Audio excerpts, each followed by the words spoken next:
All right.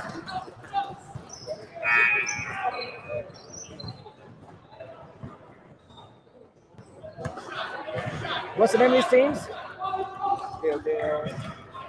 Hillel and Zell.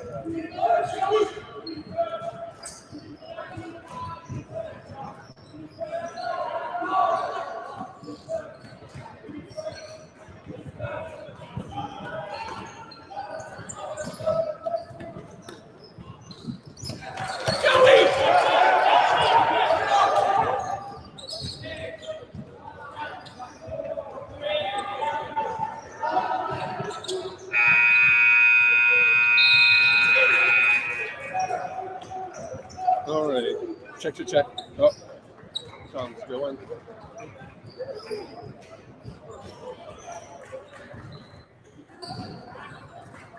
All right.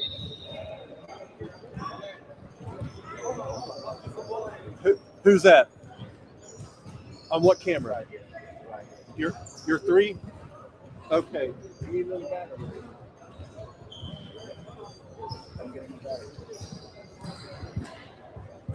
Yeah. Where's the batteries? Okay, thank you. So sorry. Yeah. You're 2.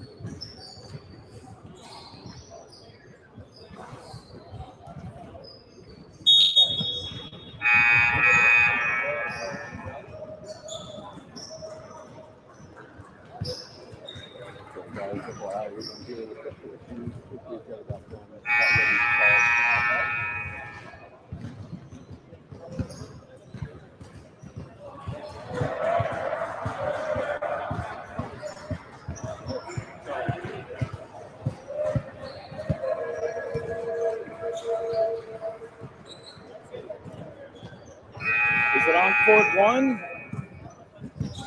No, I had to make a whole new stream. So it's got a new URL. Yes, because that. All right, so that can you send me the new? it's on your page. So It's on my page. Okay.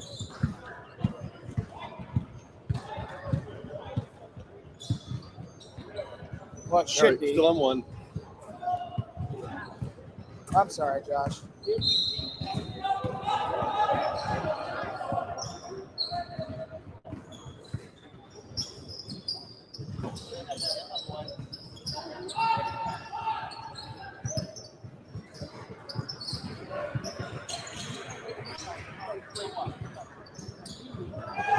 Hey, so there's 2 streams up right now. I'll delete the other one. There's 2 portions. So how do you get it on the website? I've got thousands of emails. Right, tell me how I get that to know. It's on your page, on your live. It's just that right there. I'm going to delete the other one, so it won't matter. Okay. Does he know how to book that into the website? This is beyond me. Does he know how to do that? As long as he can pull the URL. That's how I did that to last night. What I'm saying is, it's up and on.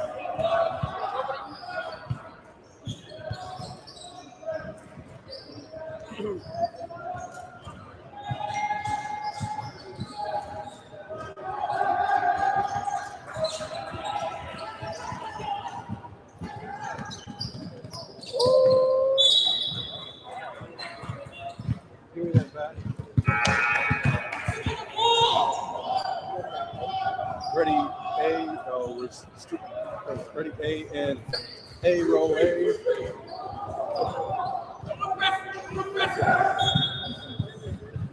Ready, out to 1, and up to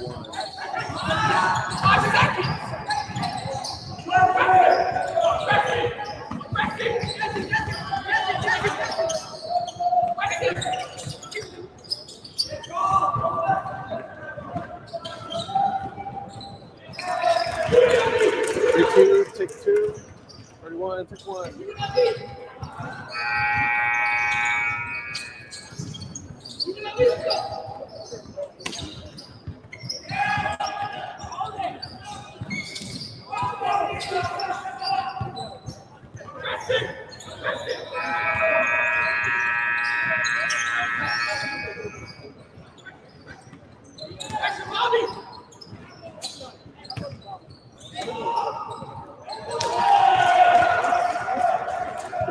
32, 31, 31.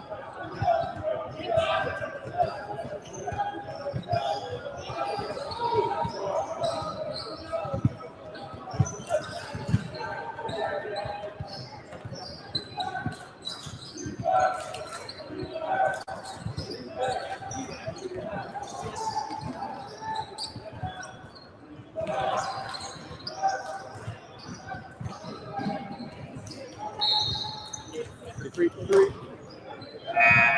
31 for 1. Hold your shot, 3. Hold your shot on the players when you're there.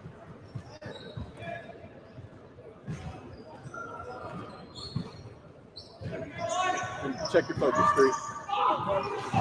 There you go.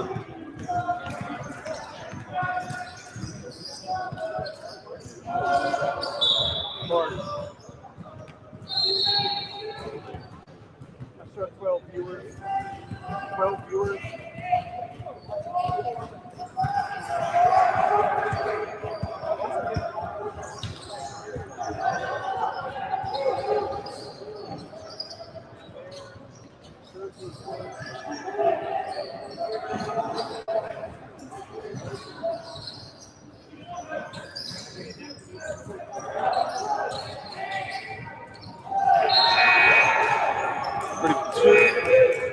Two, 31, 31, and take 1.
I'll try to show that.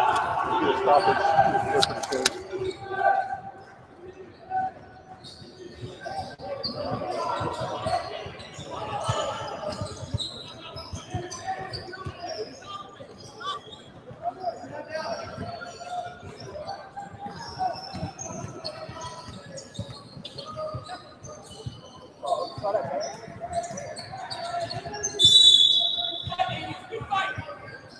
All right, where's it at? Okay, ready, set A, and set A, rolling.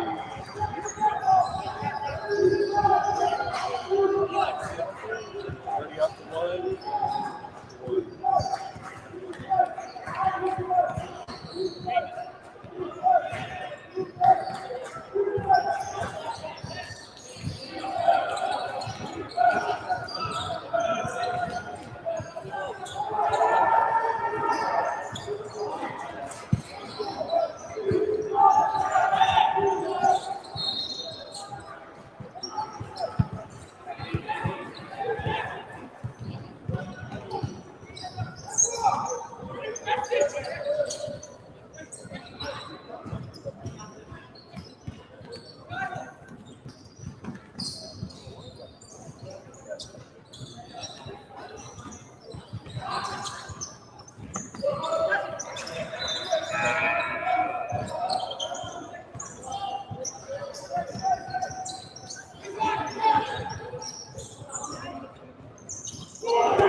Okay. All right, ready to effect A and effect A, roll A. Ready B and roll B dissolve. Ready out to 1 and effect 1.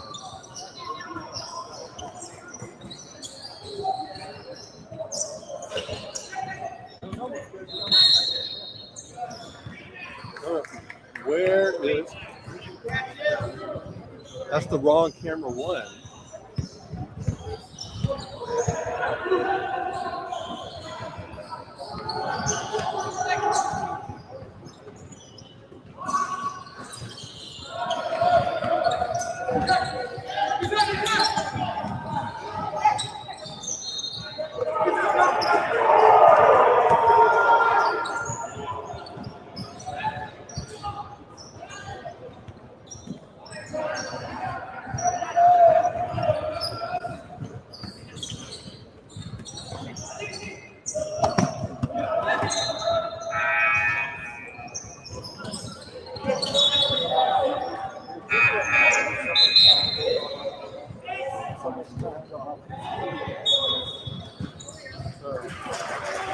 Hello.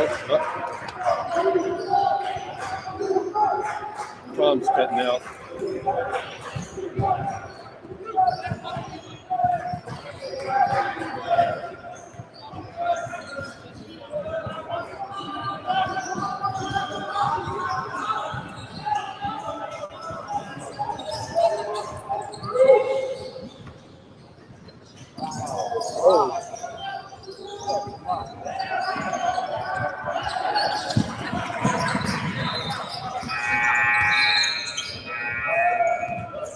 Let's see the block if they don't score.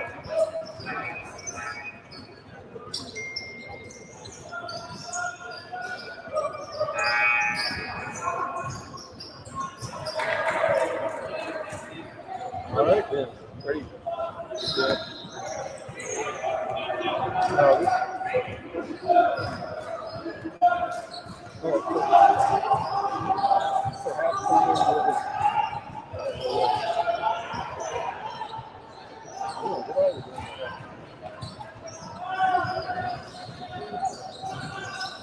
halftime, are you cutting a highlights package? Okay. So we'll maybe do that like midway in halftime. Give enough time to get those ready. Talent, get ready.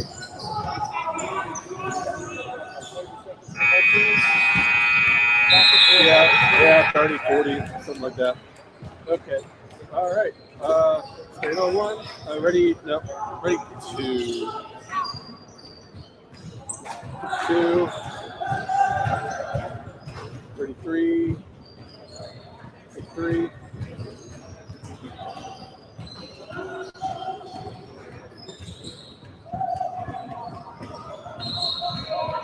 All right. One. Follow some of them to the locker room. I see some of them cut 2. Scratch that. 1. Come out. Just give me a wide shot. Ready? 2. Take 2. I guess the teams want to stay over here. The black team. 1. You can just give that side right there. No, just right there. Pull out wider. A little wider. Ready? 1. Wider. Just go all wide. Just leave them on the shot. Right there. All right. Take 1.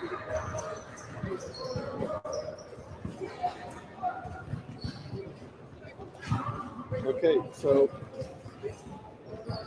well,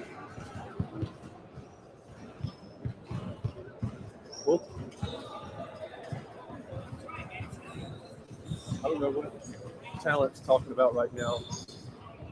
I think hey, so I don't know what Talent's talking about right now, but maybe we could do a highlight package like with 3 minutes. That's the talent right there. So he's not talking about anything. Okay. So apparently we're not on. Like we're not. You can't hear us on the live stream. The audio? Yeah. Was just a little bit ago. Oh, it was? Because I have a few people watching. They said they can't hear any commentary. Okay, cool. Appreciate it. I just let you know. Yeah, thank you. So maybe we'll do highlights with about 3 minutes left. Yeah. Yeah. It'll be like 30, 45 minutes. Okay. 30, 45 seconds Okay. of highlights. Okay. Perfect. We can't see the highlights yet. Tell them. Oh. It's not Oh. on longer yet. Okay. Well. You can show it. Yeah. Show it. Yeah. We'll show the highlights. Just say, all right, we got some highlights. Actually, we can't hear you, so I don't know. We're doing it 3 minutes. Wait, you'll see the graphic go and the highlights, and then that'll be your cue. We're doing it 3 minutes.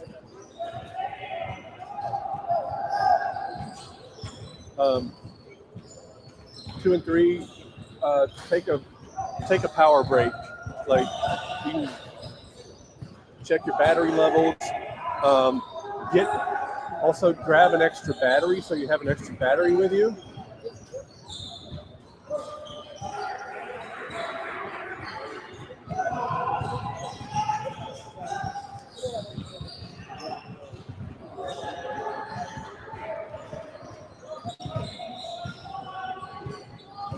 Right here.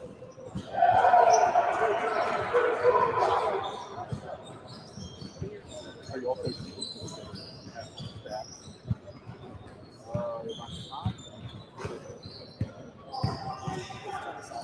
it's off. Oh.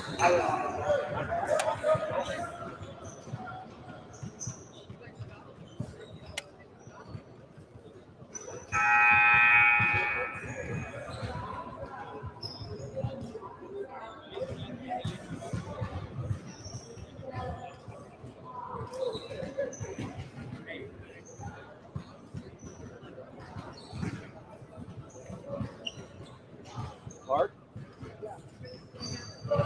The audio.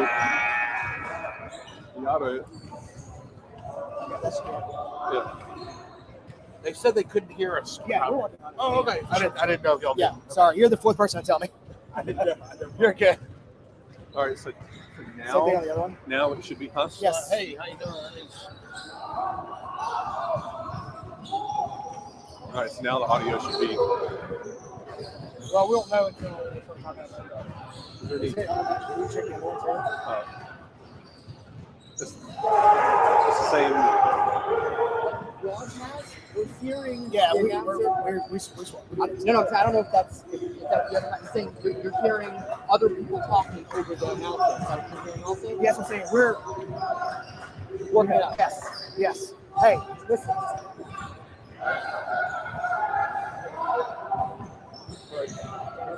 For 3 minutes. 3 minutes.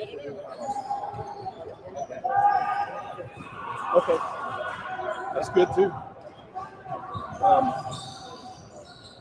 So we could do highlights, and then we could do if you get stats. Actually, we can't do stats. That's okay. They can't see them. If we do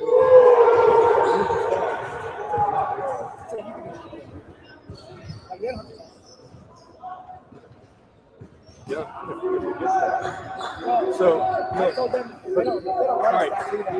Important. Look. All right. This is court 2. It's actually court 1. Whatever this is, it's the same. So what we're doing is we have one stream going all day long for just court 2, and then another one's just individual games. Oh, okay. Gotcha. So like there's 4 streams going. Oh, okay. All right. So let me double check this then.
All right, ladies and gentlemen, welcome back.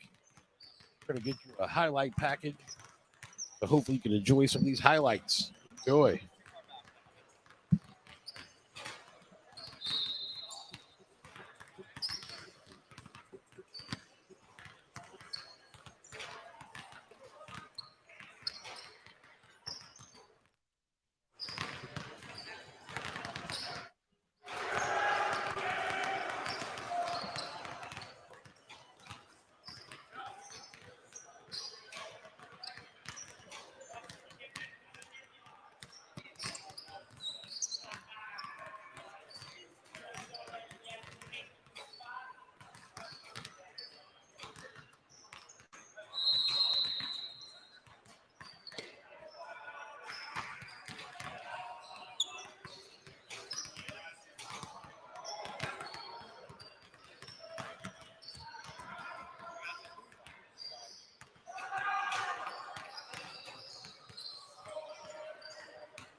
Get the horn, guys.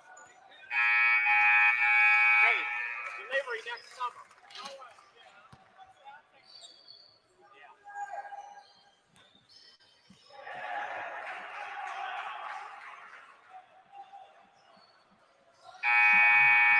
All right, folks, welcome back. Ira Lipsy here on the call, along with Jake the Snake Brewer. The opening game of the Cooper Invitational right here in Memphis, Tennessee. Just about to start the second half. Rochelle Zell Tigers from Chicagoland area. They lead the Hillel Heat from Ocean, New Jersey by a score of 24-11. Let me get you the lineups that are on the court right now for the Heat. We've got Cassid, Segura, Baraha, Shayo, and Ruya. And the Tigers come off right off the inbounds and turn it over. In the ballgame for the Tigers, number one, Jesse Shapira. We've got Hazen, Miller, Zatuni, and Gorland. So here come the Heat, the black uniforms. It's a very encouraging second quarter there for the Tigers, winning the quarter 10-2. Let's see if they can really keep the foot on the gas pedal, if you will, here in the third quarter. Well, I think that's going to be their goal, to keep the good ball movement going. Oh, the nice look underneath for Hazen. Looking for Zatuni, but he got deflected. Yeah, absolutely good call on that, Jake. The Tigers, they just need to keep doing what they've been doing. And here's another wide open look. This one's off the mark. Here come the Heat. The Heat have been having trouble getting open shots. Here's an open layup underneath, but great no call there by Chris Burke, veteran official here on the call. And if you're the Tigers, all you just continue to get those wide open looks, and they'll fall eventually. This 13-point deficit could turn into a 20-plus point deficit. It might. There's Zatuni with a nice turnaround. Good post play. First by Hazen to set up the post down low. Just a crafty veteran move there by Ophir Zatuni. Yeah, yes, indeed. He is a senior. You expect that type of play from a senior. Rochelle staying in this 1-3-1. If it ain't broke, don't fix it, Ira. Ain't that right? Absolutely, that's right. And there's a good work for a good shot. That's Bobby Segura knocks it down. The lead's still 13, though, as the Tigers bring it back the other way. Now here's Tootie for three. Can't get it to go, and rebound taken by Charles Shio. Now here's Braha for the Heat, brings it across. Up top to Casson. Now here's the pressure by Gorlin. Ball movement was a little bit better, but that was a lazy pass to the inside. Just more of the same here in the second half. Lazy passing by the Heat as the Tigers continue to capitalize on the poor passing. Here's Hazen. Tootie thought about a three. Here's Hazen with a little mid-range jumper, and it's good. What you call fundamental basketball there, Ira. Number 45 with a wide open J, and he nails it. I mean, as good as Jake Miller has been, Adi Hazen really has been the man so far. Good rebounding, good mid-range game. One thing I love about this Tigers basketball team, they're up 15, but they're continuing to pressure. They're not going to quit until the buzzer sounds. Checking into the game for the Heat is Zakaria. He replaces Abe Saruya. I think the thing you like most about the Tigers is they share the nickname of our hometown Memphis Tigers. You're exactly right, Ira. Exactly right. Good color scheme, too, with the blue and gray. Absolutely. That looked like a That's travel. going to be a travel. Oh, they get a body call on the floor. See what we have here by veteran official Chris Burke. Like it was a blocking foul. So I think the coach of the Hillel Heat, Goldberg's not happy with the call. However, Burke had two choices there: call the foul on the floor or call a travel. And I think Goldberg is happy with the decision there as we have a travel there called by Cliff DeBerry. Just once again, another sloppy turnovers with this Hillel Heat. If we had a stat line, I'd love to see how many turnovers this Heat team has. Yeah, it's a lot. So here's the Heat. Here's Urlacher to the Earl Bacher in the game for the Tigers here, first time in the second half. Lead has now blossomed to 15. A wide open three, or is that a two? I'm not sure which line. Regardless, off the mark. Charles Shia with a very physical rebound there. Nice scoop, no good. And the follow, nicely done midair by Bobby Segura for the Heat.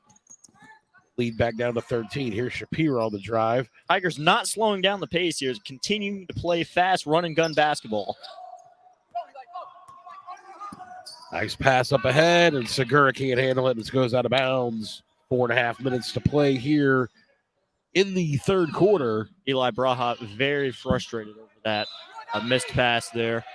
A golden opportunity, if you will, for the Heat team. They just, once again, cannot capitalize on these opportunities.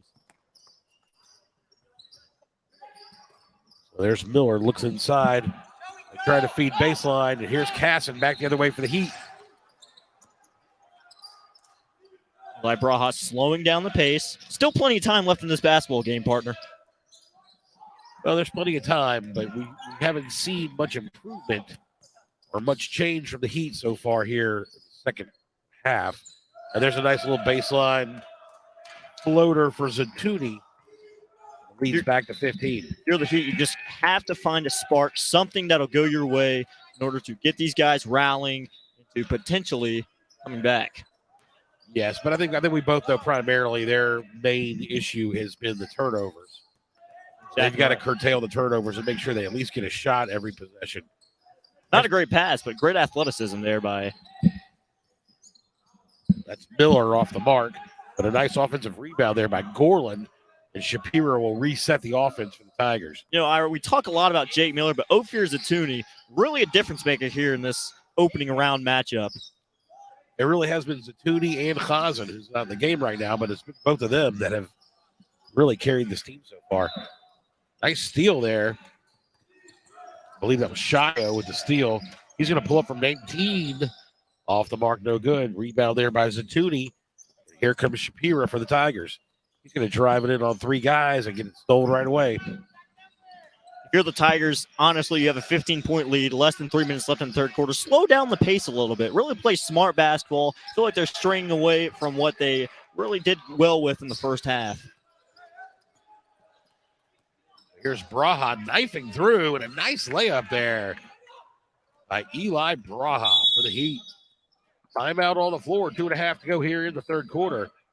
Rochelle Zell Tigers, their lead at 13.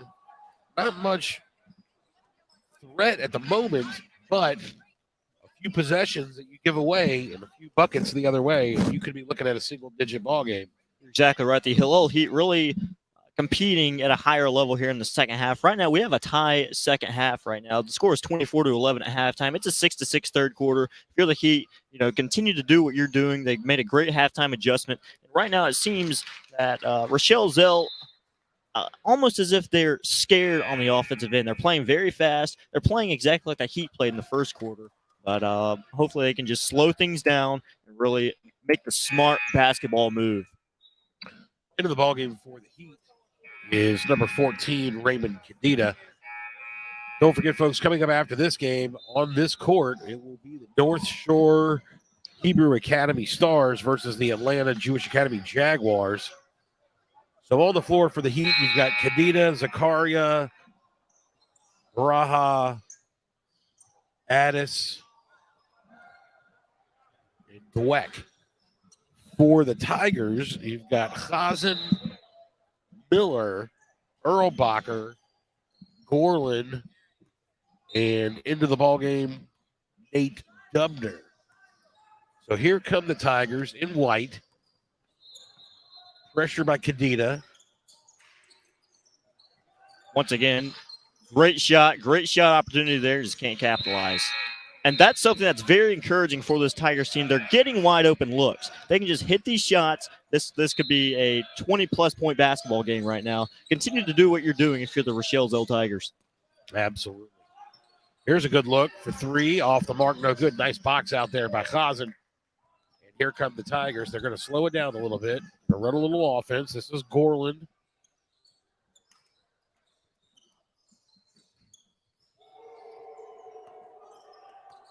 There's Miller, pull up 17-footer, off the mark, no good, out of bounds. Well off the mark there. To me, that's not Tiger basketball whatsoever. All right, back into the ballgame is Segura and Casson in for the Heat. He'd have the basketball chance to maybe get it to 10.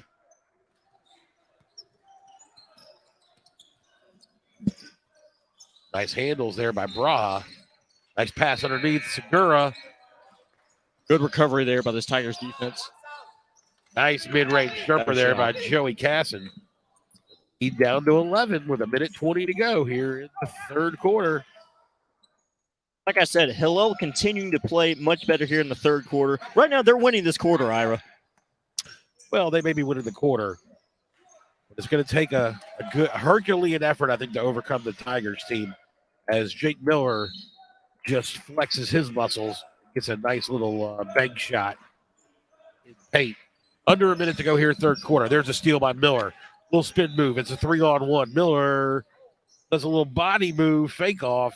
Fee Goldberg not happy whatsoever on the sideline. Well, neither is Bill Goldberg, but there's Miller, answers his own miss with a three, and the lead is back to 16. Steve Goldberg, Bill Goldberg. Whoopi Goldberg. Hey, any Goldberg will do. Nice drive, Casson. Oh, tough break there. So we're 20 seconds to go in the third quarter. Here comes Chazen. He's got Erlbacher. They're going to take their time to get the last shot. There's Gorlin. Now Miller. Nice hot pink shoes for Miller. The bench is calling out the numbers. 4 seconds. Miller fadeaway three. Chazen almost with the reverse midair follow. Can't get it to go. So after three, your score, Rochelle Zell Tigers 35, Hillel Heat 19.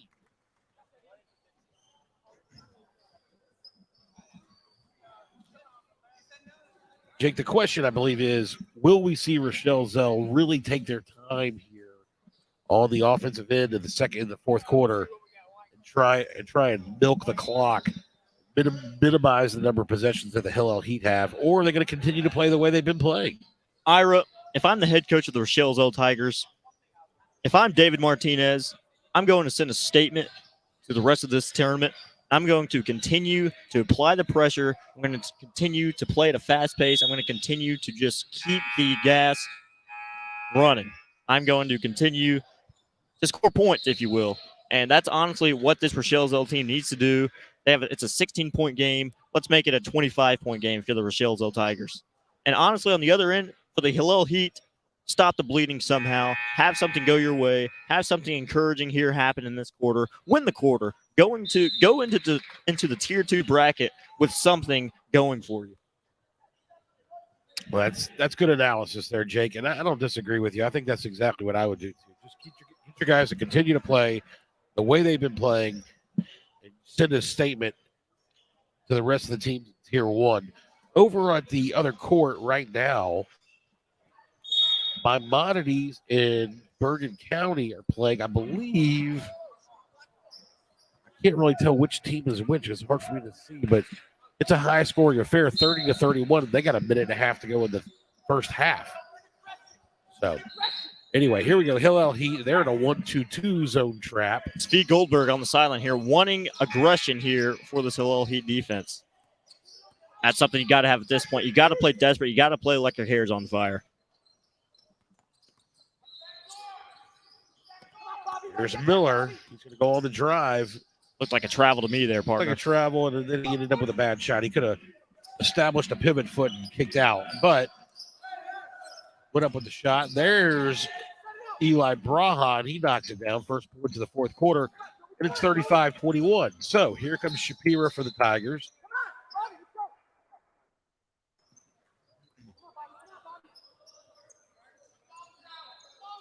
Eli Braha, or that's not Braha. That's Joey Casson with good on-ball defense there. Yeah, good D. Here's Khazan inside. He's got Zatuni, but it's going to be a travel. So it's either going to be a travel, a foul, or a jump ball.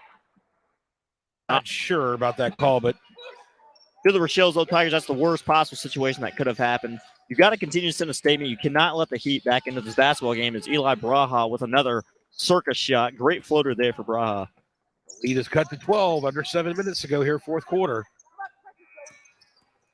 Tigers got to take some time here and got to they don't have to take some time, but they have to get a good shot. Exactly right, as the Heat still applying that pressure, double teaming everything that they possibly can. Khazan on the drive. Will scoop, no good. Like got away with a travel there. Miller couldn't get it to follow. Yeah, maybe. Braha's going to launch the three. Oh, my goodness. Eli Braha with the last 7 points all on his own, and the lead is under 10. Eli Braha, he has decided he's going to put this team on his back, and he's going to get the Hillel Heat back into this basketball game. We've got 6 minutes left, and partner, this game is not over whatsoever. We've got a basketball in our hands. Eli Braha's hot, and Rochelle Tigers trying to stop the bleeding here with well, they didn't call the timeout. The Heat called the timeout. Yeah, the Heat called the timeout after they made the bucket. You know, the Heat are just now making some shots. I mean, Rochelle Zell Tigers have not really changed exactly what they've been doing. They have been a little bit complacent. They haven't gotten great shots, but they've taken some decent shots here in the fourth quarter, just haven't made, where we've seen Eli Braha kind of take over, hit 2 straight floaters and then a three. I thought that three was going to come up about 3 feet short. And you and I have seen a lot of basketball games in our life, and you and I both know for a fact when you become complacent, bad things happen. And I feel like the Rochelle Zell Tigers really need to get the ball rolling, no pun intended, really try to score, get a good look, take your time. 6 minutes left in this game, plenty of time, but you can still work the clock to your advantage.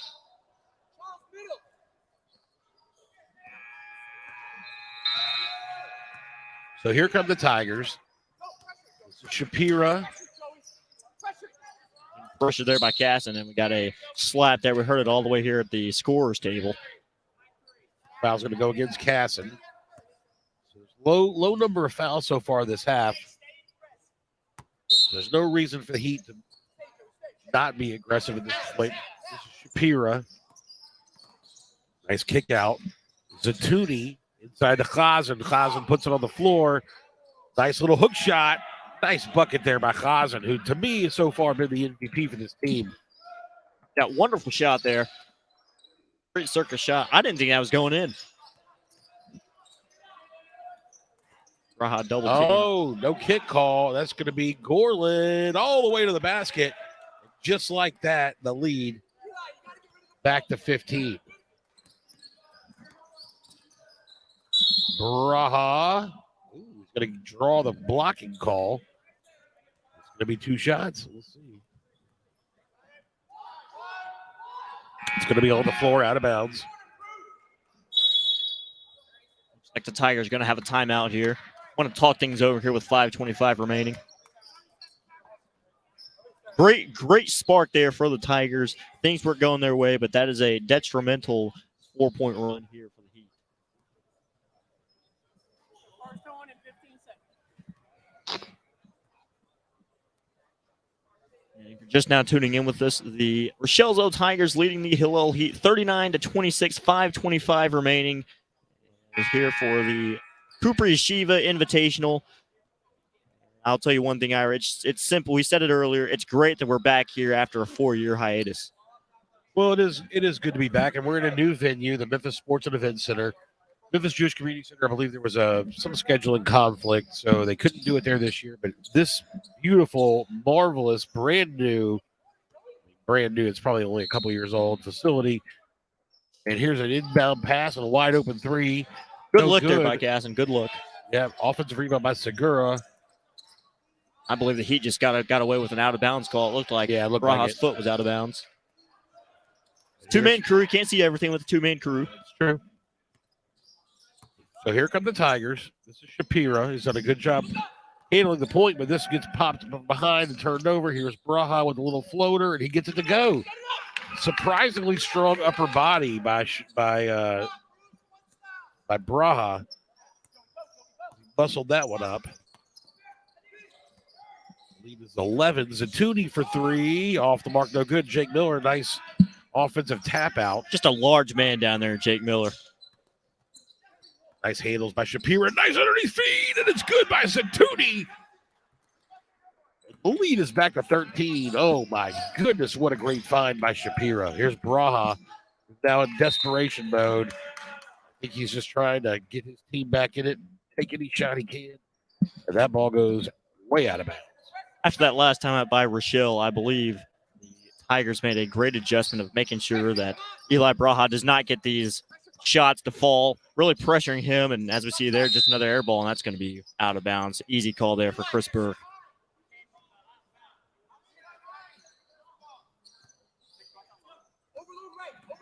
So we're at just about 4 minutes to go here in the fourth quarter. Rochelle Zell with the lead, 41-28. Here is Casson. Corner 3 on the way. That was Zakaria off the mark, no good. And here's Jake Miller wisely giving it up to his point guard, Shapira. And this right here, this is where you really slow the game down, work the clock to your advantage. You have a 13-point lead, 3+ remaining. Just work the basketball, take your time, no rush. Here's Miller at the key. Now Zatuni.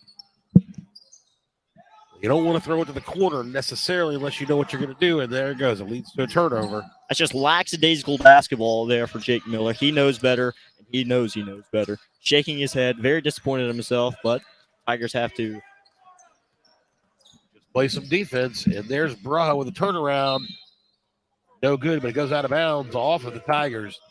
He will have the basketball. 3:11 to go here in the fourth quarter. 13-point deficit for the Heat as Zakaria comes out of the ballgame. Shio back in. There's the inbound to Casson. Good find to Braha. Braha 3 off the mark, no good. Rebounds in Tootie. Now let's see if they run some clock. Hello, Heat just doing whatever they can on offense to get the ball to fall through the basket. Shapira thought about a 3. Miller finds Gorlin on the weak side. Gorlin to Shapira. Is it going to get stolen? It almost does, but Gorlin comes back with it. There's Chazen. Chazen, nice backdoor underneath pass. And it's Zatuni with the easy layup. And the lead is 15 with 2.5 to go. Where A great backdoor cut, a great bounce pass. Capitalize that opportunity, and we're back up to a 15-point lead here for the Rochelle Tigers. there's an air ball 3, and I believe that's probably going to do it for the Heat comeback chances. There's Shapira. Now Gorlin. Rochelle not taking any chances here, not taking any deep shots, just playing the game the right way, and that's just way too easy. And here another for the Tigers. backdoor find, and Eli Chazen is racking up the assists here late in the game as Miller finishes the layup, and the lead is 17 with 2:03 to go here. And the Hillel Heat are going to clear the bench as they are going to be moving on to tier 2 play. So coming onto the floor for the Hillel Heat, we've got Raymond Cadita, Abe Saruya, Elliot Dweck, Charles Cohen, and I believe Morris Addis. Rochelle Zell Tigers also clearing the bench a little bit. They've still got Jesse Shapiro on the floor. We've got Asher Dayan. We've got Simon Leviton, Guy Israel, and Alex Goldberg in the ballgame. Here's Cadita for 3. Off the mark. Nice box out. Guy Israel comes away with it. And we're at minute 45 to go here in the ballgame. The Tigers in control. They're going to be moving on to tier 1 play. One important thing for this Heat program, you're down 17 with a minute left. You know you're going to lose the game. It's important you stay encouraged. Yes, you're going to the tier 2 bracket. However, it's important you stay encouraged because you can go make some noise in that tier 2 bracket. Because the fact of the matter is you're not going to be playing another Rochelle's Old Tigers team. You're going to be playing opponents that are beatable. Well, this is your first year, and I will say, generally speaking, that is correct. However, there have been several years where a higher seeded team has been upset and they end up in the second tier, and you may run into a buzzsaw in the second tier too. So don't necessarily be so sure that you're going to be facing teams exactly your same level. Travel called here late in the ball game. Back in the ball game for the Tigers is Erlbacher.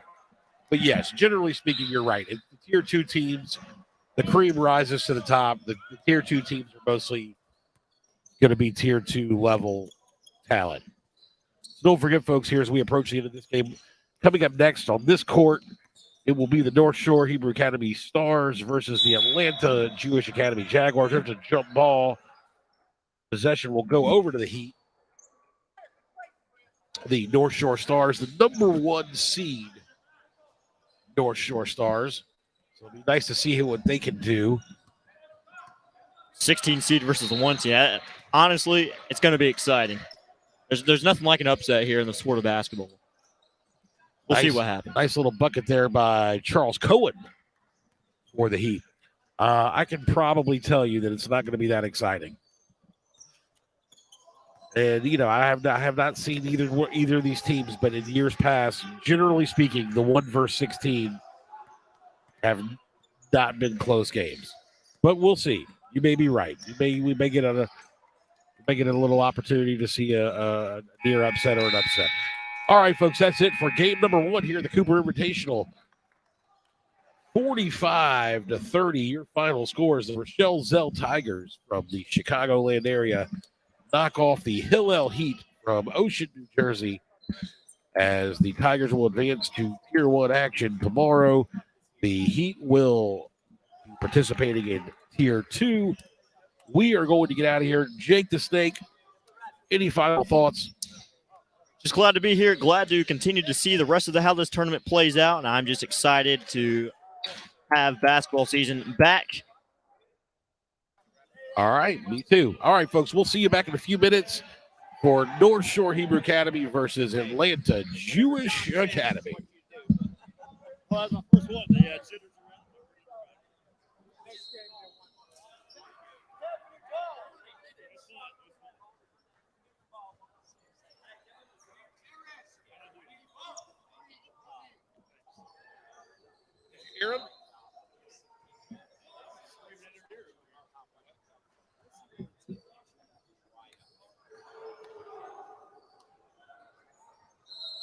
That was fun.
Hey guys, thank you so much. We really appreciate your efforts. Thank you so much.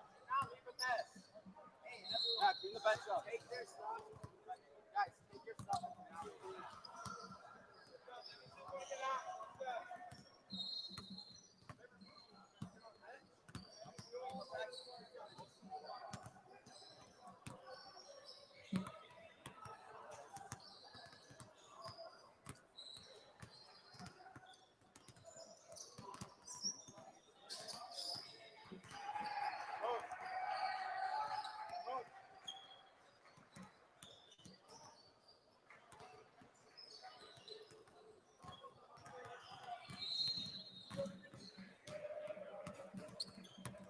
How did things go?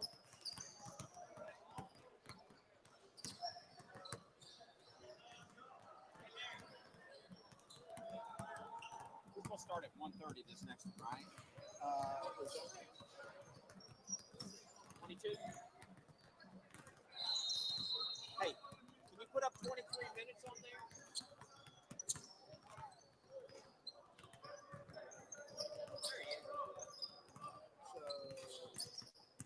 Can you put up 23? If we're supposed to start at 1:30, that should get us right around time.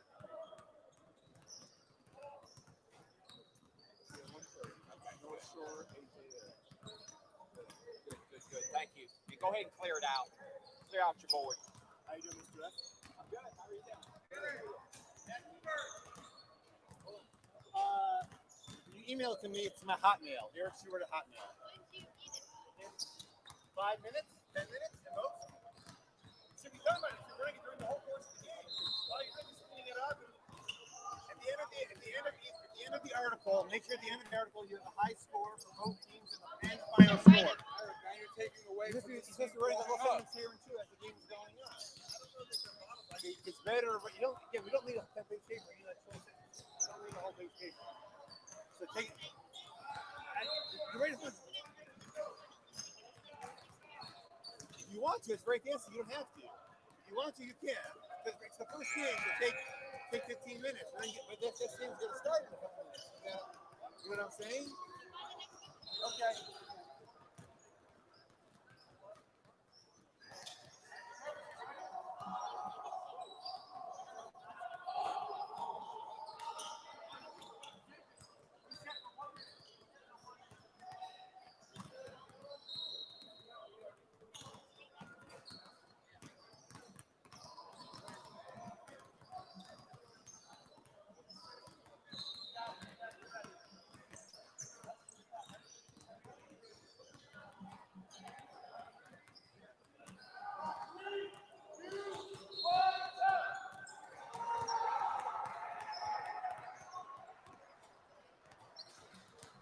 Okay, then whenever it's done, whatever, for 4-2, whatever it's supposed to start. 1:30, 1:30, whatever it is, minus 1:30.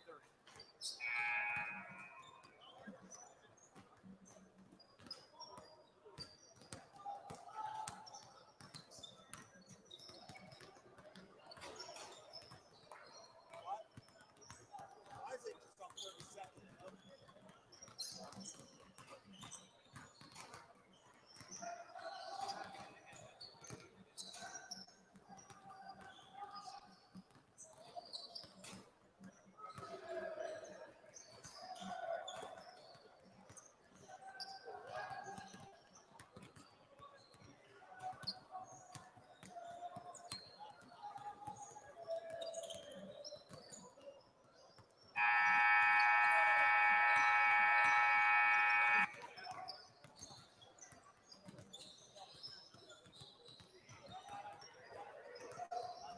So you wanted to work out this 1:30.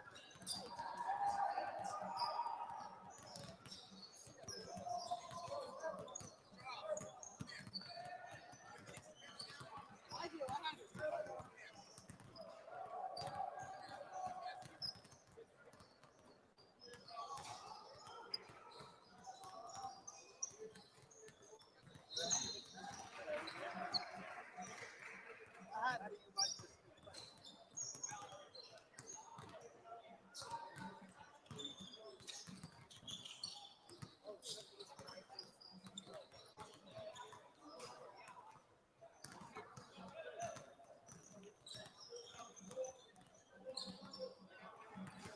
Once this game, right before this game starts, we're going to go to the ball. 11.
Everything okay over here, Miss Becky's good.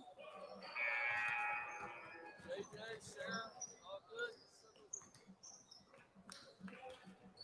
Good. All right. Everything good.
Whatever.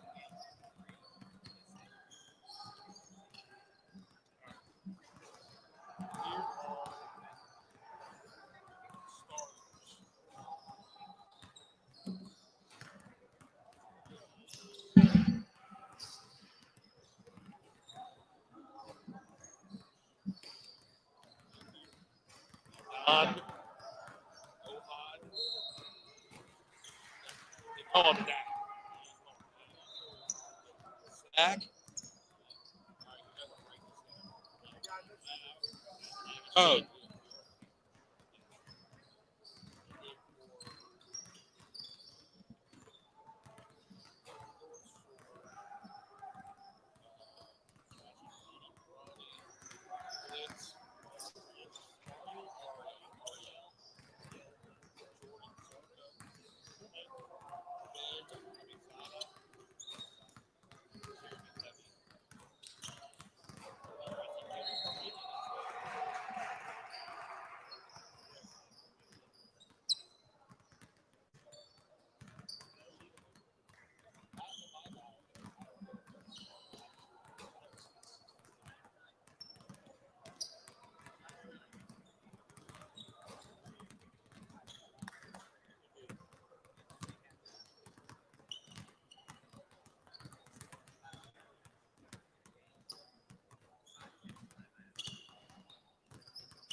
Lefties.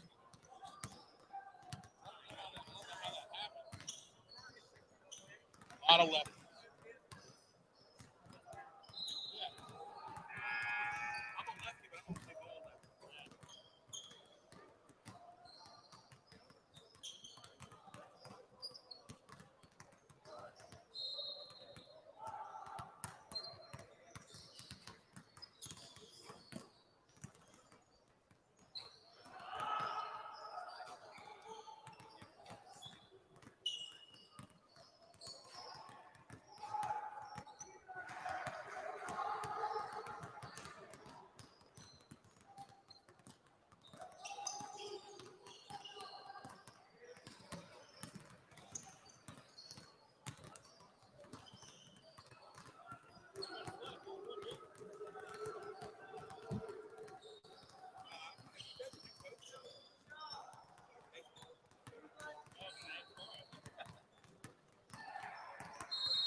Central almost. You guys are good for two.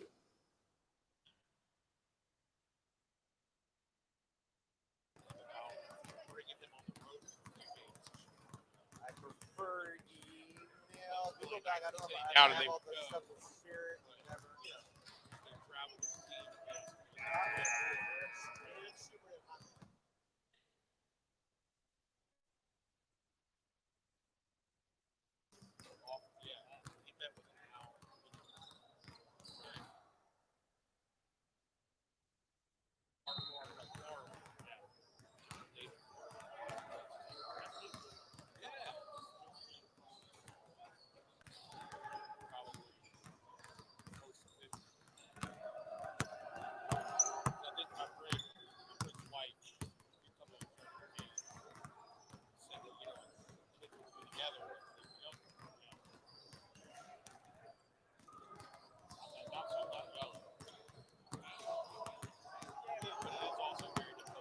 so y'all hit the home.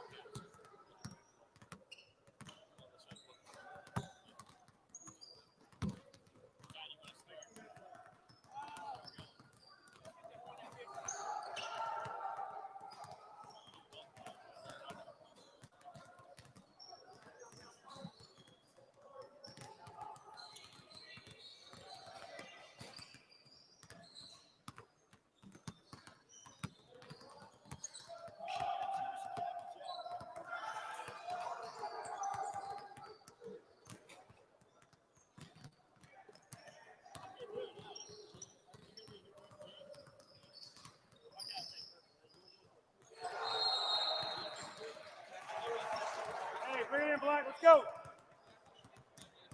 Good. Good.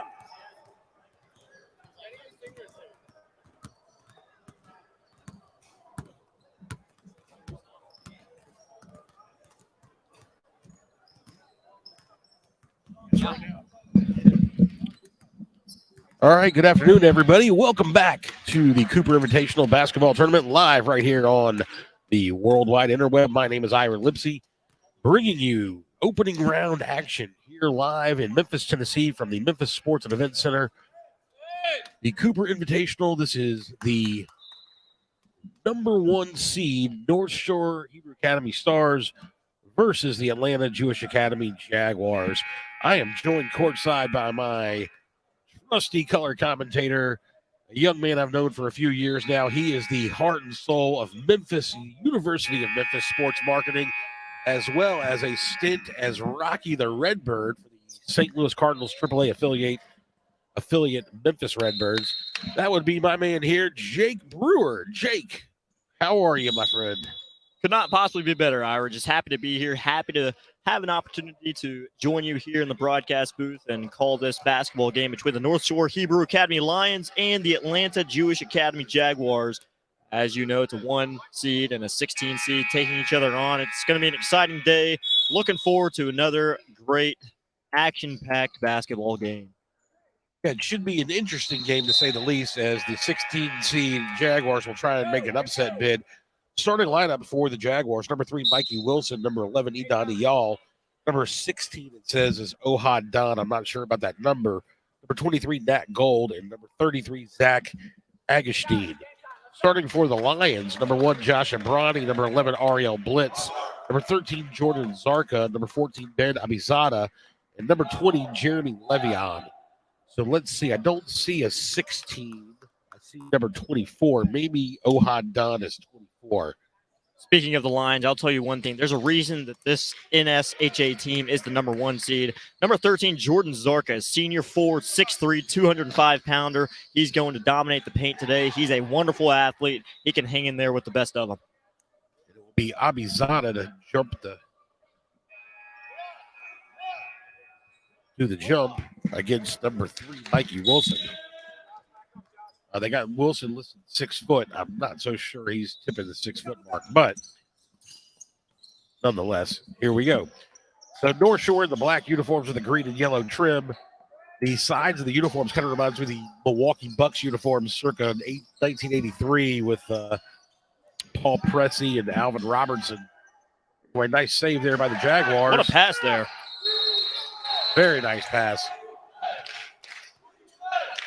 That appears that's number 30. Yeah, we've got some number issues here for the Jaguars.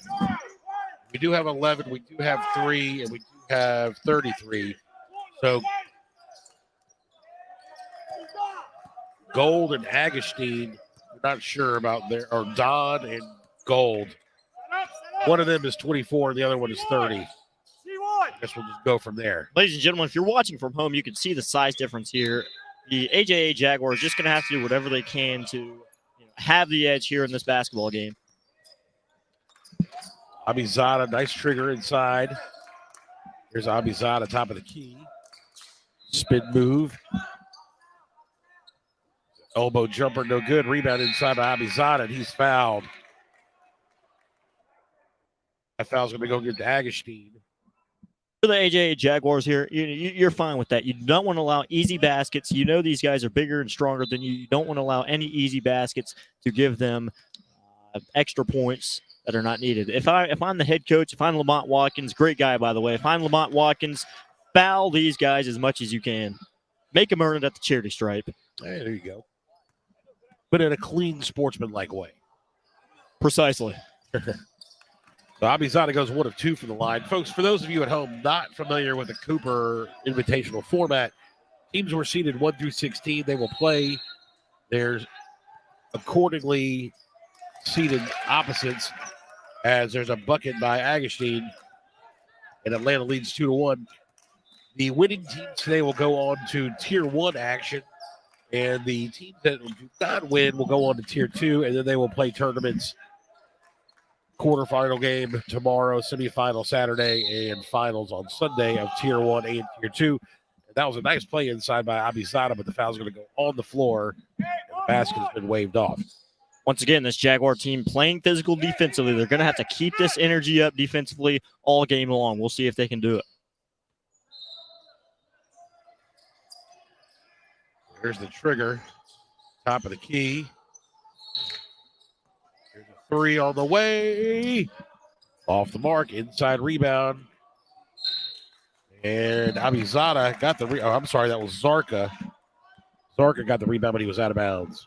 And Ira, we're less than 2 minutes into this game, but right now, AJ wants this basketball game more. They're getting all the loose balls. They're deflecting everything. Right now, they're just playing flat out more physical. Well, it is early going. There's a nice packed-in zone by North Shore. Trapped to the corner, stolen away. So here comes Ibrani back the other way for North Shore. Not a smart decision by Eden Ayo. It looked like he tried to. Sarka, short. Nice save. That's number 24 for Atlanta. That's either Ohad Don or Nat Gold. They tricked us with the numbers, so I'm not sure. Quarter 3, and it's good. There you go by Idani Y'all. It's an early 5-1 lead for the Atlanta Jags. This kid's got experience. Senior forward, 6'2", 175-pounder. He can shoot the basketball. It's all you need. Ooh. An aesthetically unpleasing shot there by Ben Abizada. Almost went in, though. Rebound to the Jags.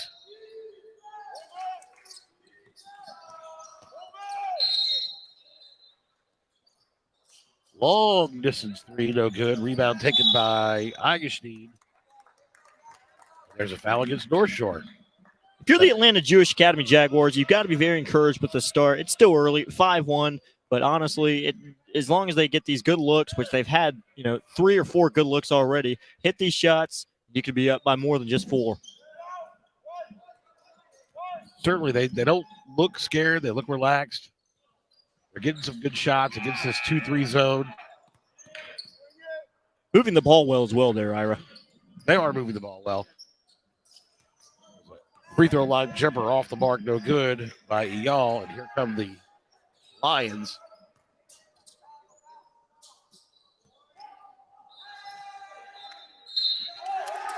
Oh, good block. And it goes off the back of Abizada, out of bounds to the Lions. Checking in the game for the Lions is number 23. Sorry. Jonah Camille in this game. Camille and Bukur. Nearly coming off of a shin splint injury. Luckily, he's fully healed by now, ready to rock here in the Cooper Is Yeshiva that true, or did Invitational. you make that up? I'm dead serious here in my sheet here, partner. Okay. And there's a steal and a layup, very nicely done by Bukur. The first field goal for the North Shore Lions in the books, halfway through the first quarter.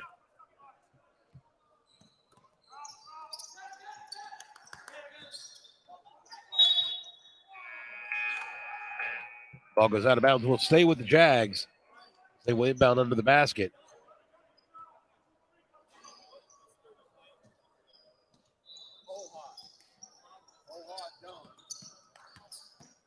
So 30 is Ohad Don and 24 is Nat Gold. I think that's what I just heard.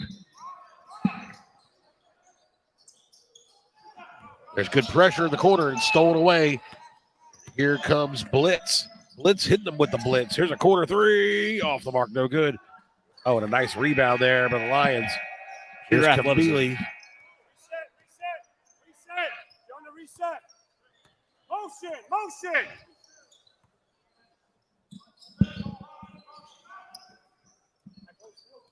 Shot, Eli. Another corner three off the mark, no good. This is a rebound inside. That was Zarka. Couldn't get the layup to go. That's exactly where the size factor comes into play as number 14, Ben Abizada, going up for 2 shots at the charity stripe.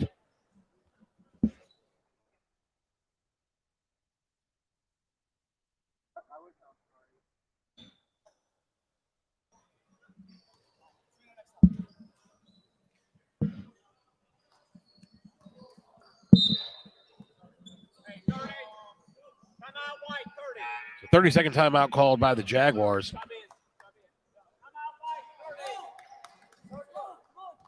As Abizada at the free throw line. Now, we're only about halfway into this quarter, but the fact of the matter is AJA is winning this basketball game. But honestly, I feel like NSHA has the mentality of how long can AJA stay physical. Right now, AJA really beating NSHA to the punch, but it's only a matter of time before I feel like NSHA will really blow the doors open, if you will. Yeah, North Shore, they you're right. It looks like Atlanta's come out and punched them in the mouth, but I don't think they're too fazed by the punch. I think, like you said, it's a matter of physicality. It's a matter of size and experience. I don't think that if you look at this North Shore senior, junior laden roster, I don't think they're going to panic even if they get down by more than 2 or 3 or 4 or 6. Exactly right. They seem like they play good, poised basketball, and they're never too fazed by anything. This is the first time I've ever seen these guys play. However, they seem very, very poised, well coached here by Shalom Babayev. Shalom Babayev. Babayev. So here's North Shore. Another missed three. Can't get much to fall here. The Lions can't. That's true. They have not been able to hit, but they keep getting offensive rebounds. Pull-up 17-footer, another one off the mark, and another attempted offensive rebound. It's going to be a jump ball, I believe. Maybe a foul? No. Ball.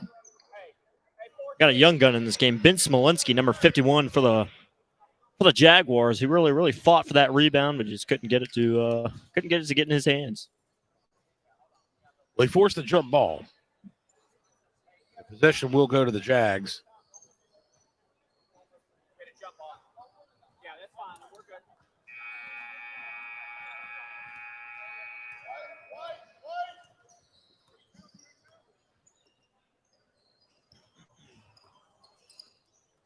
R.A. Cohen in the game, number 14 for Atlanta. Dangerous pass there by 30. Smolinski gets blocked. North Shore in a 3-2 zone, and that was a near travel. And he gets the scoop shot to go. That was Jonah Carmili. Lamont Watkins throwing his hands up. He wanted to travel there, and partner, I agree with him. It was close. A lot of times when you do a little hesitation move, ball fake, and looks can be deceiving.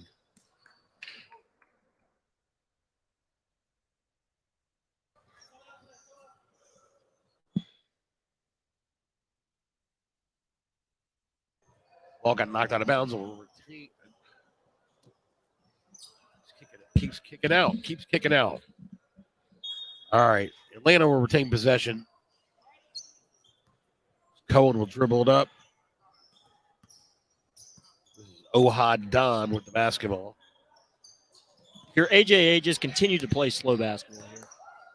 Dangerous pass there. I don't know how that was not out of bounds. But it wasn't. Here comes Abizada. Up ahead the blitz.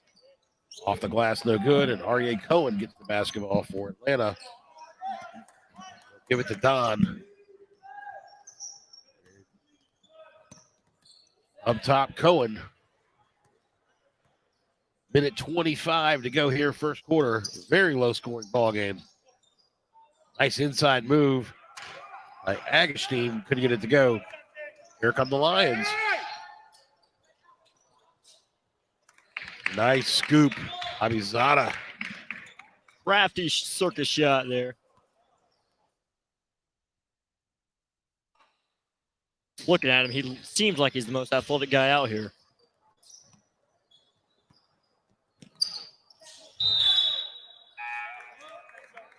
Travel call here as that last possession gave North Shore their first lead of the game. Into the ball game for North Shore is Ryan Shankman and Michael Levy. So their first action here in the first quarter. Under a minute to play here in the first. 2-1-2 zone or a 2-3 zone here for Atlanta. North Shore should be able to get open looks. AJA doing a great job of forcing the Lions to take threes. Low percentage threes, in fact. Doing a great job of packing that paint as they force another bad shot there.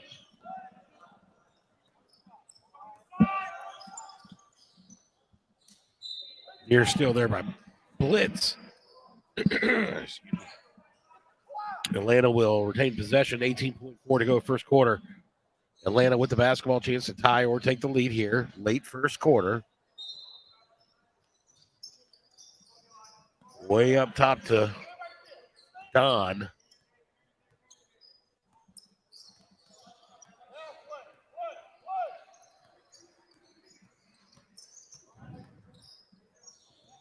Nice pass. Agustin. Ooh, couldn't get the 15-footer to go. Excuse me. Well, at the end of one quarter play, your score, North Shore Hebrew Academy 7, Atlanta Jewish Academy 5, and it was anything but pretty.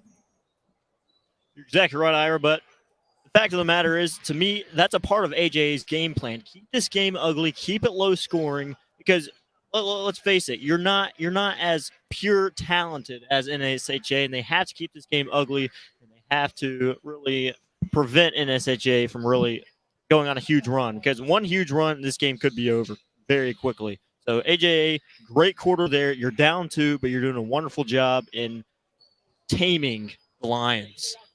That's a good call. Muddy the waters, muck it up.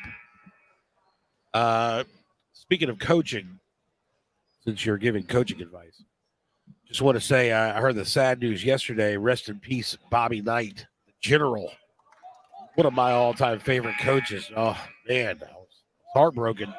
Bobby Knight, very influential on the game of basketball. From my understanding, when he won his national championship back in was it '76? Yeah, the Indiana Hoosiers went undefeated. Is that correct? That's correct. The last team to go undefeated.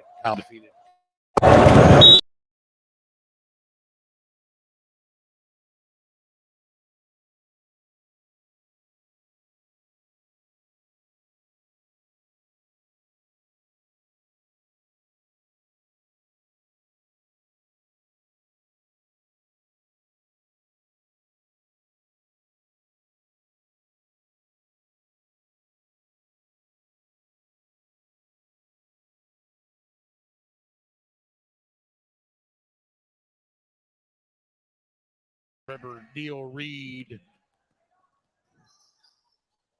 got choked, I guess, and then Bobby Knight was acting inappropriately, I guess with some of his coworkers in Indiana, with his attitude, and then that was the end for Bobby Knight. So then he went to Texas Tech, and he did okay there, but it was never the same.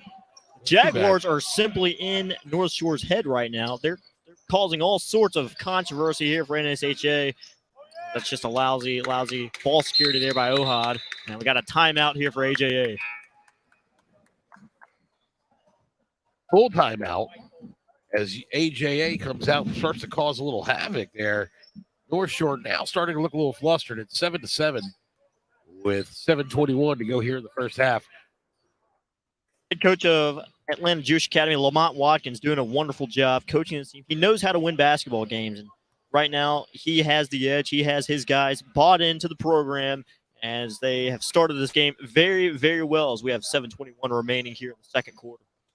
And don't forget, folks, over on court number 2, now that Maimonides and TABC are finished, MTA, I believe that's Manhattan Torah Academy Lions, will take on Valley Torah. They're out of California. And then coming up over here on court 2 at 3 o'clock, it'll be Milliken. They are also out of the Los Angeles area versus Posnack. And I believe they are out of Davie, Florida, Miami area, South Florida area, Fort Lauderdale area. As I said earlier, Atlanta Jewish Academy doing exactly what they need to do, keeping this game ugly, keeping it low scoring. Dangerous pass there. They're executing their game plan. Wonderful. That's just something you can't afford when you're playing the number 1 seed in the tournament. Yeah, they really got to watch those turnovers. No question. Don't forget also later today on court number 1, it will be the 14th seed and host team, Cooper Yeshiva Max, against the Megan David Yeshiva out of Brooklyn. They are a perennial powerhouse, the Megan David Warriors. There's an air ball 3. Rebound taken by Zarka. Once again, if you're AJA, that's something you like to have. You cannot have anything easy for this Lions program. Make them earn it at the charity stripe. NSHA just can't not get anything going offensively, and really on the other side either. This is a pure defensive basketball game. Well, maybe a stretch. Mikey Wilson back in the game for Atlanta. I don't know about pure defensive game, but they're muddying the waters. I'll agree with that. So Zarka misses both free throws, and Abizada gets the offensive rebound. So here's Ibrani back in the game. High post pass. Good look. Three-pointer on the way, and this also off the mark. But here's another offensive rebound.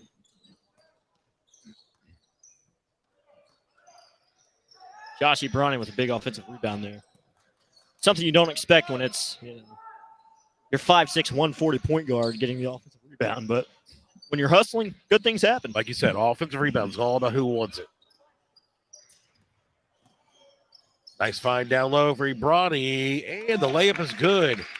Finally, some good execution and results. That was Bukur on the bucket. AJA, don't panic there. Looked like it's a backcourt violation. No, there was a touch there, but it looks like it was off for 31st. Ohad Don. It's going to be Lion basketball. Into the game for North Shore is number 21, Daniel. No, I'm sorry. That was Noah Ganjian, the Ganja man. And number 21 is in for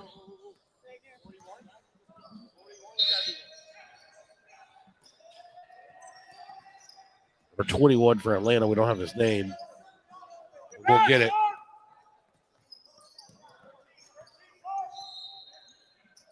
Several roster issues here for the Jags.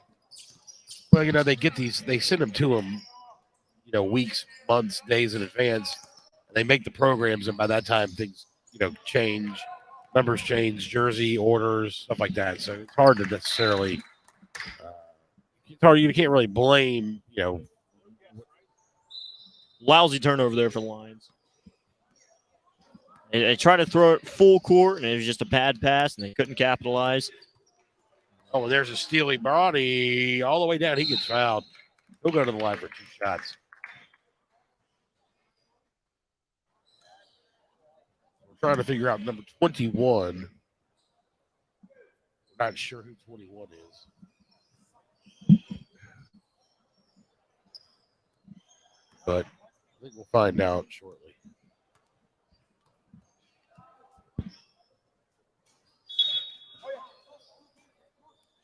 Back in the ballgame for Atlanta is 24. I believe that's Nat Gold for Aria Cohen. Ronnie hits the free throw. The lead is now 10-7 favor of North Shore. There's another steal. He's got numbers. Here's Brawny. Lays it up and in. And that's exactly how this Lions program is going to beat you. They're going to get in those passing lanes. They're going to be physical. They're going to do whatever it takes to steal that basketball and capitalize on the other end. Not a great shot percentage there. That was Smolinski on the baseline jumper. And Atlanta turns it over again. This is the issue. They cannot afford to get sped up and turn the ball over. Correct me if I'm wrong, Ira, but I feel like that's 3 straight turnovers on number 21 for the Jags. I will not correct you because I don't think you're wrong, but I'm not 100% sure. You might be right. Here's a 3 on the way. Just short. That was Bukur. And it will stay with North Shore. For Eli Bukur, the guy who just took that shot, he has to stay confident in his shot. He's getting great looks. He's not hitting much. If he just stays confident, it's going to fall eventually. Do not stop shooting for Eli Bukur.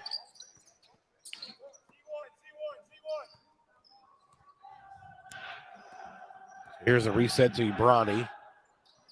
Abizada drives, lays it up. Golly, can't get it to go. It's got to be a lid on the rim there, partner. Yeah. For Vaseline. That foul's going to go against. I believe it's going to go against Ganjian from North Shore, and Atlanta will have the basketball. 4:40 to go here, second quarter. Low-scoring affair. That's exactly the situation you want if you're in SHA. Trap the guys. That's exactly what you want if you're Atlanta. You want. Oh, I'm sorry. You're talking about 2 different things. You want the low-scoring affair if you're Atlanta. You want to muddy it up. Yes, North Shore is getting the traps they want.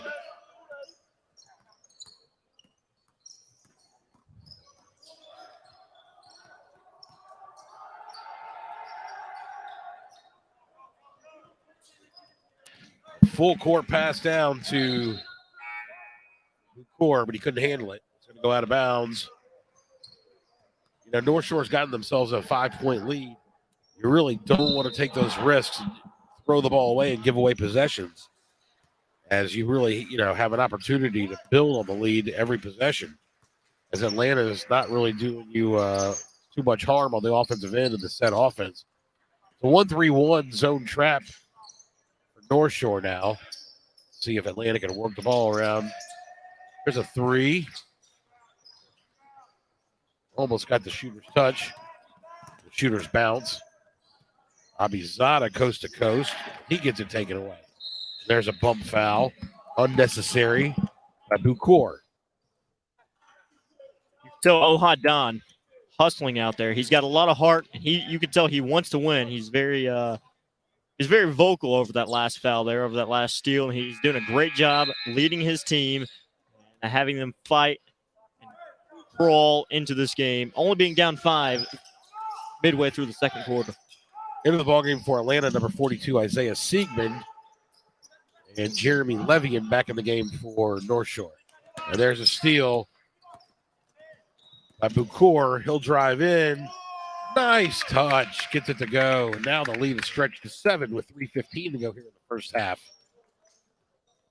Lions really starting to pull away, starting to play their brand of basketball that they struggled for so long to find.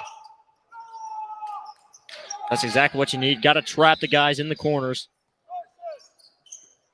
AJ happened to get the ball out of that corner there. Not a good shot there by Ohadan. Might have been the best available, though. Here come the Lions. It's Camille.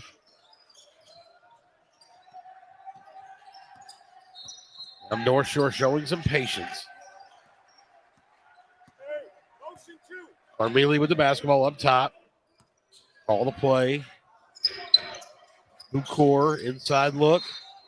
Quarter three.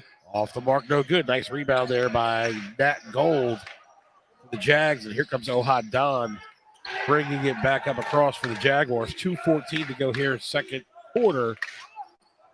Atlanta trails by 7. That was Wilson, lost the handle. Long three off the mark, no good.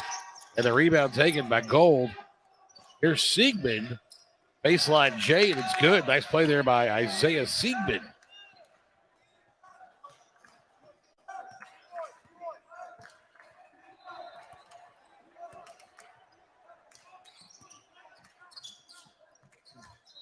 Nice backdoor look. Oh, goodness gracious. Abizada just can't capitalize in that situation. That's something that's got to fall. You got to go up 7. 138 remaining. And he has had numerous opportunities down low. He is not. I think he's been dealing with a little hand issue. He's not been able to get some shots to go. He's coming off of a summertime thumb injury as he goes to the bench holding his thumb. According to our sheet here, he was fully healed, but it doesn't look like maybe he re-aggravated that thumb.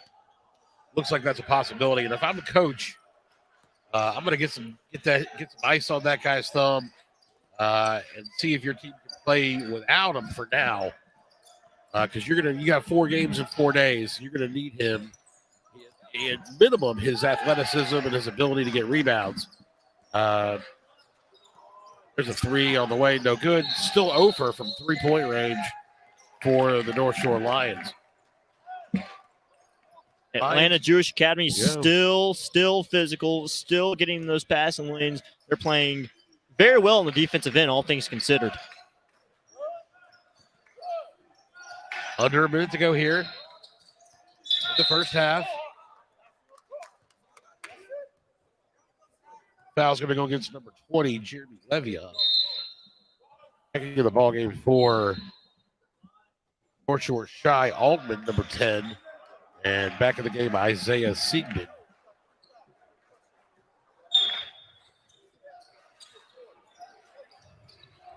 Quarter 3. Oh, in and out, no good. That was Ohad Don with the 3 attempt, no good. Here come the Lions. Great look there by Don, something you cannot become discouraged about. Just a miss, that's all it is. But you got an open look, you got an open opportunity, and that's all you can ask for if you're the AJA Jaguars. There's a nice little drive by Michael Levy, but he gets called for the travel. So 31.1 seconds to go here in the first half. Atlanta Jewish Academy trails by 5. They have the basketball, a chance to play for last shot or a good shot is what I would always say when I coach my teams. I would say, don't wait for the last shot. You wait for the good shot. It's great coaching philosophy there, Ira. Yep. But it didn't get me paid, so what can I tell you? There's a nice play inside. Off the mark, no good by Agustin. And here comes the Lions with a chance to get another bucket here before halftime. 7 seconds. There's a wing 3. Way off the mark, no good. Ball goes out of bounds with 2 seconds left, and Atlanta will have one less opportunity to try and slice into this 5-point lead. Your AJ here, try to advance the ball up, see what you can do. Maybe set some screens there in the backcourt. They're not going to do anything. They're just going to pass the ball in and up full court heave. Yeah. Well, it was a folks all at home. I know you're watching your kids, your family. With these two teams, I'm going to try my best to be kind. That was not pretty. That was not a pretty half. Atlanta, of course, we know they're the number 16 seed. They want to make North Shore work. They want to muddy it up. They want to have a chance to win when the game gets late. And I guess that's what they've done. North Shore missed a lot of easy opportunities. But, Jake, It was an ugly half. You're exactly right. Head coach of North Shore, Shalom Babiev, I'm sure he's not happy over that performance. He knows his team is better, but if you're Lamont Watkins and this Jaguar organization, you're very encouraged. Like you said, they're keeping things ugly. They're getting in the passing lanes. They're, in my opinion, they're maybe undersized, but they're a lot more physical on the defensive end. Exactly. All right, we're going to take a break. We'll be back in a few minutes with second half action right here at the Cooper Invitational.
terrible. That means we're doing terrible. It's a crazy game right now.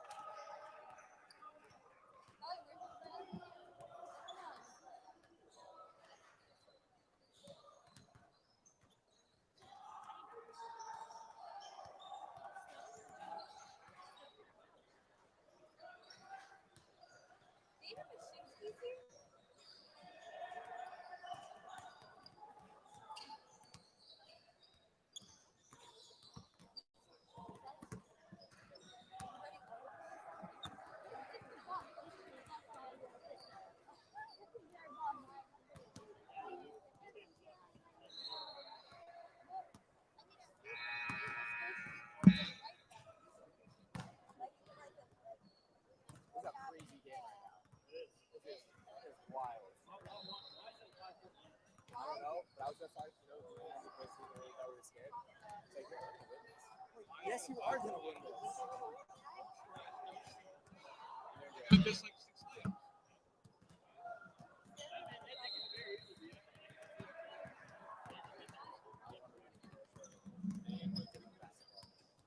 You don't want to give them their own basketball?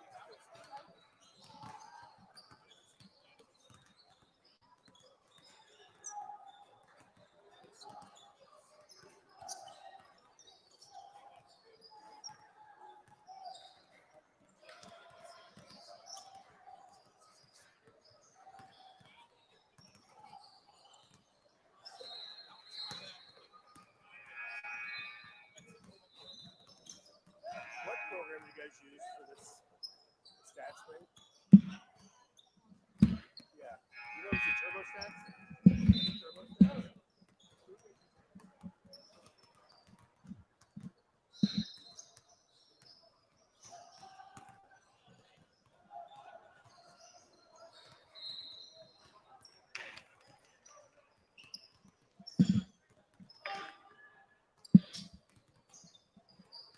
All right, folks, welcome back. We're going to hit you with some highlights here, and then we'll be back to join you for the second half right after the highlights.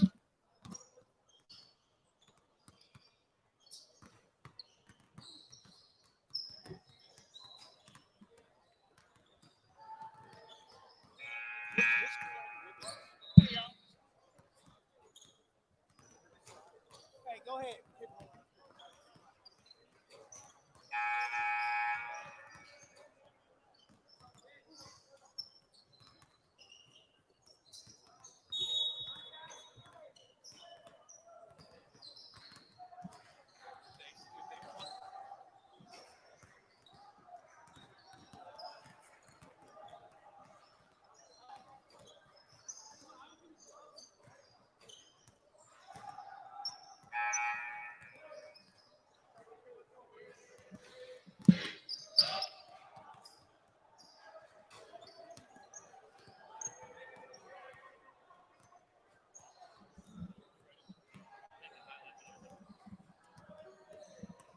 All right, folks, welcome back. Ira Lipsy here on the call, color commentator Jake Brewer.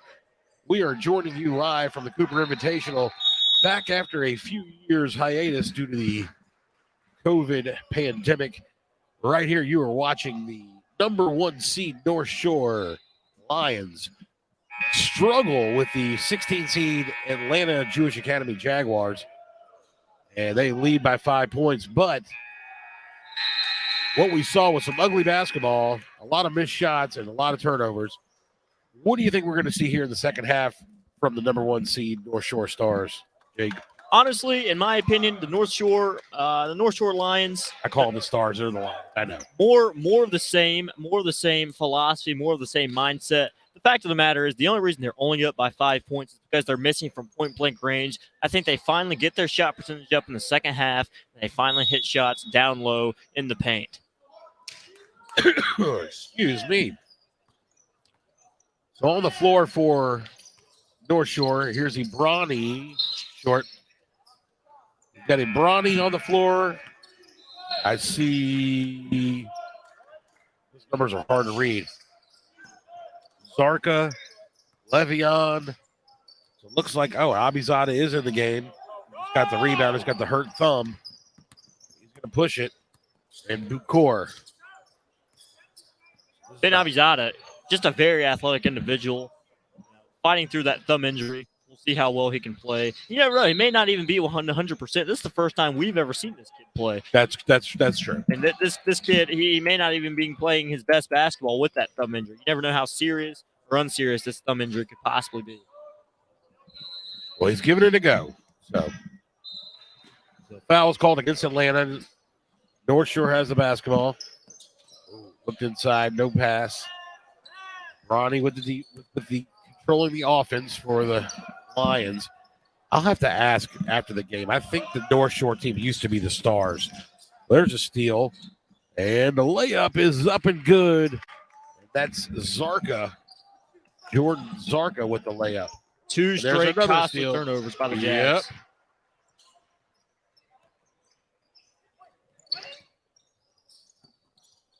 Yep. Abizada on the drive. Nice dump down. Oh, couldn't get it to go. Here's Abizada, and he finally gets one in. That's what you call grown man basketball, wanting the basketball, getting it down there with the trees, and taking matters into your own hands.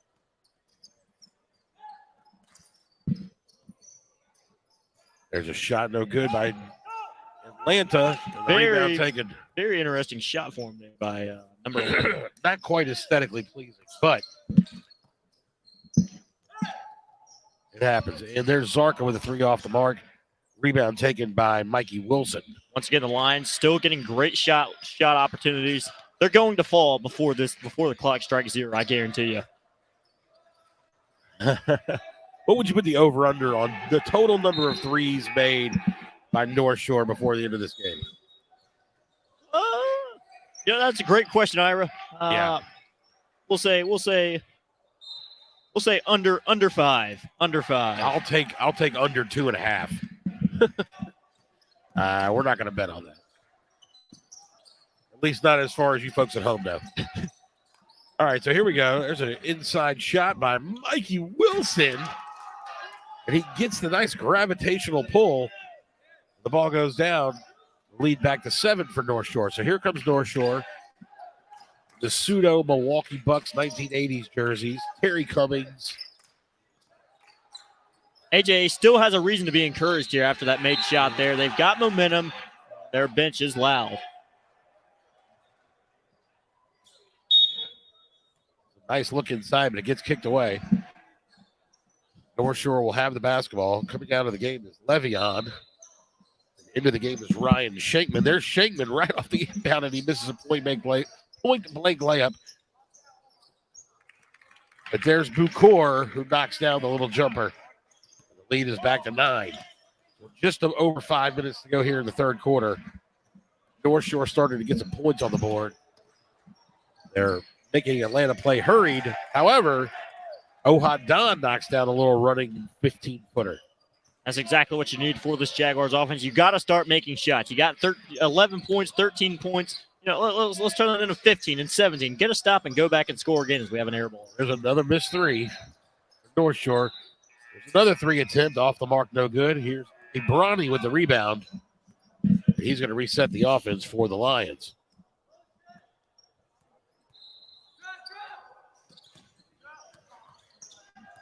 Nice dribble drive. Off the mark, no good. There's Zarka with a rebound, and he knocks it down. Shalom Babayev wanted a foul call there, but he didn't get it, but it didn't matter. North Shore scores anyway to go up 9 points, 22-13. Here come the Jaguars. Nice interior feed. Keeps that pivot foot. Don off the mark from 17. Here come the Lions. They've got numbers if they look. Brownie's open back door. They didn't give it to him. So up top is Abizada. Here's Ibrani. They go cross court to Zarka. Nice pass underneath. Beautiful feed. Exquisite ball movement. Shankman can't connect. Exquisite ball movement there by the line. Just could not get that foul call. It was a ball game for Atlanta, number 14, Arie Cohen. This is Ari Shapiro.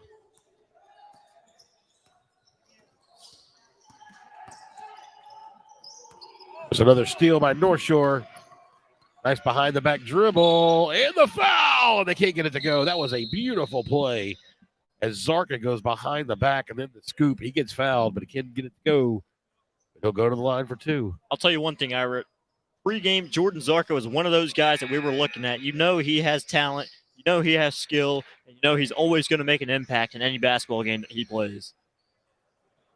He has been not great from the free throw line so far. Checking into the ballgame for North Shore, number 34, Phil Cohen. And into the ballgame for Atlanta, number 42, Isaiah Siegman.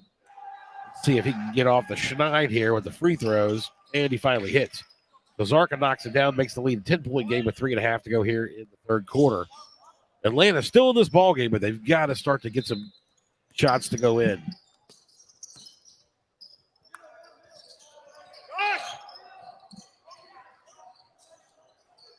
That was a good look, though, by number 11, Idani Yall. Nice pass up ahead. Trying to dump it off. It goes out of bounds. Probably wouldn't have been the best, smartest call there for Cohen to save that. Yeah, I'm not at the best angle here, but I feel like if that had gone out of bounds without him trying to save it, that would have been AJA basketball regardless. So that's going to be a blocking foul against Siegman. North Shore retained possession. Bronny. There's a 3 on the way long there by Phil Cohen. Ball's loose on the floor. Zarka has it. And they get a timeout. That just goes to show you how talented this basketball team is. Number 13, Jordan Zarka, wanting that basketball more than anybody out here. And Shalom Babiev calling the timeout. You know, Jake, it'll be interesting to see if North Shore advances to the second round to the first Tier 1 game. If they come out as a different team, I've seen this years past where the higher rated team comes out in the first game, they're flat, they don't have a great game, the other team that they play mucks it up, and things just don't look great. And then they play the second game, their first Tier 1 game, and they really explode. You really get to see what the team has.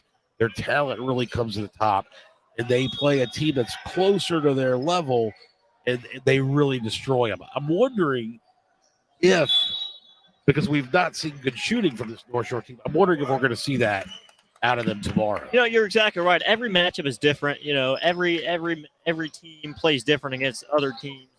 And the fact of the matter is, like you said, playing a team closer to your level, you can really excel and achieve great things on the basketball floor as opposed to playing a team not really on your level. That was a nice look inside, and Ben Abizada, they get a layup to go. Lead now stretched to 12, yeah. Atlanta's still having a little bit of trouble against this pressure D. And with every basket for North Shore, it seems as if the door closes just a little bit more for this AJA team to make a comeback. Oh, Haddad able to throw it off a North Shore player to save it. 2:31 to go, third quarter. Atlanta basketball. They go deep into the backcourt for Cohen. And now there's a steal. It's Zarka, and Zarka's fouled by Cohen. Good foul there by Cohen. Really stop play. Avoid a possible easy layup on the other end. Now, I don't want to jinx this, but we have not seen so far in this court yet today is a 1-and-1 situation. Not a lot of fouls called. Letting them play. We have not had to have that dreaded bonus situation yet. So I'm like, fingers are crossed so we can continue to have a relatively clean game, but we'll see. No, you're exactly right. And speaking of the 1-and-1 situation, I believe, I don't know what exact set of rules we're playing here, but I know in the Tennessee High School Basketball Association, 1-and-1s are no longer a thing. What? After this upcoming season, what does that high school mean? basketball, 1-and-1 is no longer a thing. When a player goes up for free throws, if he gets fouled intentionally, it's 2 free throws, no matter what. So when you reach the bonus, it's just 2 shots. It's 2 shots regardless. That's a brand new rule. It's terrible. Here's Ohadon on the drive. He gets fouled, can't convert the layup, but he'll go to the line for 2 shots. Well, I don't like that rule. I like the 1-on-1. I like the bonus. Very, very controversial. Some people like it, some people hate it, but the fact of the matter is that's how it is. Ohad Don, he's not quitting. He's out here still hustling, still trying to get in those passing lanes, full court pressure, and he's going hard nosed to the basket every single time he's going up 2 free throws here. Ohad Don, senior guard, 5'8", 160-pounder. He's a dog out there, Ira. He's a dog. Checking into the game for Atlanta's number 21. We still don't know exactly who that is. It could be Elon Rush. But he replaces Aryeh Cohen.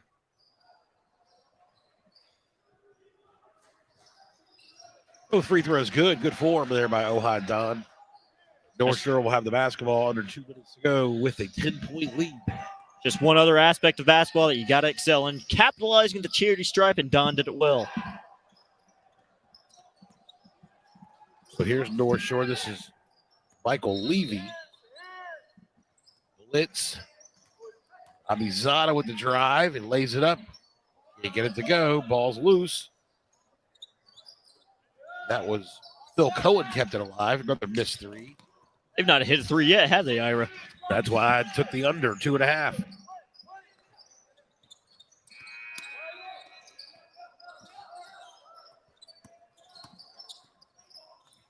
And Don tried to weave through traffic, got it knocked away. Michael Levy drops it off. Layup good.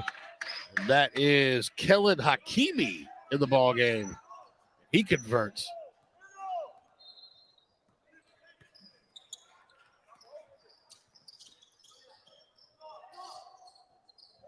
Turnaround jumper way off the mark, no good. As Hakimi comes away with it, and he throws it away. That was a walk. Seems as if neither team here is playing smart. They're both playing rushed, when in reality, especially North Shore, there's no reason for them to be rushed. They have the edge. They're up by 12 points. Just play the game the right way. It's weird. It's weird, Ira. I feel like this team has the ability to score 60, 65 points in a basketball game, but here we are, almost through the third quarter, and they only have 27. Now back in the ball game for North Shore is Jonah Carmeli, who comes in for Levy. There's Phil Cohen, nice dump down. Here's a three on the way from Blitz. Great ball movement. Good ball movement, good open look, can't hit. Another missed shot. 20 seconds to go here, third quarter rather. North Shore leads by 12. Atlanta looking for one good shot here. We approach the end of the third quarter. Smolinski trapped in the corner. He gets it stolen. Here's Cohen. North Shore pulls up for, that was Abizada. And they wanted a foul, but I don't think he got touched. And shot's no good at the end of 3. Your score, North Shore 27. Atlanta Jewish Academy 15. I'll tell you one thing, Ira. North Shore. Wait. You can tell me 2 things. I'll tell you 2 things, Ira. Okay. North Shore, they're up 12, but you already know they are not happy with this performance whatsoever. They're going to learn from this. They still have a quarter to go. With a comfortable 12-point lead and the way AJA is playing, the window of opportunity for Atlanta to come back here is not that great. They don't have a high percentage of a comeback here. But the fact of the matter is North Shore, they're not happy whatsoever. I feel like in round 2, they're going to come out playing much better. But we'll see how this fourth quarter goes. We could see a comeback here. It's the game of basketball. Anything's possible. We've seen a lot of things here in the history of this tournament. But the fact of the matter is we've got another quarter of basketball to play. Indeed we do, my friend. And then after that, you will be enjoying Milliken.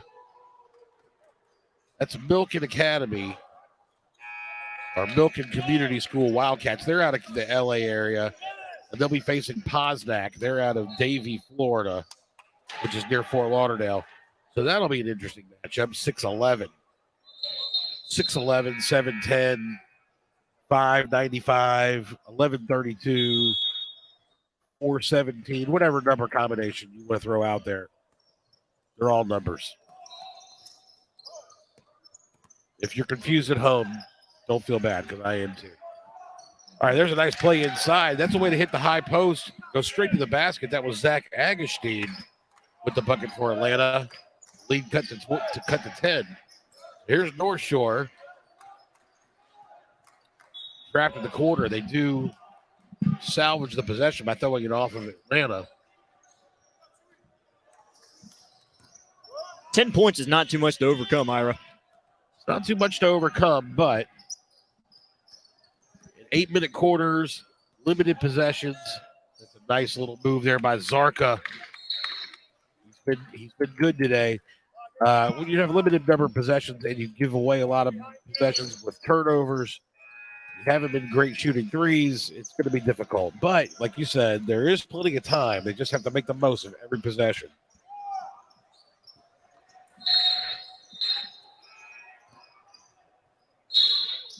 That was a nice attempt by Zach Agustin, and he's going to draw the foul. Now he's got to convert. The clock is stopped. Zach Agustin doing a wonderful job creating contact, finding that contact, and getting to the free throw line.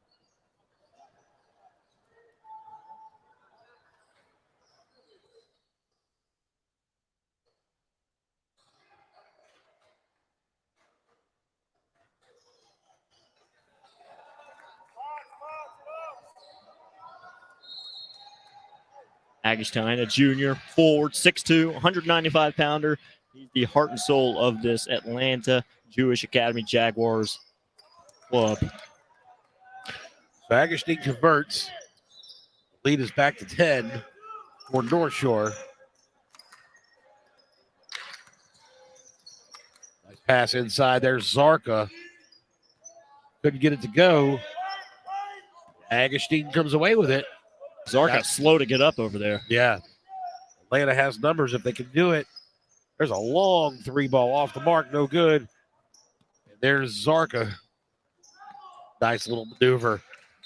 He wasn't exactly cherry picking, but slow to get up off the floor originally. And he benefits as he gets the easy layup. And let's not forget, Zarka slow to get up, which allows AJ to. It's a 5-on-4 opportunity. You would think, basketball. When you have 5 guys and your opponent has 4 guys, it's easier for you to score. But they throw up a, not a great shot, not a great look, and they pay the price on the other end. And now they have a timeout and they've got to draw something up. Fact of the matter is, AJA has to play perfect basketball to here on out in order to win this basketball game or send it into possible overtime.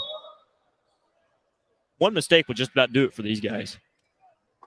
Yeah, if you see this lead bloom to where we at 12, if it goes to 15 or more, I think you can pretty much forget about it.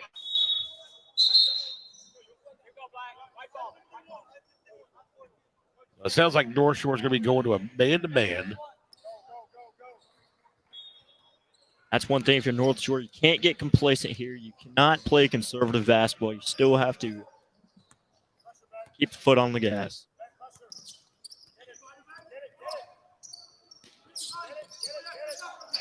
Oh, good defense there. Abizada just reaches out and ties him up. It's just a giveaway possession for Atlanta. Lamont Watkins not happy about that one, and personally, I would not be either. Now North Shore with the basketball.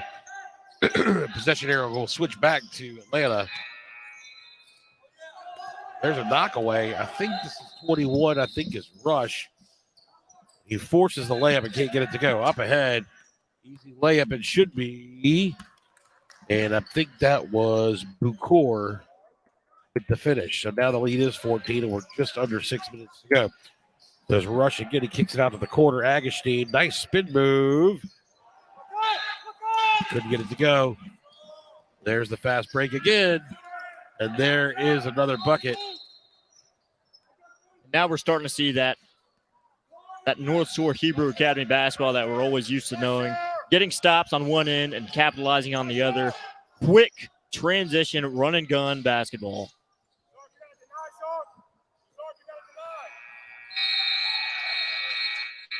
It's going to be a 3-second violation. That's going to go against 21. We think that's Rush. Not 100% sure. Ohad Don will come back in the game for 21. And the lead is now 16 as we approach the 5-minute mark to go here in the fourth quarter.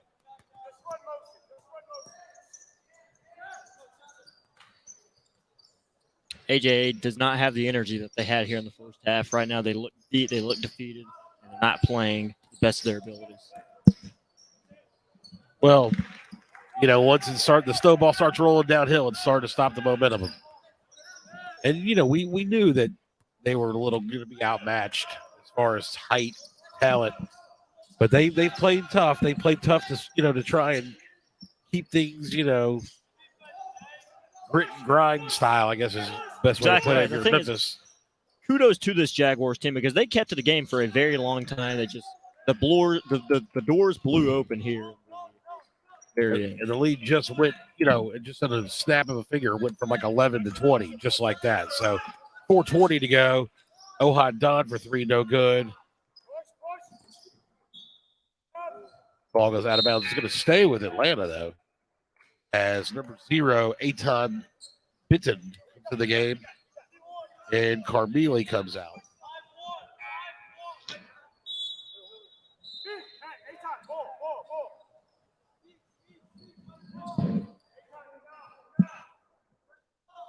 Hear me out, Ira. North Shore with the uniforms of the tournament so far. It's still early, but they've got some nice, clean uniforms. I'll tell you that. Well, I don't like in the back with the names. They're in dark green. They're hard to see. Sure. I wouldn't mind seeing those in like the numbers and the names rather in lighter Lime green or white. But yeah, they're all right.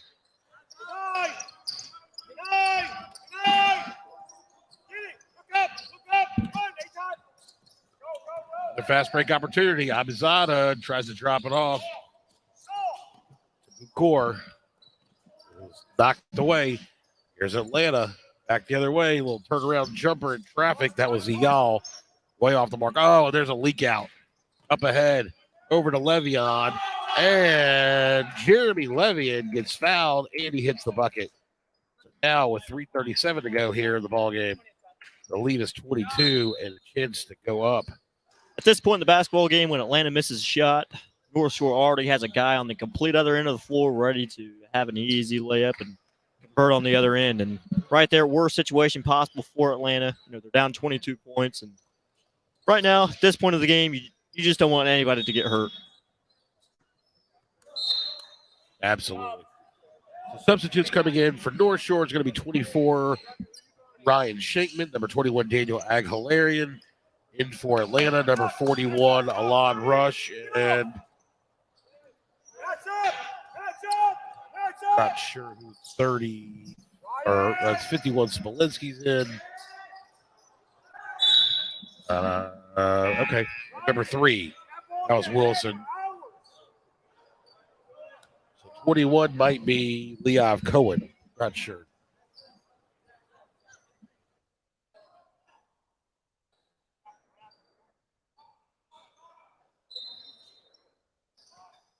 Nice inbounds. Oh, goodness gracious. Very hard foul there. Not necessary there by Aton Bitton.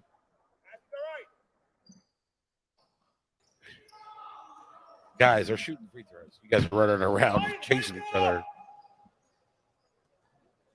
So here's Wilson in the line for 2 shots.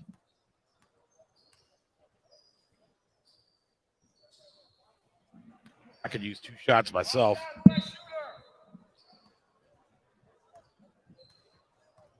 Me, Brad Dessler, and Pat Summerall, rest in peace. Second free throw off the mark, no good. Rebound taken by Cohen. Is that Phil Cohen? No, I'm sorry. That was Ben Abizada. Baseline jumper, and it's good. Once again, another nice, fundamental, easy possession there for North Shore. They're comfortable and they're playing their brand of basketball.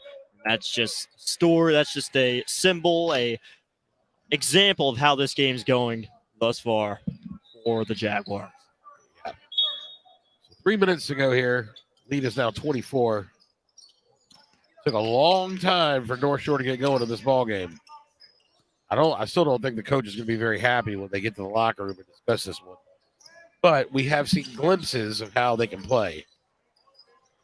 We all know the team they play next, whoever that may be in round 2, it's going to be a much more talented opponent than this HAA Jaguar club. Absolutely. Nice backdoor pass That's another bucket for Bucor. I bet you Bucor's got 15 points, and most of them here in the fourth quarter. Exactly right. Really, really excelling here as he Gets Bucor another himself. steal and another bucket. Oh, I didn't get the bucket to go.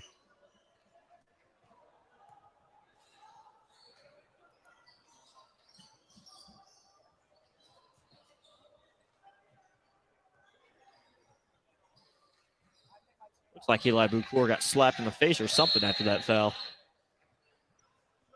Seems just a little bit shaken up here for these two free throws. First free throw is good.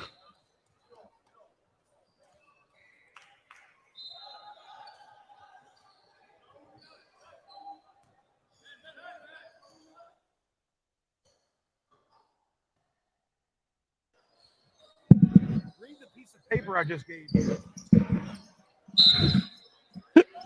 Sorry. Looks like we have a timeout for North Shore.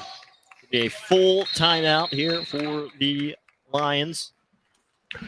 Yeah, 2:23 to play here in the ball game.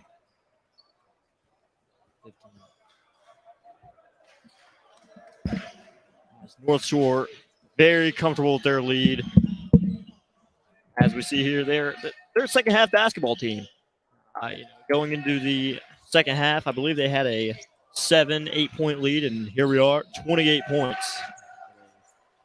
Just a wonderful day of basketball here for the Cooper Yeshiva Invitational Tournament. If you're watching in the Memphis area, come on out. Come on out here to the Memphis Sports and Events Center here near Simmons Bank Liberty Stadium. It's a wonderful, wonderful facility. If you've got nothing to do on this afternoon or this weekend, this tournament runs through November 5th. Come on out and enjoy some great, talented basketball from teams from across the country.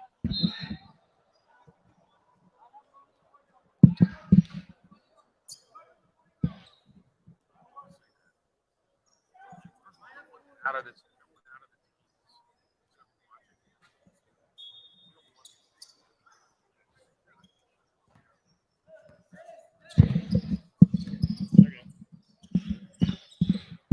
All right, so Atlanta basketball. The substitutes are all trying to get some time in here and make their way as North Shore is going to be advancing to the the first tier. There's another hard foul. I didn't know he didn't touch him.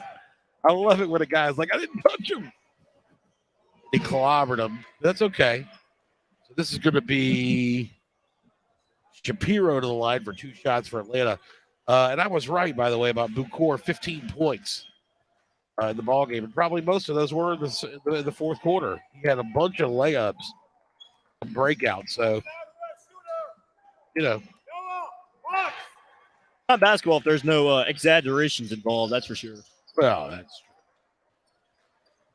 So lead is 16. I don't feel like they took some points off the board, maybe for North Shore, but no problem. North Shore patient. Ugh.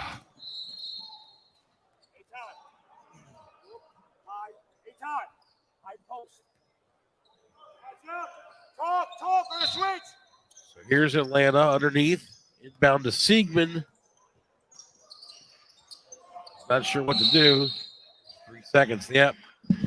He's getting stuck in the lane with nowhere to go. Another 3-second call.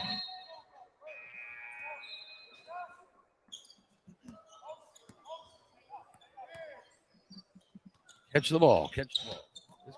This is the second time he's just thrown the ball away on the wing. He's just playing very lazy, that guy. Who's that, number 0, Bitton? Ira, what is number 21's name? 21 for Atlanta? For Atlanta. I don't know. He's not on the roster. It could be Leov Cohen, but I'm not sure.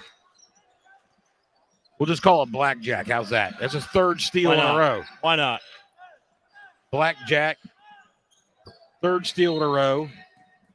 The lead's cut to 14. No, I'm sorry. 23, 24. I can't do mathematics. There's a shot attempt by Smolinski and another foul by North Shore, which is the last thing you want to do at the end of a game when you're trying to salt away the victory. Foul's going to go on Ryan Shinkman. Yeah, Shankman is he thought he had good possession, but he did come down with the hands. Smolinski misses. Kellen Hakimi checking into the basketball game. AJ can't capitalize the charity stripe, but to get the offensive rebound. Oh, another foul. This time it's Joshy Bronny. Oh, looks like they're going by the new rules. The new rules. Okay. 2 shots on the 5th foul. I believe that is correct. Is that per quarter or is that per half? Per half. Per half. It resets. No way. Per half? Seriously? Don't quote me on that, but I believe it is per half. Whoa.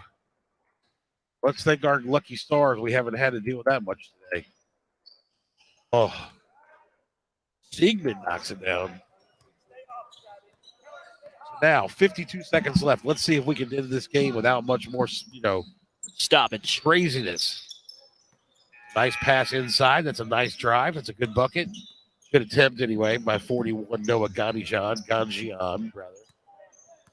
But I like it. He got the ball at the high post, put it on the floor, went straight to the basket. Didn't get it to go in, but there's no hesitation there. You know what I like that North Shore is continuing to trying to score. They're not letting up. You got your substitutes in. You can't tell those guys, just to hold it. Here's Atlanta, 15 seconds to go. Smolinski.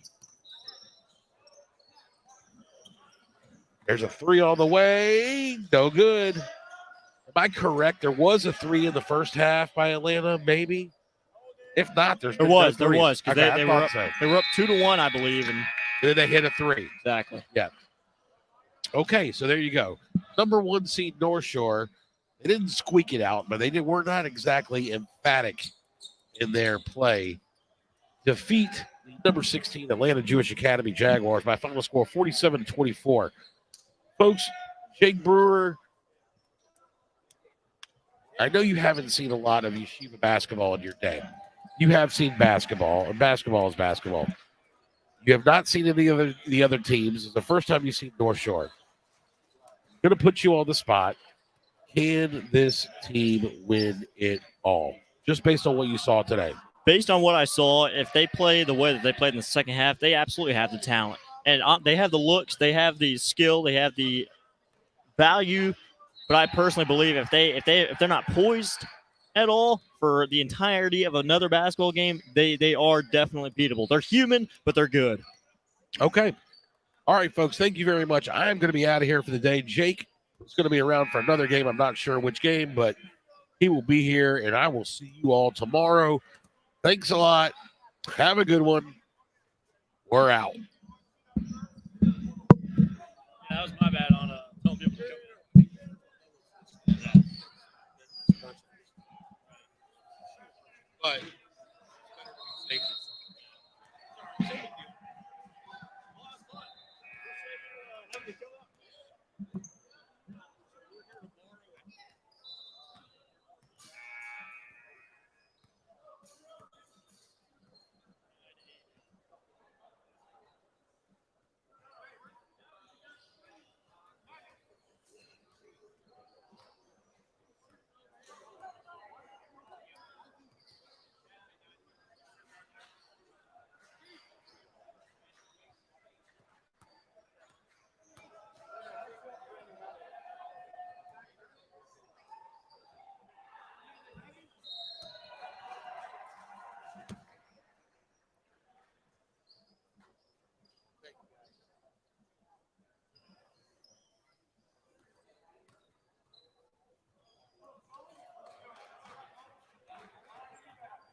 Yeah, it should be. Number 23, Jonah Carmelo. That's a shot. I don't know. He's going to tell you guys. Okay. Who am I saying? Guys, off the floor. Let's go. Off the floor.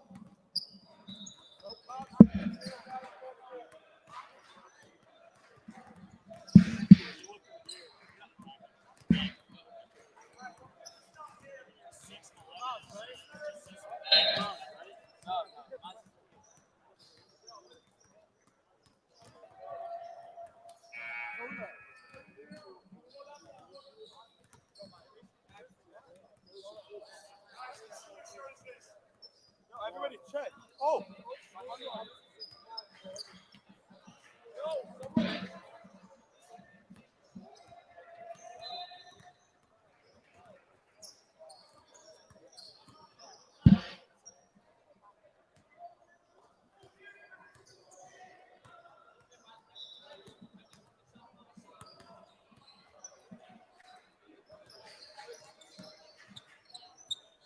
I'm not.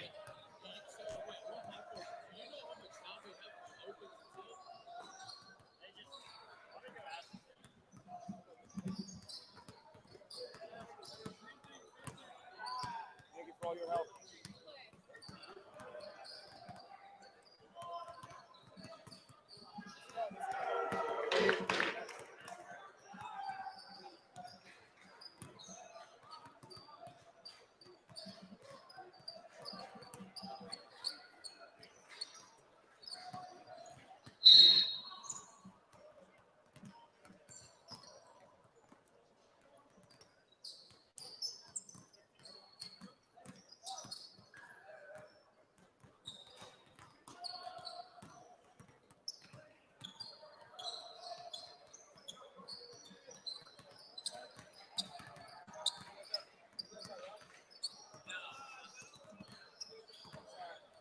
Trying to introduce myself.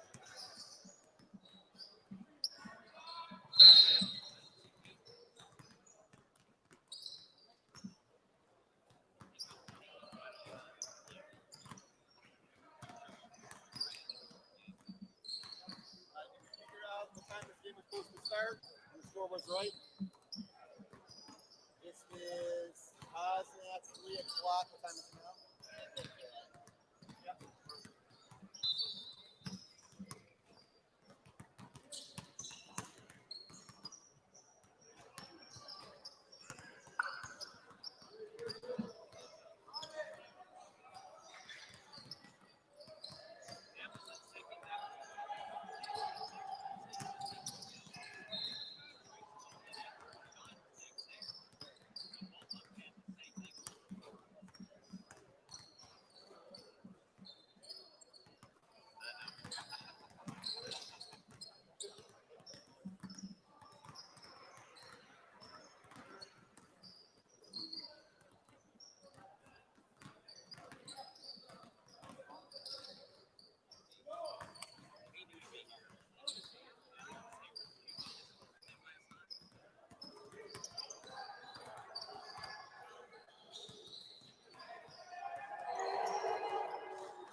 Hey, Coach. It's not when I let them know. I'm thinking natural players. So they're using these numbers, and it's like nobody past 15. I know you got some 30s and stuff like that. Okay, I appreciate it. Thank you.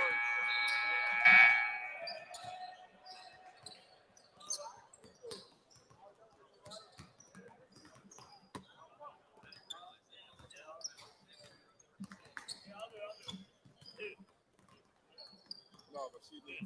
Oh, she put it out first time.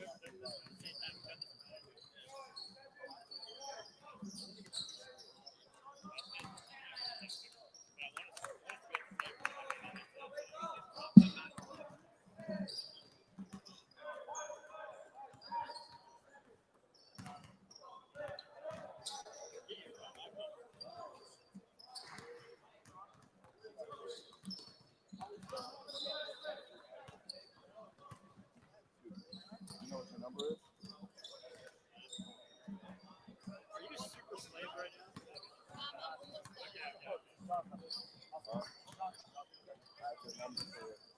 just in case tomorrow when we do it, we don't lose you out trying to copy this on that side.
I got one.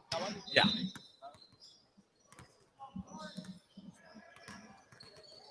Scared me a little bit.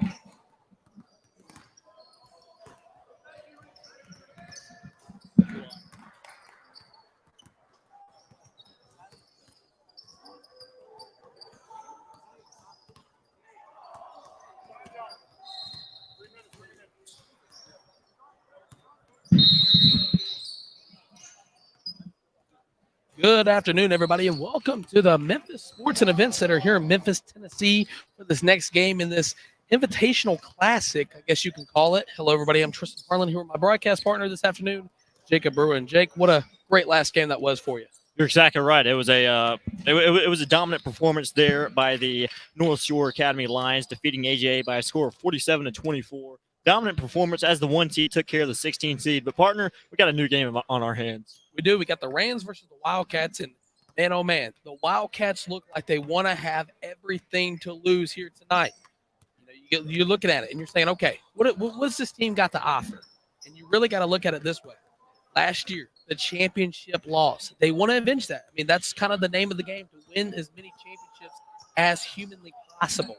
And then you got to look at it.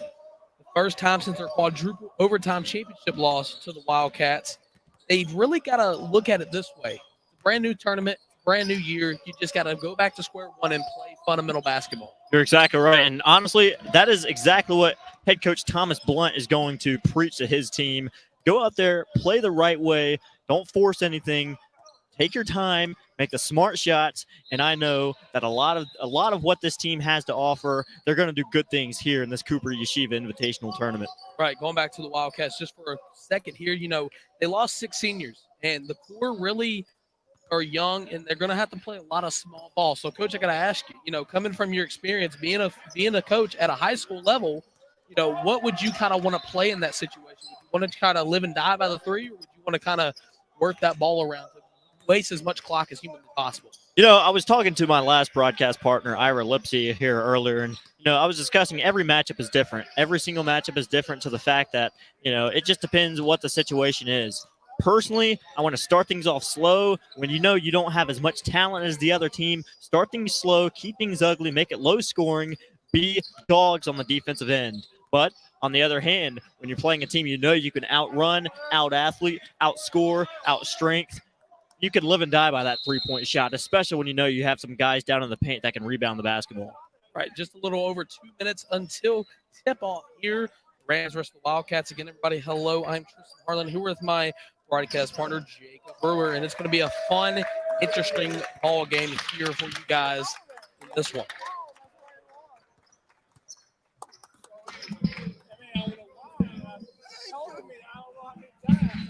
Rob Marsh went over to Chase. I'll start with you. How you get JCC with MSCC? I have no idea. And two texts. Keep paying.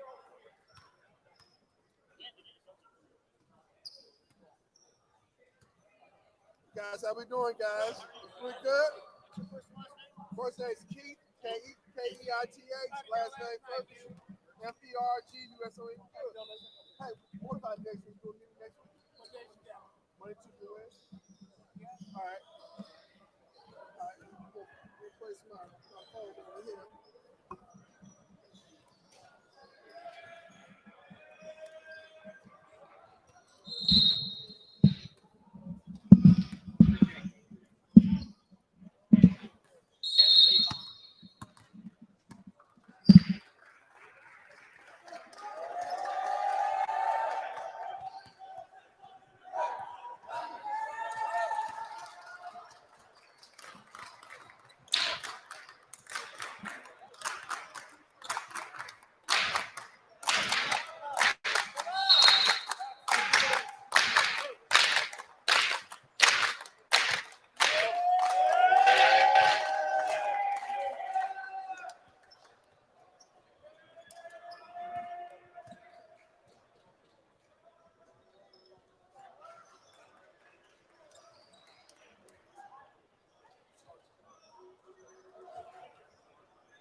And ladies and gentlemen, welcome to opening round of the Cooper Yeshiva Invitational Tournament between the number 6 seeded Posnack Rams and the number 11 Milken Wildcats. As Tristan and I spoke earlier about how competitive this matchup's going to be, a 6 and 11 seed is always going to be a good one. Yeah, Jake, and it's really going to be one of those things where you got to look at it like this: what team's going to play that hard-nosed, physical style of basketball? You're exactly right. As we have tip-off here, official Keith Ferguson and Chris Burke on the call. So waiting the tip here, and here we go. And boom goes the dynamite, and we are underway as the Rams will get possession first. Max Jacobs, the one who had the ball, passes it off to his teammate, trying to get their offense set up here early to get the momentum on their side, passing the ball around. I'll tell you one thing, Milken's bench is wild. They're loud. They want to get in Posnack's head here to start the game. No whistle call there. That three-point shot, it's up and good. Max Jacobs with a huge shot to start the game off as we have an injury here. Referees are discussing with the coaches on what happened there. Never a good thing for a young athlete like this to be injured, especially 21 seconds into the basketball game. 31 on the ground here for Milken Wildcats. They got to look good. It's not going to look good here early, especially when you have a athlete like that down just as soon as the game gets started. Looks like he's going to be substituted into the basketball game. Well, we don't have a 35 on our roster. Number 35 for Milken will be coming into the basketball game, substituting in for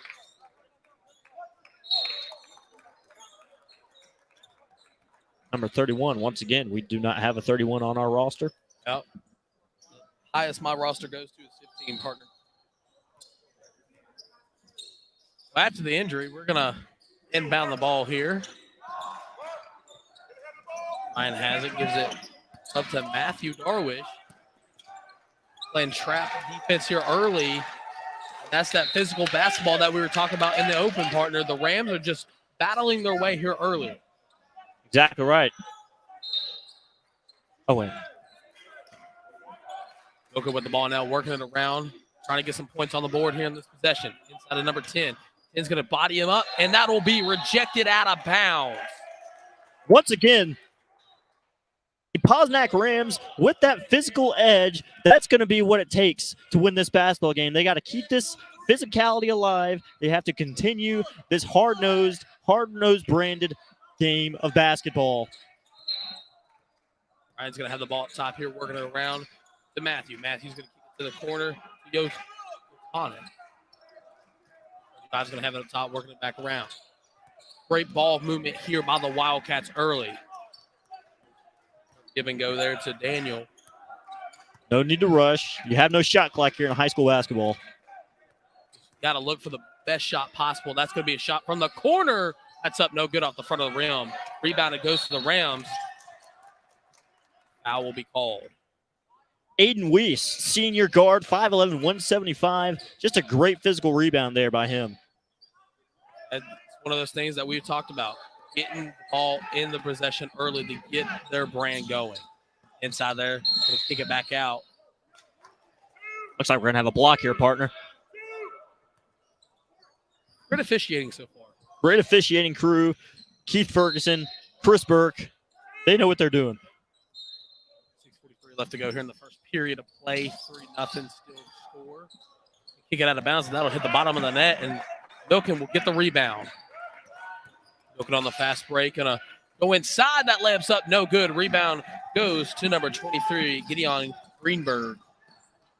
It's going to be a reverse layup. Up and good. I've seen a lot of basketball in my time, and that was one of the most impressive circus shots I've seen.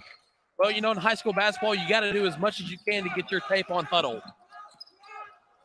5-0 lead here early. The foul will be called. And partner, both teams playing fast, both teams playing physical. This is a talented matchup. And your head coach is Marquise Griffin of Posnack and Thomas Blunt of Milken. They've coached their teams well. These are two very well-organized basketball teams. Yeah, I mean, you said it yourself. Two very organized basketball teams, and that's what we're seeing here early on. It was stolen away by number 14, Max Jacobs.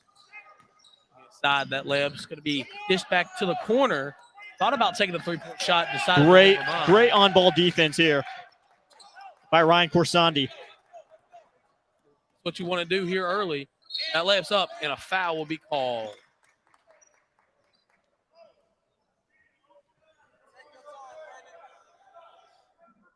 It should be on number 14, Corn Silberberg. Going to the line now for Milken. That's number 12, Daniel Kohanen. I apologize, Max Jacobs. That's who that foul's on. Misses that one badly.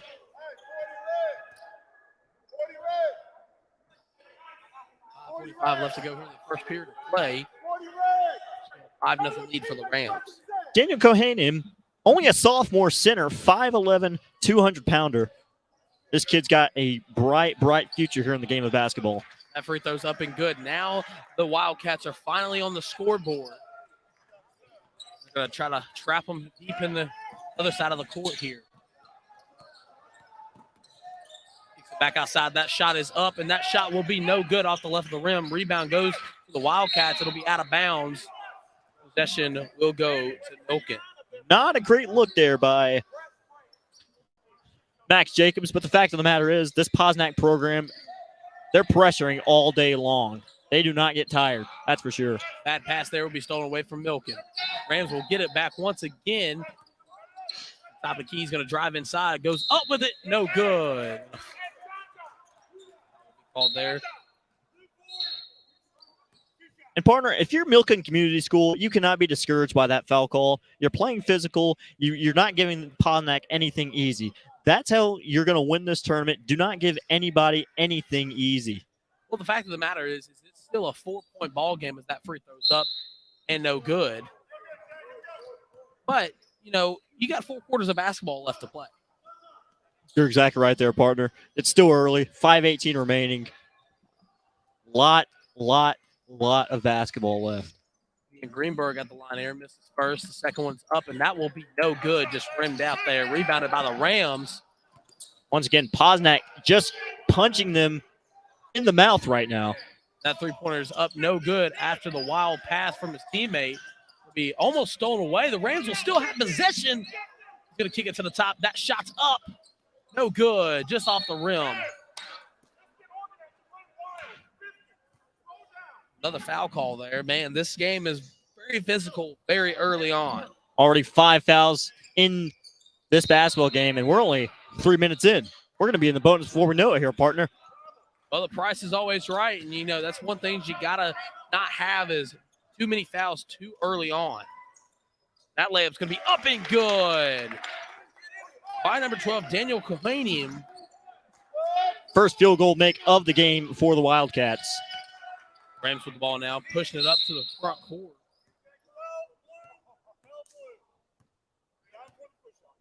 Thomas Blunt not happy with that call. Push here, inbound on the ball in front of us is number 14, Max Jacobs. Jaden Shearer. Be forced out of bounds there, and it'll be a turnover by the Rams.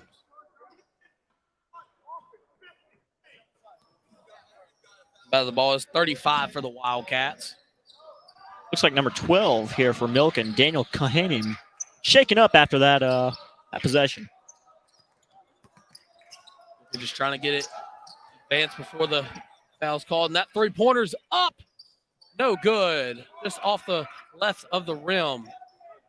Milken will maintain possession.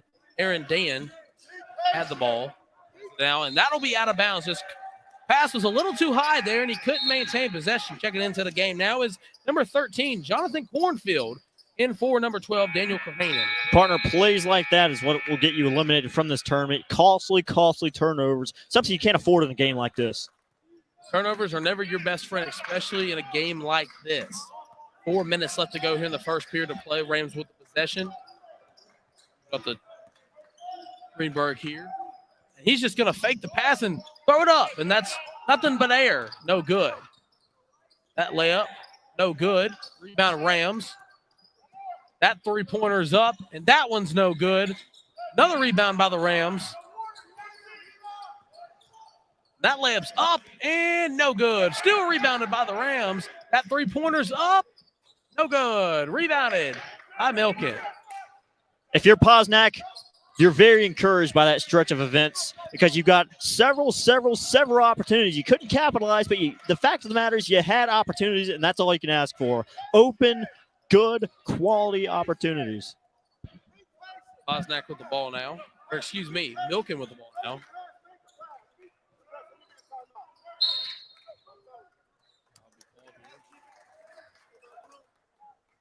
And it looks like we have a full timeout here for the Milken Wildcats.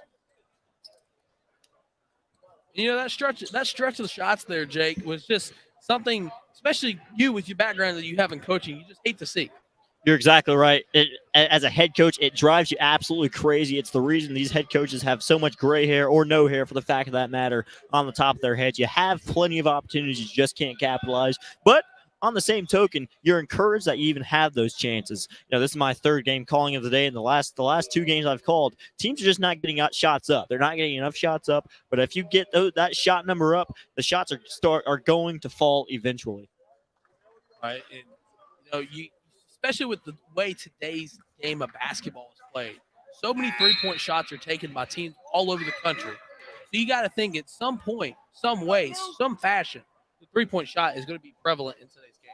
You're exactly right. Three-point shot, you know, it doesn't matter what level. A lot of the professional athletes in today's times have really influenced the game, and, you know, to the point to where it's trickled down to high school, middle school basketball. Kids just want to shoot threes, but that does not stop the fact of the matter that Posnack Jewish Day School, they're doing everything they can to beat Milken to the punch. And they don't care what they are or who they play. They work hard from the tip-off to the final buzzer. Milken with the ball down the corner. Back to Cornfield. Moving the ball around Milken.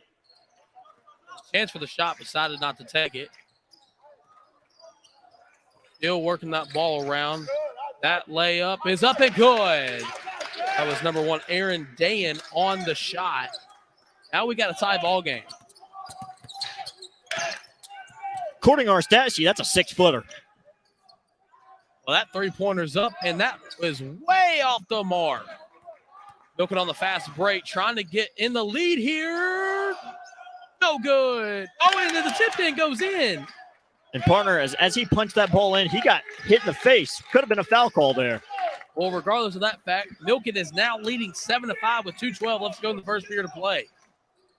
Posnack working the ball around. They've gone cold so far after the big stretch they had to start this one out. Milken in the middle of a 6-0 run. Ball around inside, that layups up and good. And then we now have a tie ball game once again with time winding down the first period to play.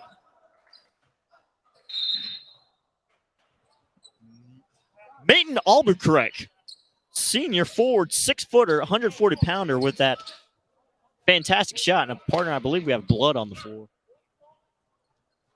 I believe they're stopping the game here as number 1, Aaron Dyan, got popped in the mouth as he just went up for that layup there on the other end for the Wildcats. Dan came to the side of the bench and he just hit his chair in frustration. Just that's the way the game goes. 1:44 remaining here in the first quarter. Milken working the ball inside.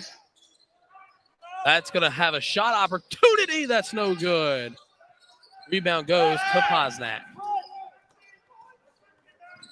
Jacobs has the ball now. Working around. Back inside to the corner. Shots up. Shots no good. Another one of those things, Tristan. Another one of those things. They're getting great looks. They're just not falling. Can't be too upset about it. Both teams have kind of hit a struggle point here. The tie up for the ball, called jump ball, possession arrow.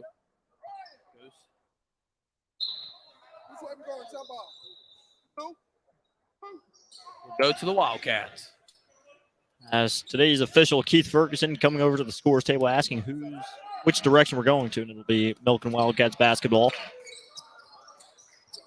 Ball now, just a little over a minute left to go in the first period to play. Working the ball around inside. Back on top. Jump shot. No good off the back iron. Rebound goes to Milken. He'll just big body his way with the ball. He'll go up with the layup, and the foul will be called. Is that big body David Roddy down there or what? That was a fantastic physical play there by number 32 of the Milken Wildcats. That's exactly what you need to give yourself the edge here in this basketball game. Well, we talked about the physical brand of basketball, and that was kind of the biggest example so far in today's game. First free throw is up. That's good. Milken takes a 1-point lead here with 45.4 seconds left to go here in the first quarter of play. Exactly right. Just a flat-out physical basketball game. It's been a long quarter, partner, because these officials blowing the whistles a lot because these guys are playing physical. A lot of contact here. It's already 7 fouls into the basketball game. Second free throw was no good. Rebounded by Milken. Milken trying to get a good shot opportunity here. Possibly going to hold for the last one if they can do so. And that shot will be up and good. And one opportunity coming up for number 10, Matthew Darwish. Matthew Darwish, a junior point guard. He's got a bright future in this game of basketball. He may play at the next level, but we know he's a leader. He's been a leader, and he's going to be a leader for the next foreseeable future for this Milken program. The made shot will just be an and one opportunity here. The and one conversion falls. It's now 11-7, Milken. Milken on a 10-2 run right now, partner. Trying to trap him so they can get the ball back inside. That shot's up, and that shot's no good. Just rims out. Rebounds goes to Milken. Good press break. Have 16 seconds left to go here in the first period of play. Inside, that's a big body move. No good. Rebound goes to the Rams. Rams on a 2-3 fast break. That three-pointer's up. No good. Gets his own miss. And he'll go up with the layup, and that's up and good. That'll be the final shot of the first period of play as the Posnack Rams behind the Milken Wildcats, 11-9. We'll be right back at the start of the second period.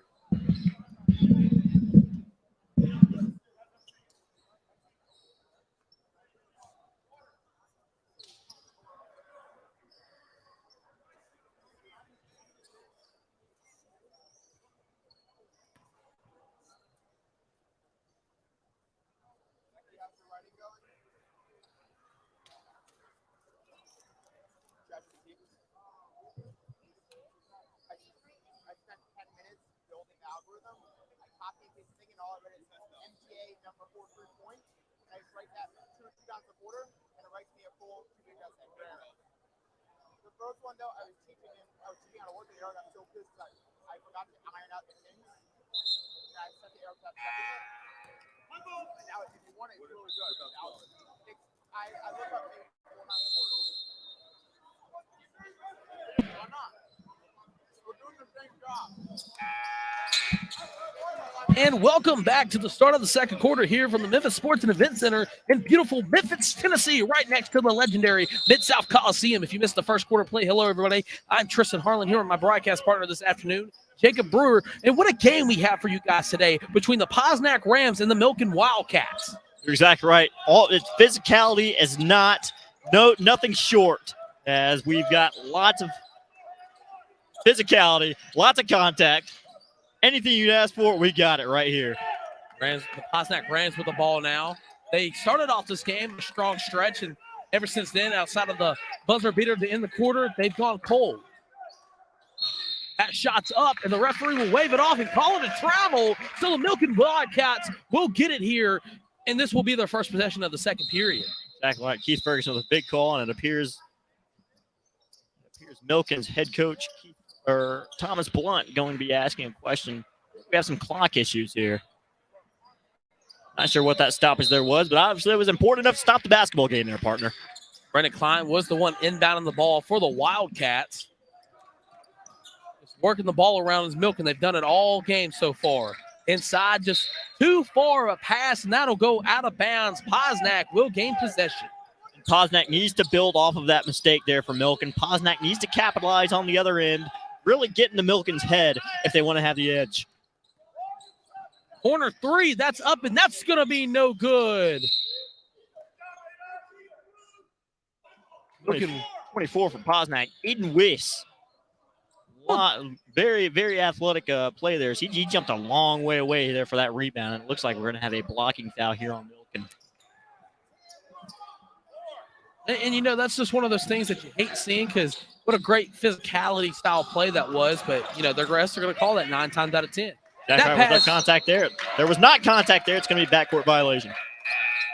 So turnover for Posnack, and Milken will gain possession here. Sloppy start of the second period play for both sides of the ball.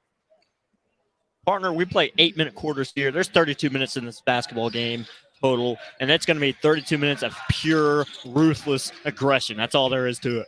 Well, partner, you're doing that Steiner-style math here early, and that's just one of those things, like you said, that you can't have early.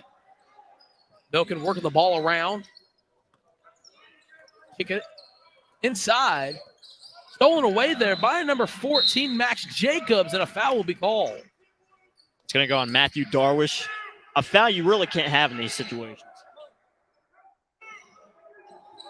That'll be Darwish's third foul, as head coach Thomas Blunt will have to see what he can do to draw up something else. That three-point shot's up, and that's going to be no good off the right side of the rim. You know, partner, we talked in the open about the possibility of the three-point shot playing a prevalent part in today's game, and so far, Posnack just hasn't been able to hit one from the three-point land. And neither can Milken, partner. Nobody really shooting threes. They're all just packing the paint, shoving the ball down in the striped area, in the painted area, and they're just really finding the whistle. Get to the charity stripe, see what you can do at the free throw line. Inbound the ball now. One of the lower scoring games of today's tournament. Hunt fake in the corner. He'll try to drive.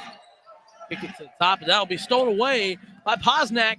1-on-2 fast break, and that'll be blocked. Jonathan Reen with a wonderful steal there. He wanted the ball more. He got in that passing lane, capitalized, and got to the free throw line on the other end. That's exactly what I just talked about, partner. You got to get to the free throw line if you want to come away with this game with a W in the win-loss column.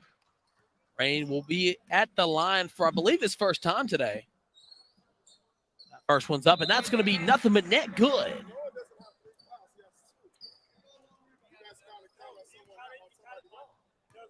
As it looks like there's some foul confusion here at the scorer's table. I told you earlier, Matthew Darwish had 3 fouls, but we're not sure if he has 2 or 3. We'll get back to you on that. Well, the second free throw was GOOD good, and Milken has the ball now. That'll be a 4-pass, cross body.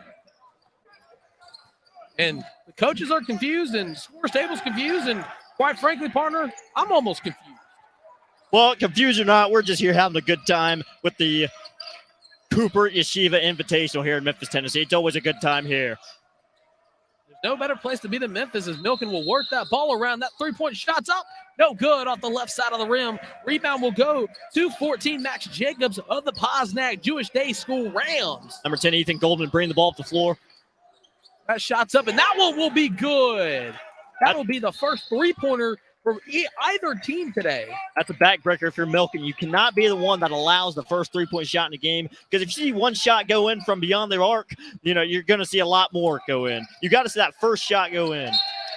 It'll be a trap here, and ball went out of bounds. The referee was right there to see where it went out of bounds.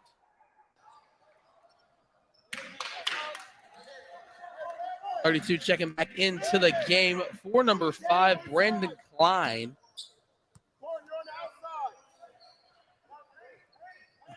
.32 is a big individual partner. And that'll be stolen away there. 1-on-2, fast break. No, there's his teammate. That'll be no good. Rebounded his own miss. Tries to kick it out. He will. Drives in, goes up. That'll be up and good for number 4, Jonathan Rain. Jonathan Rain's on fire so far, partner. Back right. He's on fire. He's a big difference maker for this Posnack Jewish Day School organization. Work the ball around. What great defense is being played by the Rams. That three-pointer's up. No good off the right side of the rim. Rebounded by his teammate. Again, up no good. Just rebound after rebound for the Wildcats. Partner, right now, Milken is flustered. They don't know what to do. They can't stop Jonathan Rain. Jonathan Rain's too much of a menace on the defensive end, and Milken can't capitalize. Almost stolen away there by number 12, Daniel Cohen. And that will be stolen away. Bad pass by Gideon Greenberg. Trying to take a charge. That layup's up and good. Just a kiss off the glass, and that'll put 2 points on the board.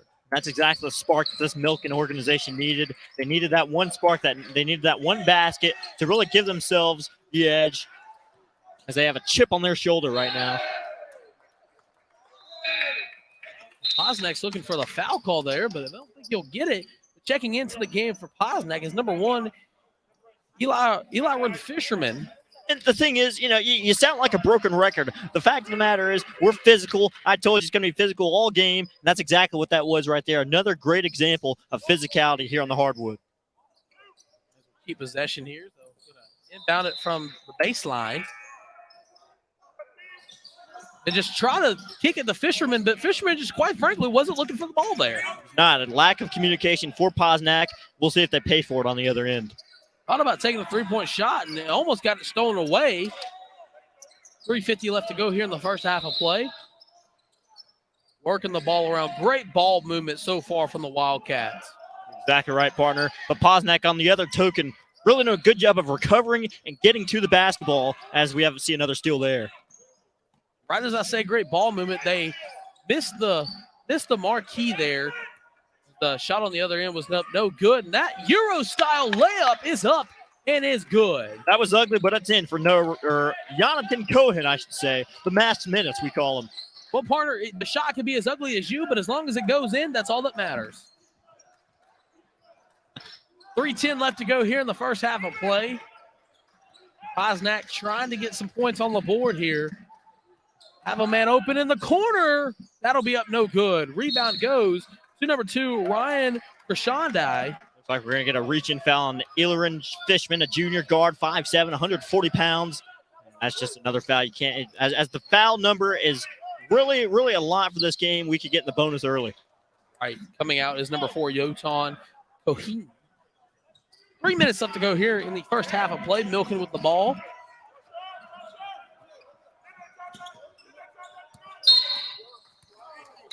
Block will be called on number 22. Jaden Sure.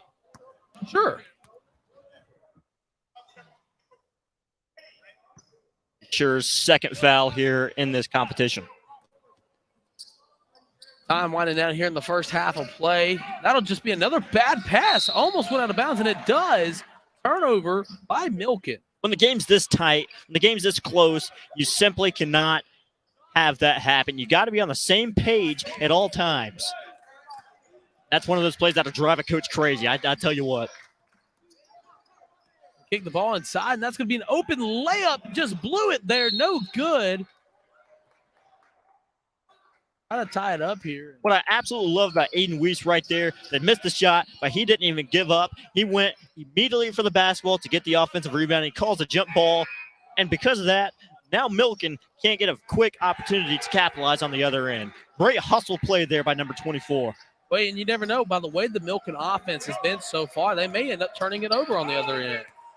Great screen there. That's going to be a wide open lane itself. No good. Rebound goes to number 32 of Milken.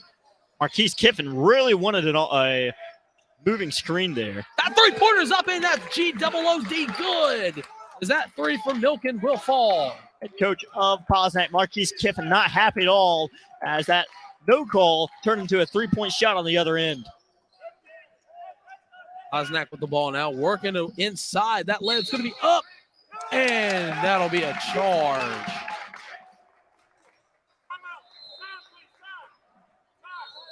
Posnack's trying to call a timeout here. Timeout will be called. Timeout here for Posnack, and with 2:05 left to go here in the first half, Wildcats lead it 18-16. We're going to take a timeout with both teams, and we'll be back at the resume of the action.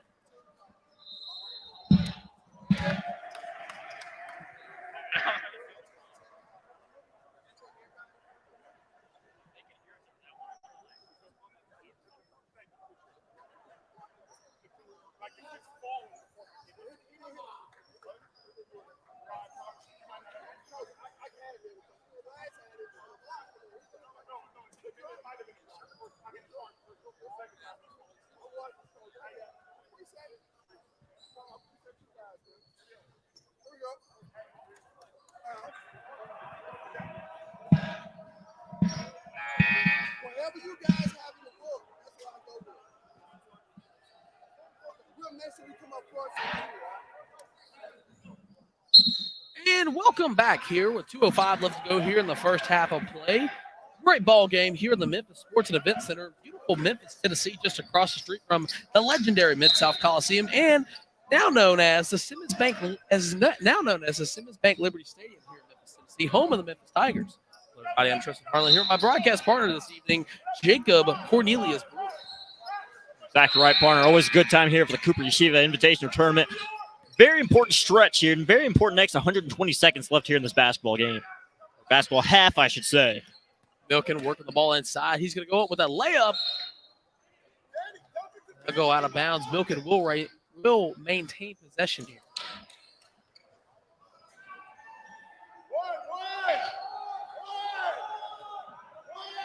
Out of the ball is number 13, Jonathan Cornfield.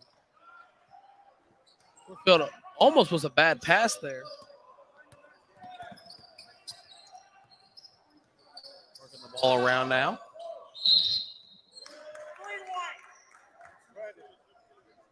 Looks like we're going to get another foul here. That time it was called against number 3, Leroy Graham. We're going to be shooting free throws here, partner. Late in that. Oh, here's we're not going to be shooting free throws. Looks like we have some confusion here. That'll be the 6th team foul, and we will, in fact, be shooting free throws. Partner, did you know in the new high school basketball rules, once you're in the bonus, there are no more 1-and-1s. 1-and-1s do not exist anymore in high school basketball. It's all 2 free throws.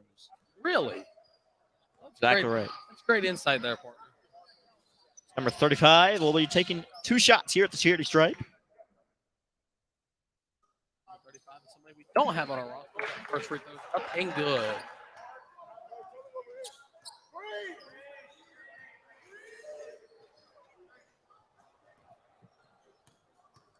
Let's not forget, partner, Posnack, the last time they were in this tournament, they made it all the way to the championship round, losing to Sheck 53 to 46, I should say. Second free throw was no good. Posnack with the ball now. That'll definitely be a travel there. I was waiting for it.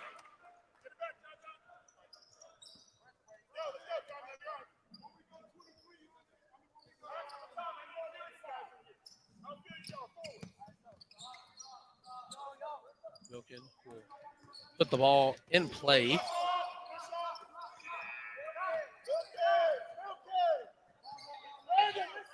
Milken's going to live up to their name and milking clock away.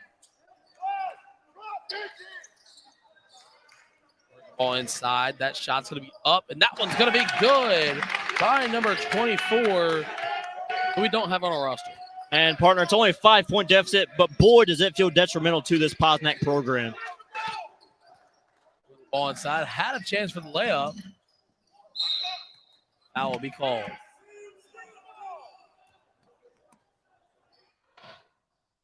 Ladies and gentlemen, be sure to join us at 4:30 right after this game as the number 9 seed Hafter takes on number 8 Cats Yeshiva here on court 2 for the Cooper Yeshiva Invitational. And partner, I believe I'm calling that game by my lonesome. You are. You're going to do a great job, partner.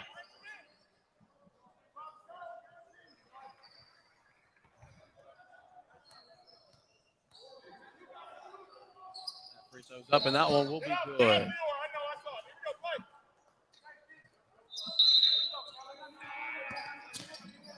That was Lior Gamal capitalizing the charity stripe there with 50 seconds remaining here in the first half. And what a pass there for the and one opportunity there by number 1, Aaron Dayan.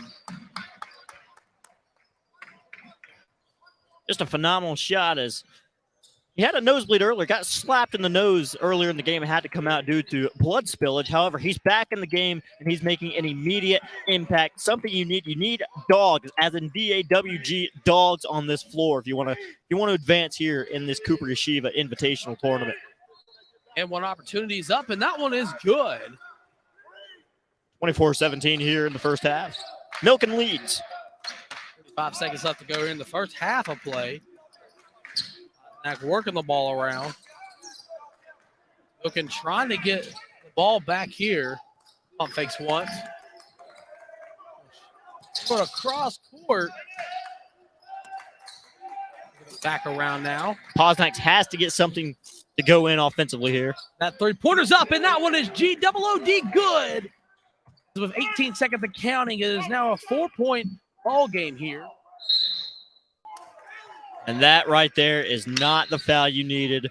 Number 3, Lior Gamal, sending the opposition to the free throw line, down 4 in the first half. That's just not a smart foul, partner, is it?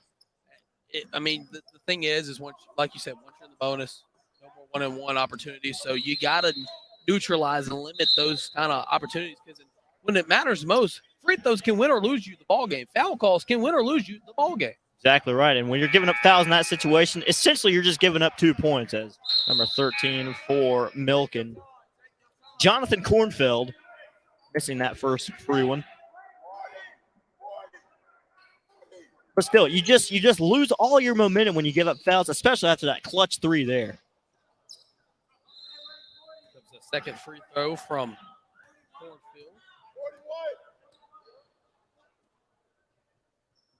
The shot will be up, and the shot will be no good. Bodies flying everywhere, partner. 0 for 2 on the free throw opportunity. That'll be the 5th team foul there on Milken. And they will be going to the charity stripe here after that. And once again, partner, the 5th team foul, these teams are just giving up points to the opposition. There's no need for you to do that. You got to play smart basketball. You got to know where you are at the foul count. You got to know where you are on the floor. You got to know where you are when it comes to your position, your percentage to win the basketball game. Well, the big thing is how much physicality is too much physicality, Coach? You know, in my opinion, at this stage of the game, when one team has 18 fouls, the other team has 5 team fouls, don't even play physical. Put a body in front of them. But these guys, trust me, I was a high school player one time too. I wanted to always have the ball. I wanted to always play the best defense. The fact of the matter is, this level of play, you know, they're not always being the smartest all the time. They're always running in. It's more football out here sometimes than basketball. Those up and good. So now it is a 3-point Milken lead with 10 seconds left to go in the half. Very, very important possession for Milken here to see if they can go into the second half with momentum. That layup's going to be up, no good. Rebounded by Posnack. 1 second left. He's not going to get it up in time, but it will be no good regardless. So at the end of the first half, Milken leads it 24-21.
you got coming in blue. Blue ball coming in. So we trade this way. Blue will go this way. White will go this way.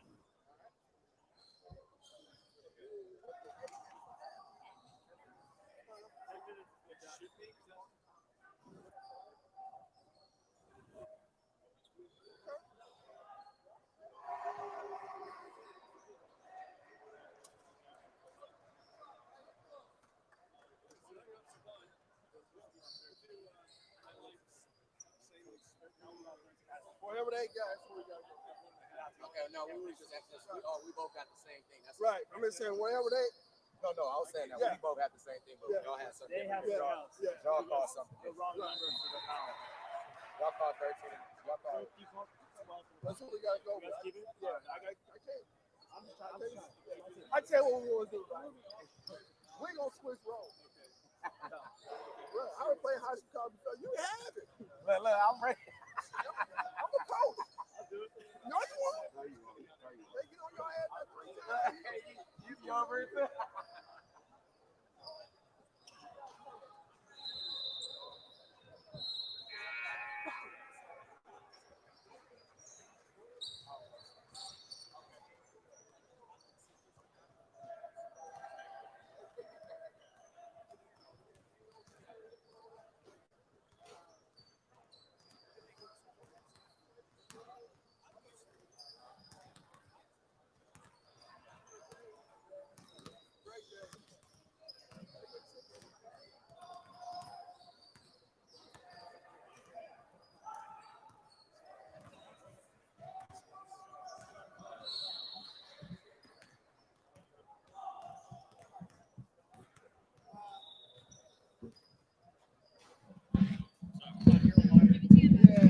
It doesn't matter.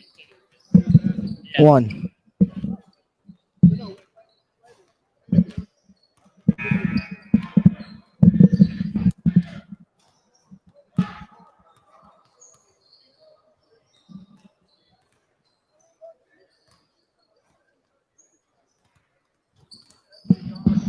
So much.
And welcome back here. Still in the halftime here between Milken and Pisnack. Just want to come and give you guys a quick little update.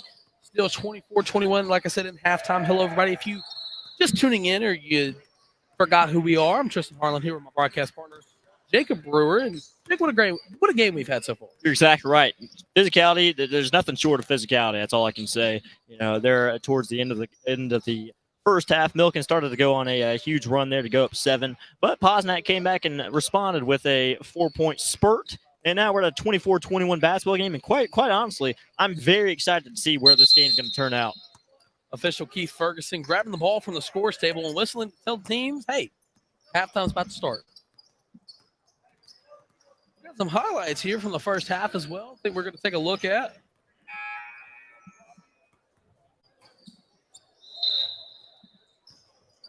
Still 10 seconds left to go before halftime will officially be over. And here comes the halftime highlights here. You know, what a great game it was early on for Milken.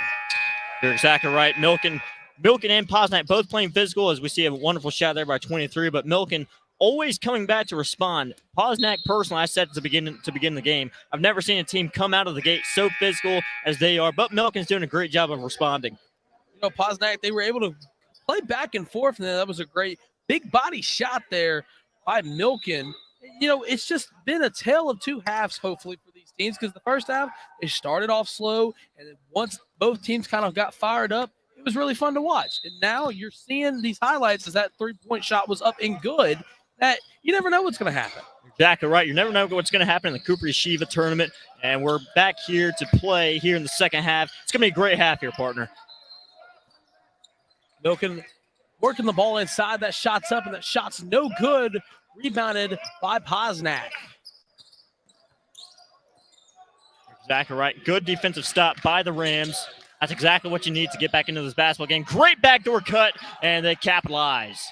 And that layup was up and good by Gideon Greenberg. Like my 2K fans out there, that layup was nothing but a Irish spring green. You're exactly right. Play 2K later, huh? Hey, I'm down. I'm here all night. That foul is on Max Jacobs of Posnack. Quick foul, quick whistle there to start the second half. Milken working the ball around now. 1 point deficit on the scoreboard. Milken taking their sweet time as they're heavily guarded. And that's the thing about the game of basketball. Time is oh so precious, and when you get a team that just works the ball around with no shot clock, it's detrimental to the defense because you never know if you're going to get a chance to get the ball back.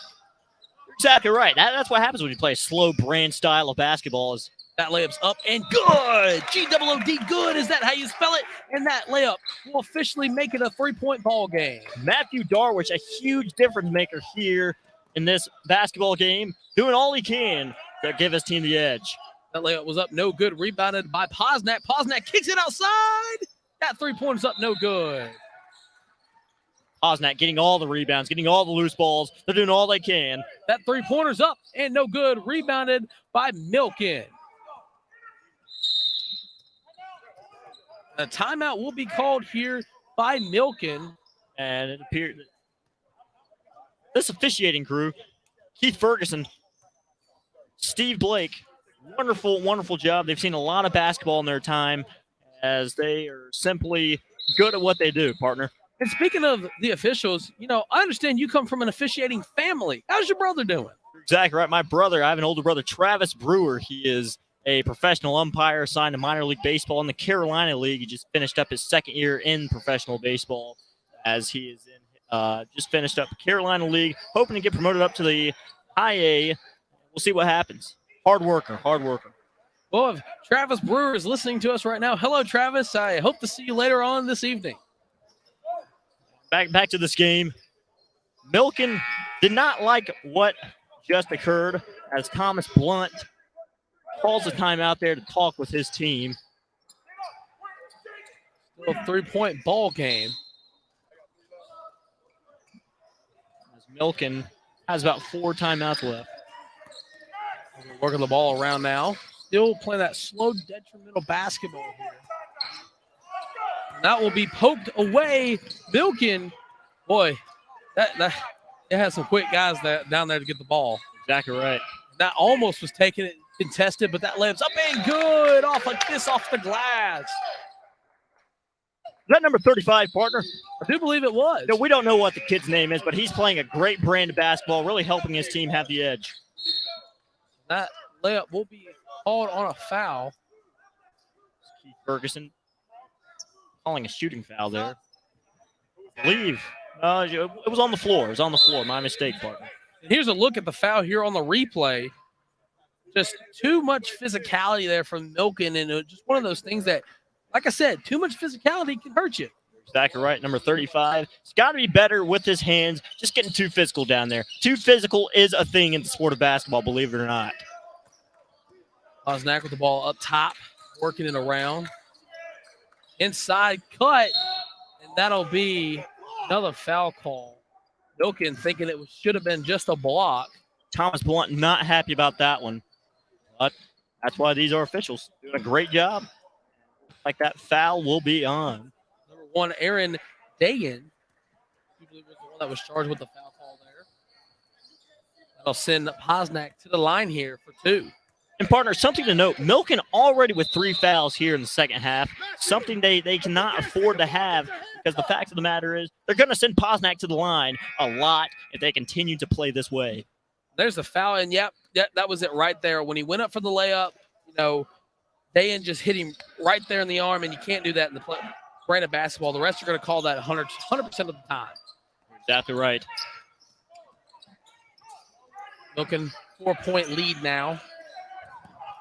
Thought about kicking it to the corner, and he does. That 3-pointer's up, and that one is G-double-O-D. Good 3-pointer there for Milken.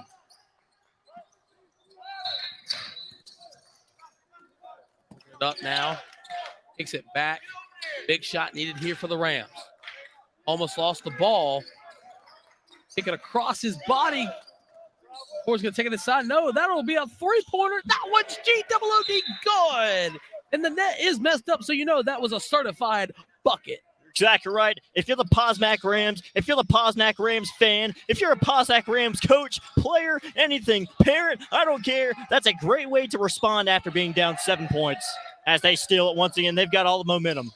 And once again, just back-to-back turnovers for these teams. And that'll be a block by Posnack. Milken really wanted a foul there. And another, that time they'll get the foul call. Again, physical, physical, physical. That's the name of this game as we see the replay here. There's just a 3-point shot there, and it was up and good. It was a huge shot. Back-to-back tray balls, just really speaking to the high intensity of this ball game. Tristan, I'll tell you one thing. I love the game of basketball, don't you? Oh, so do I. It's so fun to watch, especially in the high school ranks like this. The physicality, the pure emotion, it's just something you don't see in your everyday basketball game. And the thing is, these young men, they're trying to play at the next level. They're trying to get to that next step to further their careers, and that's why they want to walk away with a Cooper Yeshiva Invitational title. Throw was up and good now, 33-27. Milken got the steal. That floater's up, and the float game just isn't strong enough this time. Exactly right. As Max Jacobs, physical rebound there. Very, very key part of this team. Looks like we're getting to travel all day long, I believe. I traveled from Jonesboro, Arkansas to be here, and quite frankly, I don't know where he was traveling to. Exactly right. He's probably traveling to Poplar Avenue, if you ask me. Almost stolen away there, but that will be called. A substitution here, number 13 for Milken. Jonathan Kornfeld coming in for number 2, Ryan Corsandi. Kornfeld, a senior power forward. They say he's a 6'5". I don't believe that. He's 180. They say he's 6'5", and we'll say he's 6 foot even. Don't you, partner? Well, we'll just have you go stand up to him for measuring references. Exactly right. You're exactly right. Beautiful facility on hand here, huh? Oh, yeah, brand new facility in Memphis, Tennessee, one of the most beautiful cities to be in the United States, right across from the legendary Mid-South Coliseum and neighbors with Simmons Bank Liberty Stadium, home of the Memphis Tigers. That 3-point shot will be up, and that one is good. Ring him up, put 3 more on the board as Milken is on fire so far. You're the Posnack Rams. That's a backbreaker. You can't go down 9 points here with 3:59 left in the third quarter. Milk and Type, they're ready to go. Crossbody thought about taking the shot, won't. He'll get trapped there, kicking it back around, almost lost control of it. And a travel is going to be called. What a call there by the official. Do you agree with that one, Coach? Oh, I agree with it. I mean, he saw it all day long. Stephen Blake knows exactly what he's doing, and that's why Posnack just called another timeout, and all the momentum is in the Wildcats' direction. 3:46 here left to go in the third quarter of play. Milking up 36-27. You know, just looking at the start of the second half, Coach, I want to ask you, what do you see that you're liking from these teams? Right now, Milken has the edge. They're getting in all the passing lanes. They're hitting shots. They're stealing the basketball. They're causing travels, calling all sorts of turnovers. And quite honestly, Posnack is rattled. They're completely rattled, and they have no answer for this Wildcat team. Well, and the three-point shots from Milken really stand out for the test of time in the story of the second half so far, because in the first half, nobody was hitting anything. You're exactly right. They quite frankly were throwing up enough bricks to build another sports and event center here in Memphis, Tennessee. But now, my gosh, they are going back to back to back, and all the momentum is on the side of the Wildcats. You're exactly right. All the fireworks are going on. You know, at the half, I wanted to go check these baskets, see if there was any lids on the rim, because they weren't hitting anything, partner. Exactly. But things have changed here in the second half. Teams are hitting shots, but Milken, all the momentum going the Wildcats' way. 3:45 left to go here in the third period of play. 36-27, still your score. I'm Tristan Harlan here with Jake Brewer if you're just tuning in. Happy to be your guides in this one. Milken working the ball around. Needing a big stop here is Posnack. That layup is up, no good, just too wide there. Great opportunity by the Wildcats to find them continue to apply the pressure. And that 3 points up, no good. Not a bad look there by Jonathan Reen. You know, he had a good stretch there. He was very physical there in the second quarter. We need more of that here in the third quarter if you're a Posnack Rams fan. He actually gets a steal there. He's going to take it himself. 2-on-1 fast break. And that layup was just questionable one there, partner. Marquise Kiffin, head coach of Posnack, absolutely irate over that non-call. Here's where conditioning gets the best of teams, and that layup's up no good. It almost went out of bounds, but now teams are just going up and down, running gassers, so to speak, and that layup's going to be up and good, and one opportunity coming for the Milken Wildcats. And partner, I'm sorry, he called a charge there. Wow. We've got a charge on the floor. What a call there by the official. See the replay here. I don't think his feet were set, partner. I don't think his feet were set neither. I think he was moving there a little bit. That's why I got hyped, because it still looked from our position here at the scorer's table that he was still moving. And with the Milken bench, how they reacted, you know, people feed off others' positivity and electricity. So that one was a iffy call there. Right. Oh, well, but these officials know what they're doing. While we're here at the scorer's table calling this one, partner. Exactly right. 2:38 left to go in the third period play. After the charge, the Rams will have the ball inside that layup. Posnack absolutely desperate for a basket. They've not scored in a long time. You know, Eden Wise there, he's getting frustrated. You can't have that, especially with the score getting to be the out of reach point as it is. You know, the uncontrollable emotions are just something you can't have. Exactly right. And you say it's only a 9-point game, but the fact of the matter is a 9-point game feels like a lot when you're missing at point-blank range just like that. Well, it's just the story of them getting inside their own heads. Looking on the fast break now. That floater's going to be no good. Rebounded there by the Rams. Tremendous look by Ryan Corsani. He's got to keep shooting those, stay confident. Those shots are going to fall eventually. Physical play here in opening round of the Cooper Yeshiva Invitational Tournament. And the push there is going to be called on number 12, Daniel Cohane. So to the line now for the Rams is number 23, Gideon Greensburg. And for Posnack, Gideon Greensburg, a junior center, 6'3". That's something I believe. I believe he's 6'3", 180 pounds. Only being a junior, you know he's poised for a tremendous senior season. But the fact of the matter is, this is the beginning of this year's high school basketball season. This young man has 2 years of high school eligibility left, and he's going to be a huge part for this Posnack Jewish Day School Rams program. Both free throw shots were up and good. And, partner, as long as he keeps the grades up in the classroom, I don't see why he can't be one of the most electric players on this Posnack team. You're exactly right. Just a nice man. I had the chance to talk to him pregame. Very humble individual. Milken working the ball around now. It's only a 7-point game here, partner. I mean, it's still anybody's ball game. Milken trying to get a good shot opportunity here.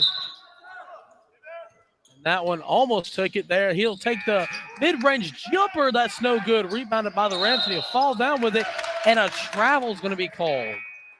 And when you're that big of an individual, Max Jacobs, you cannot fall down with the basketball once you get the rebound. Stay on your feet, stay strong, stay physical. You're just going away from what this team was built upon, from how this game has happened. We got some pushing and shoving here between 14 and 24s. The official has to warn the players not to get a little too chippy down there. 24 for Milken, not even paying a lick of attention there. Foul on the floor. We should have free throws here. Looks like we will. Number 22 of Posnack, Jaden Schur, going up to the line. Waiting the free throws here from 22. And partners, just, again, the physicality beats brains. If you get what I'm saying. That free throw's right. Up and good. Physicality, physicality is great in the game of basketball, but there's only so much of it you can possibly have. Second free throw, no good off the left side of the rim. Rebound goes to Milken. It'll go out of bounds. I'll tell you one thing. Nobody's been more frustrated throughout this basketball game than Marquise Kiffin of Posnack Jewish Day School. At some point, something's got to give. Exactly right. But the officials doing a great job calling when fouls occur and letting some things go. 35 for Milken will be called with the push. So returning to the line is Jaden Schur. If you're the Milken Wildcats, you're giving up points right now. You got to calm down defensively. Let things flow naturally. Basketball is like poetry. Just smooth, silky, just smooth, okay? The fact of the matter is they're giving up points to the Posnack Rams. Now the Posnack Rams are in the bonus as that free throw is going to hit nothing but air. And an air ball there. They didn't blow the whistle immediately, but they eventually do. Well, and back to what I was saying is that Posnack's now in the bonus. So anytime Milken fouls them going forward, they will go to the charity stripe. And if I'm Marquise Kiffin, if I'm the head coach of the Posnack Rams, I'm driving in at all times, trying to find that whistle to get to the charity stripe, to get myself back into this basketball game. And Milken's almost thought he just threw it away there. Exactly right. Posnack applying that full court pressure. Looks like they're in a man of some sort. Thomas Blunt just very aggravated with his team right now. Working the ball inside. Going to kick it to the open man. That layup's no good. Great look, but you got to capitalize at point blank range. That three-point shot would have been huge had it fallen. Got another foul on the floor. That'll be on number 24 from Milken. Partner Posnack's going up for more free throws, I believe. It looks like it was a double foul, 24 and 14. And, I mentioned it earlier. They were getting very physical. They're getting very chippy, and the official finally decides to call a foul on both of them. Looks like we're going to get a conversation here between Keith Ferguson and Marquise Kiffin. Well, technically, since there was a foul, the Rams should be going to the line because they are in the bonus. Exactly right. And I think that's what the coach was trying to tell the refs, and I think that's what people here at the scores table with us is trying to tell them. So Marquise Kiffin wanting a jump ball here.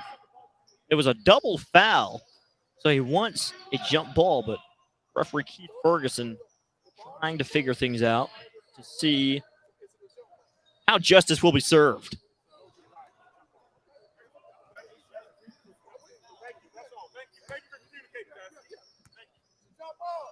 A jump ball will be called. The double foul will be erased. So now a jump ball will be called. See, I'm almost curious if the jump ball will be erased. Looks like there will be no jump ball. Well, they are calling jump ball, but the possession arrow is heading towards Posnak's way. That makes a lot of sense. Sorry for the confusion, fans, ladies and gentlemen. Posnak's basketball here. 1:04 remaining here in the third quarter. 6-point game. Yeah, I mean, like I said, anybody can still have a chance to win here.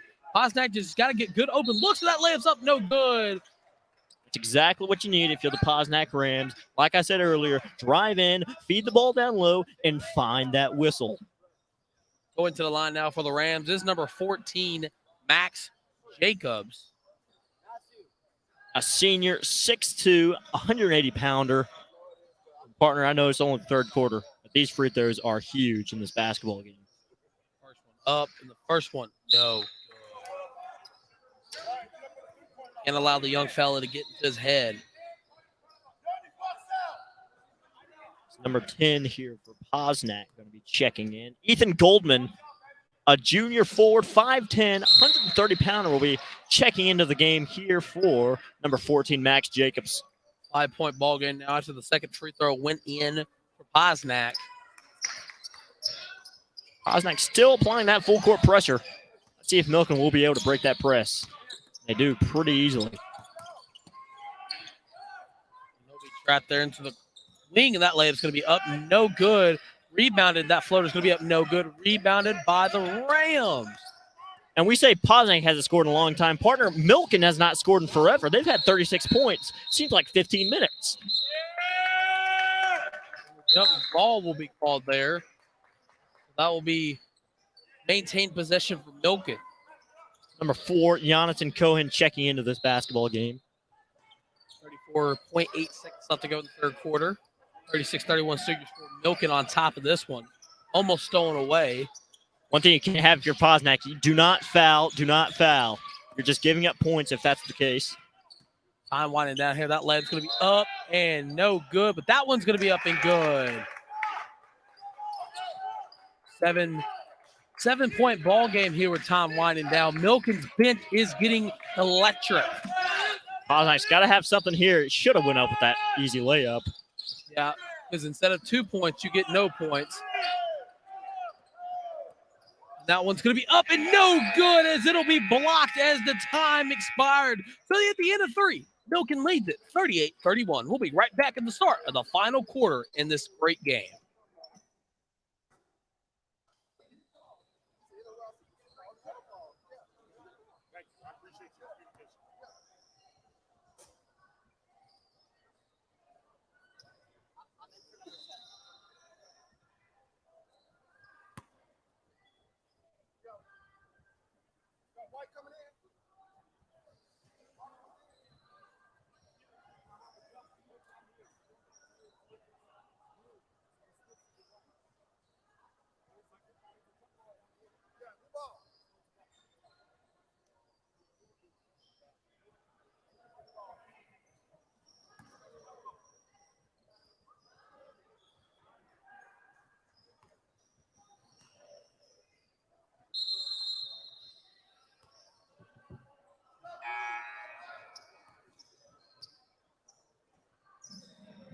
And welcome to the start of the final quarter in this exciting ball game between the Posnak Jewish Day School Rams and the Milken Community School Wildcats. Hello, everybody. For this final quarter of today's game, I'm Tristan Harlan, here with Jake Brewer. Happy to be your tour guides as we go to the final whistle when the clock hits 000 in this exciting ball game. Well, Tristan, we made it to the fourth quarter, and I'll be honest, none of these guys can sit here and say that they want to drop to the Tier 2 bracket. These guys want to advance into Tier 1, and it's only a 7-point basketball game, and anything still within striking distance for Posnak. And it looks like we've had 6 guys on the floor for Milken.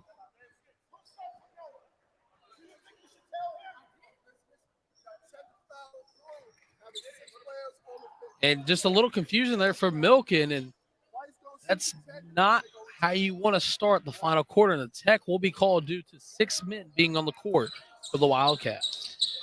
Nothing is more frustrating for Thomas Blunt and this Milken team than having a technical foul because you have 6 guys on the floor. That's just lackadaisical basketball. You got to pay attention to details like that. Basketball is a game of paying attention to little details. Well, that's just an obvious detail you completely missed.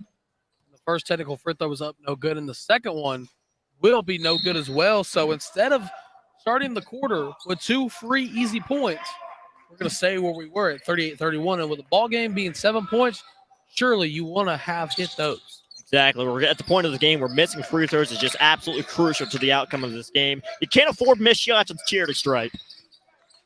Inside, that layup's going to be up and no good. Rebounded by Milken. A lot of contact there, partner. A lot of contact. Milken trying to continue to put this game out of reach.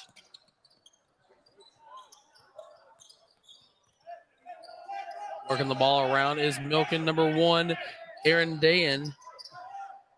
Works it inside. That'll be stolen away by the Rams. Absolutely dangerous pass there by 21 for Milken. A charge will be called there against number 4 on the Rams offense. That's Jonathan Reed. Very interesting call. I'm very curious if the defender had a firm standing. Were his feet set? We don't know. But regardless, that's the play. That's the outcome of the play. We're going to move on. 7:21 left to go in this final quarter of this fantastic elastic ball game. So 7-point ball game. Milken trying to get this game off reach. But it will be blocked, rebounded by Posnack. Looking for the out-of-bounds call. They had numbers for a split second. They could have capitalized. That three-pointer's up, no good. Rebound goes to Posnack. Almost stolen away. Can't settle for a desperate shot here. And that'll be a deep three. That one's no good. Rebound goes to Posnack, and the whistle will be blown. These guys right now, absolutely physical. They're chippy. They're talking to one another. This thing may get out of hand here in a second as Posnack calls a timeout. What do you think of that play right there? Well, the fact of the matter is this, okay? It's a 7-point ball game, give or take. 6:43 left to go in the game. And there's a lot riding on this. You're going to see the replay there from the deep three from Posnack. And here's the thing I was going to say. When it gets to a physical ball game like this, no matter if you're winning or you're losing, you cannot, and I mean cannot, let yourself get into your own head, because when you allow that, you go on the opposite end and you're going to miss shots. You're going to miss wide open layups. You're going to miss wide open three-pointers. You may even miss easy free throws. So when a physical ball game like this starts occurring, and especially if there's any Milken players, coaches listening to me when I say this, you can't allow your guys or you can't allow your teammates get into their own heads, because that is when you lose the ball game. Is when your mentality checks out. That is when you beat yourself and lose ball games. Exactly right. I've seen it time and time again where players' tempers get to the best of them and it just hurts the team. And unfortunately, we're not there yet, but we're getting there. We're getting close, as that was a very physical last play there to get that rebound. I believe they called a loose ball foul on Milken, and rightfully so, because there was so much contact. Really didn't even look like a basketball play. That three-pointer is going to be up, and that's going to hit nothing but net. Be good, because it's a 4-point ball game for the Milken. Oh, and it's stolen there. Posnack with another opportunity. Easy layup. Couldn't get it to go. Foul will be called. And Posnack doing just enough to stay in this basketball game. As the head coach for Milken, Thomas Blunt, absolutely furious at that last turn of events. Very unfortunate turn of events for the Wildcats. Posnack will go up for 2 more free throws. Let's see if they capitalize here, partner. Once again, going to the line is Jaden Scher.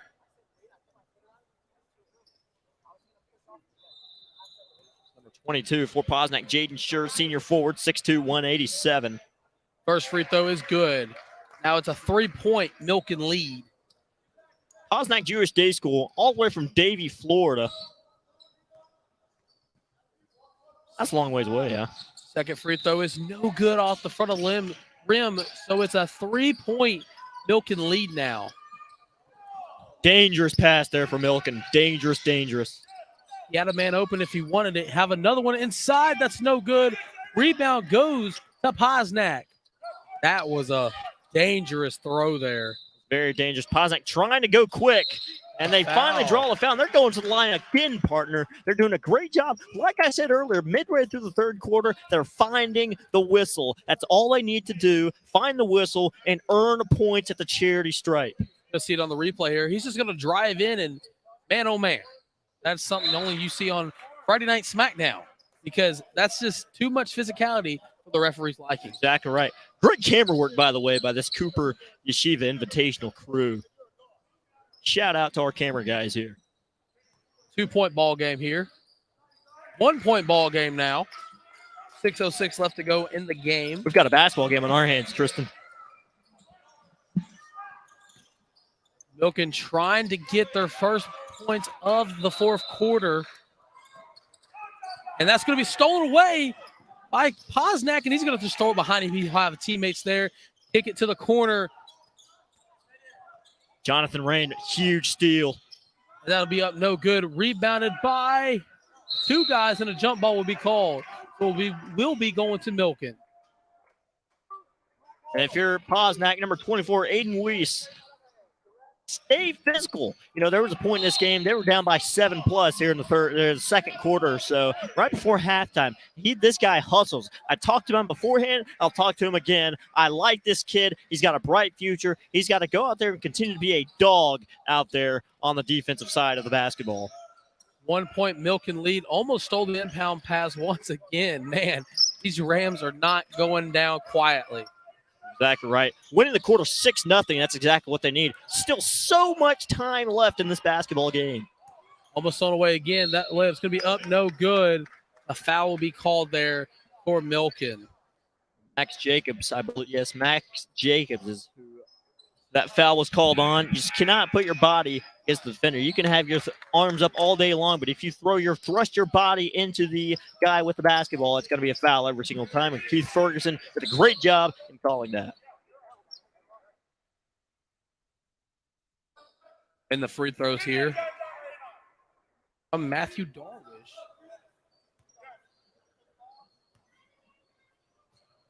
Right now, Milken is just looking for a spark. Looking for a spark that'll go their way, and they still can't find it. Again, that's that emotions. You know, a while back, I talked about the emotions, especially with Milken since they were in the lead. And now, you know, what we say is true apparently because they're in their own head because they missed the clutch free throw there. And don't forget here, partner, Milken was winning this game 36-27. Posnack is in, well, now they're in the middle of a 10-3 run. If Posnack continues to score the basketball, right now all the momentum is going Posnack's way, all of it. Posnack's going to look inbound the ball here. Still a little over 5 minutes left to go in this final quarter of play. He's going to have a wide open lane. He's going to kick it to the corner. He should have drove in, partner. Should have drove in, found the whistle. And a travel is going to be called. That's huge. Lackadaisical basketball there by number 13, Patton Albuquerque. You just can't have that happen in this stage of the game. But, you know, like we say all the time, it's all about how you respond to adversity. These two teams are facing adversity, and this is good for them going into later play here in this tournament. Well, it's not how you start the game, it's how you finish it. And right now, Milken trying to get their lead back over just one singular bucket. Exactly right. Milken just trying to escape, trying to find a way, scratch a way to win this basketball game. That three-pointer's up, no good. Rebounded. Ooh, he'll hit the floor hard. And that'll have a wide-open layup, and that'll be up and good. With that defender falling on the floor, that just gave up numbers here for Milken. Looks like we got a timeout on the floor. A timeout by Milken. So with 4:38 left to go in the game, Milken leading at 41-37. We're going to take a short little break. We'll be right back after this.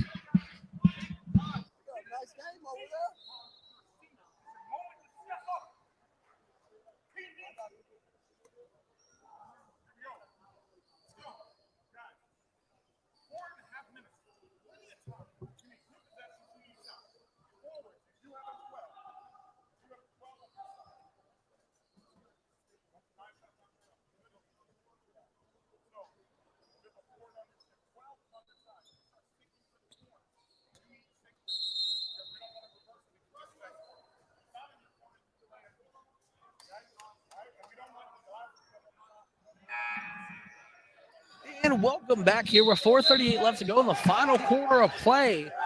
The Gosnell Rams trying to come back here, and they're down 41-37. Hello, everybody. If you're just tuning in, my name's Tristan. I'm here with my broadcast partner, Jake Brewer. Jake, Coach, what a great game we've had so far. You're exactly right. It's been nothing short of physical. A lot of things going on. The offense started to pick up there in the second half, and here we are, 4:38. All the marbles are on the line here. Posnack has a chance to come back. They were down 9 late in the third quarter. They were down 7 going into the fourth quarter, and here we are. They have a chance to win this basketball game in the final 4 minutes. Posnack needing a big-time bucket here. Dangerous pass there by Posnack. Drive inside. That layup's going to be up. No good. Gets his own rebound. That one's up and good. Just a great physical play there by number 23, Gideon Greenberg. He's a huge piece. And Posnack almost got the steal there. This is what it's all about, partner. This is what it's all about. This is textbook high school basketball as the Rams get a steal. He's on a fast break. That was not big good. And we got a tie ball game here in Memphis, Tennessee with 3:50 left to go in the final period of play. And the Rams are going to get possession. What a turn of events, partner. The best possible situation for the Posnack program. They get a steal. They get a bucket. They get another steal. They get a bucket. They deflect the basketball out. And here we are. They have a chance to take the lead. Working in the corner. He's going to drive inside. That one's up, and he'll go to the line for 2. Jaden Sure with a chance for this Posnack program to take the lead. That's exactly what this Posnack team needs. I sound like a broken record. I've said it time and time again. As we see the foul there. Oh, we see the steal there. In the lay on the other end of the court. I'm telling you, Jonathan Reen has been a difference maker for Posnack. And that was up and good. The Posnack Jewish Day School Rams take the lead. And it looks like it appears somebody's fouled out. Probably number 32 for Milken. I believe he's the one who is fouled out. Not sure. Lots of confusion here for this first round opening matchup. 42-41 in favor of the Rams. Something to note here, partner. Milken already with 5 fouls in this quarter. And that time the free throw just doesn't go in. And you know, you make a good point. How long until we see Milken start to neutralize that fact? I mean, only time will tell. They got to play smart from here on out. They're desperate. They're desperate. They have not scored much in a very long time. They got to find something. 3:35 left to go in the final quarter of play. Posnack up by 1. Corner, Jay, that one's good. G-double-O-D bottoms. And part of that could have been a foul as number 2, Ryan Corsandi, he got knocked down after that shot as well. They got a steal there, and that layup's going to be up and no good. Rebounded goes to the Posnack Jewish Day School Rams, and a tie-up jump ball. Who will have it? Before the jump ball was called, Coach Kiffin was able to call a timeout, and you're going to see the replay here. Just works it to the corner and spot up, and the greatest impression of Mike Breen, bang! And that three-pointer was up and good. Exactly right. Couldn't see it at that camera angle, but I'm telling you, Cormandi, he got knocked down. That could have very easily been a 4-point play. What a great court awareness and great coaching there by Coach Kiffin to call the timeout when his team had possession of the ball before the tie-up. And I'll tell you one thing. If I'm Thomas Blunt, if I'm the head coach of Milken, I'm worried right now. My team has 5 fouls. Another foul, you send Posnack to the free throw line. You got to have something. You got to play smart defense. You know, if you're going to give up an easy layup, just give up an easy layup. But do not allow Posnack the opportunity to get back to the free throw line. You just can't do that. Here comes both teams now. Milken, they gave up their first. Posnack was in the lead for about a couple minutes, we'll say. And then on the other end, Milken just hit a big-time three-pointer to go back up by 2. So here we go. 3:11 left to go in the ball game. Posnack has it. Posnack can't break the press. No. Are you sure they can't beat the press, partner? Because that layup was wide open. And like I said, Milken did a good job of not fouling there. That's fine. That's fine. That'll almost be knocked away. Almost goes out of bounds. That one's up and good. Tough layup there by the Wildcats goes in as they reclaim the 2-point lead. Dangerous pass there by number 4, Jonathan Rain, but he got it off. No need to rush here if you're Posnack. No need to rush whatsoever. That's just not smart. I don't know how he caught that basketball there. Maybe he's on the football team too, as he'll drive in. Posnack's going to go back to the free throw line, partner. Wow. Honestly, if I'm milking, that's okay because he's shown time and time again he can't necessarily capitalize the charity stripe. I will give him that foul. I'll give him that foul if I'm the head coach of this milking program. Well, if you're playing the numbers game, usually he hits the first one and misses the second. So we'll see here. First one's up and good as they now are behind the Wildcats by 1. Very important free throw here for the Rams. And the second one will roll in as it's now a tie ball game at 46. Clutch situation there for Jaden Shearer. 2:20 left to go here in the ball game. Milken will drive in. He'll lose possession of the ball. He'll go out of bounds. Who has it? And they'll say Milken has it. Good thing we don't have the challenge system in the high school regulations here, huh, partner? But we have a camera guy right there that would have had it on his camera. And that time it'll be stolen away. 3-on-2. Fast break. He'll just slow it down, kick it inside, kick it to the wing. A wide open 3. That's no good. But once again, Jonathan Rain, a difference maker, a big difference maker. And that layup is going to be called on the foul. Number 4, Jonathan Rain, really frustrated over that call. As he's going over to the Posnack bench to talk to his coaches. But you know what? That's all you need. That's all you need in the game of basketball. You need guys who want to win, who want to go out there and give it their all, give it their heart and soul. That's all you need in the game of basketball. First free throws up, and that one's going to be no good. He's just going to rim out. Couple players checking in for each team.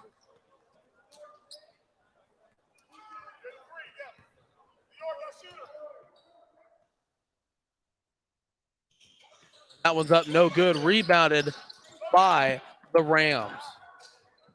Kick it. Floater, no good. Low percentage shot by Jonathan Rain. There's no need to rush. You got all the time in the world. I don't care if you hold the ball for the remainder of the game. Slow things down. Get a timeout on the floor. Timeout will be called by Milken. So with 1:42, we're deadlocked at 46. We're going to take a short break, step away, and we'll be right back. The resume of action.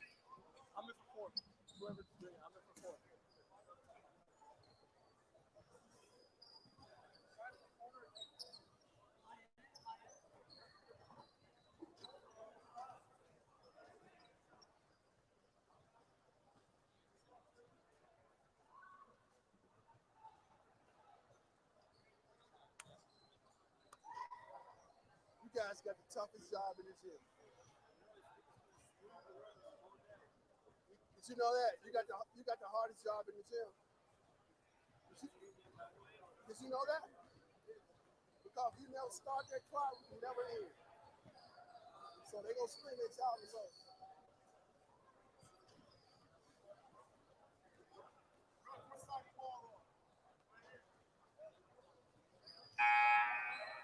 Let's go.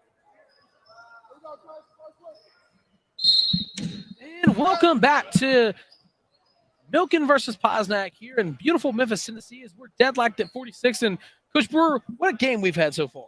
You're exactly right. What a game indeed. You know, Milken and Posnack both have shown that they can thrive while under pressure. Posnack being down 9 points late in the third quarter, being down 7 points going into the fourth quarter. They've shown and proven that they're a tremendous, talented basketball team that knows how to play the game the right way while facing adversity.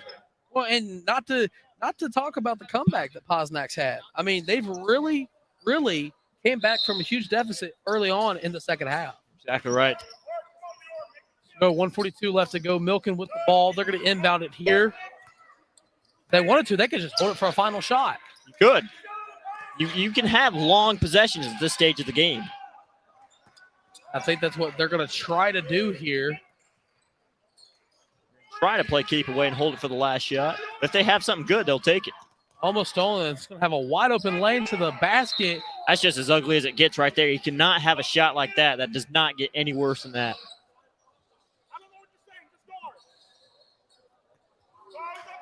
1:20 left to go here in the final quarter of play. Still tie ball game. Anybody can have it if they want it. Once again, reset the offense. Just calm down out there. Calm down. Looking to working the ball around. Just trying to yell for a play on the sideline. Officially hit the 1 minute mark. Going to double him here. And he's going to step out of bounds. That's exactly what you needed if you're the Posnack Rams. And Milken's head coach Thomas Blunt absolutely livid over that costly turnover. And now it's just the opposite situation. Posnack, all they have to do is just play keep away. They have less than a minute left. Hold the basketball, get the last shot, and let's see where we're going. Posnack's going to get the ball inbounded here. He's going to charge up court. Kick it to the corner. Not a fan of the shot. Not a fan. Not a fan of that shot at all. If it was a higher percentage of a look, I would have been a fan of that. But since he has missed so many, I'm not a fan of it either. Marquise Kiffin not happy about that one either. Once again, just flips to the other side. Milken calling a timeout. Now they have this game in their hands. They're in control of this basketball game right now. Right. And the fact of the matter is this, is we tried to talk about the importance of the three ball early on, and then both teams struggled with it. Towards the halfway point, maybe towards the end of the first half, start of the second half, both teams were electric. But when you have a possession like that, with as huge of a stake that it holds, you can't rush the shot like they did there. Exactly right. Their point guard. I personally do not remember who it was, but he just sprinted down the floor and they popped it out for a three-point shot. That's just something you can't have. That's not a smart play. And as we see here, Marquise Kiffin drawing something up on the defensive end. And I would imagine if he has a timeout left, if they get the ball back, I imagine he would call a timeout once again. 45.7 seconds left to go in the ball game. Milken has 6 fouls versus Posnack's 3. And partner, this is the Cooper Yeshiva Invitational.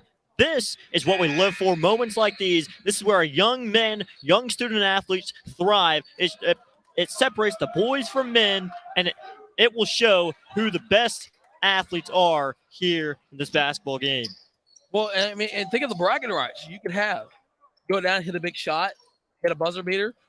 Think of the bragging rights. Think of the school street cred you would hold if you hit a game winner here. Exactly. You're exactly right. Winner goes to tier 1, loser drops to tier 2. That's what there is at stake. Milken going to inbound the ball, almost poked it away there. Great crowd on hand. The teams of the next game have came in a tie up here, and a jump ball would be called, and wow, Posnack will get possession here. That is huge. Huge as Thomas Blunt throws down his baseball cap as he is very upset over that one. Posnack, this is their chance. 34 left. No need to rush. You know Milken is going to apply pressure. You know that. They've got to be careful with the 6 fouls so far in this quarter. That's another factor. 1 foul sends them to the line to take the lead. That left's going to get no good. Wow. And we got a foul on number 22, Jaden Shearer. But luckily that's only their 4th. So that will not send them to the line. We've seen how dangerous Posnack can be when Milken is inbounding the ball. 20.5 seconds left here. Inbound the ball deep here, 18 seconds and counting. Almost had a collision between 2 Milken players. Great trap. That ball's going to go out of bounds. Milken will maintain possession here. 8.8 seconds left to go here in the ball game. You feeling overtime, partner? I'm feeling a big-time shot. Press on the ball. Hey, 8 seconds on the clock. Press on the ball. No foul. Press on the ball. Milken's going to have it. Posnack not to foul here. That layup's going to be up and good. Time's going to wind down here. Posnack calling timeout, and we will see They're going to add time back to the clock here. Add a whole 0.9 second left on the clock. Posnack has an opportunity, and this right here, this is what you live for. You draw up plays in practice. You practice these plays all the time in order to be able to excel in these situations. 3.6 remaining. It should be 3.6 remaining here in this game. The official here is explaining the clock rulings. This is clutch, partner. This is absolutely clutch. Well, here's my question. With the timeout, will the ball advance to the front court? That's a question I do not know. I'm not very positive with the new high school rulings. I'm not sure. Because you got to think. Let's say it does get moved up. They're going to be looking for a clutch three-point shot. I mean, that's what they've kind of lived and died by. You know, the you're last exactly 5 right. minutes. But honestly, it's all what Marquise Kiffin wants to do. It's whatever he wants to do. If he says you better go in and try to get a layup, that's what they'll do. Now, hopefully, these players will listen to what Marquise Kiffin has to say. Marquise Kiffin is a very successful coach. He's seen a lot of basketball in his time. The fact of the matter is, you don't have to be the superhero three-point shooter. And a fan walk over to the scores table trying to tell our scores to our right about the clock, and and the ball will not advance. So this is going to likely be, and that's going to go out of bounds. Milken will knock it out of bounds.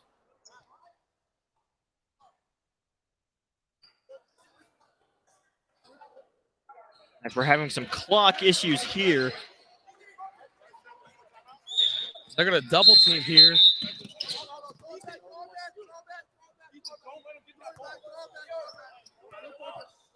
We're having all sorts of controversy on call. And it looks like Posnack is going to call one last timeout. Keith Ferguson directing damage control here.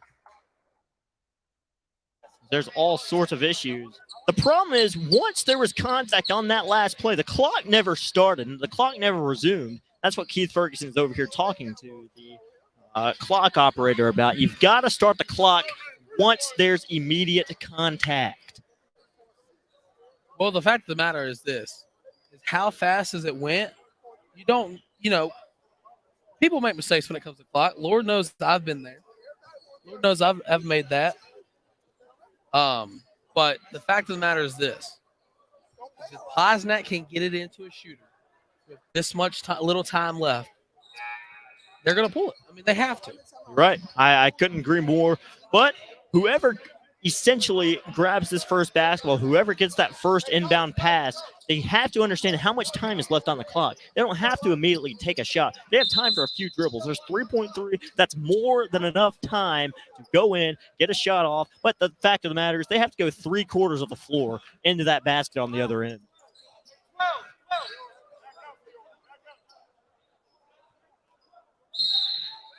The referee's going to. What it's all about right here. And it's going to go out of bounds. Milken's going to get the ball. And that's a backbreaker for the Posnack Rams, and it looks like we have an injury too. Even worse. Even worse. Jaden Sure looks like he rolled his ankle. Very, very slow ending here to this basketball game. We're going to have some substitutions come into this basketball game. Well, and it's not over because, quite frankly, Posnack can still inbound and get a quick lay-in. You're exactly right. If I'm Posnack, you got to foul immediately. You got to foul immediately. Stop that clock. Send Milken to the free throw line. And then give yourself another opportunity. There'll be 3 seconds remaining.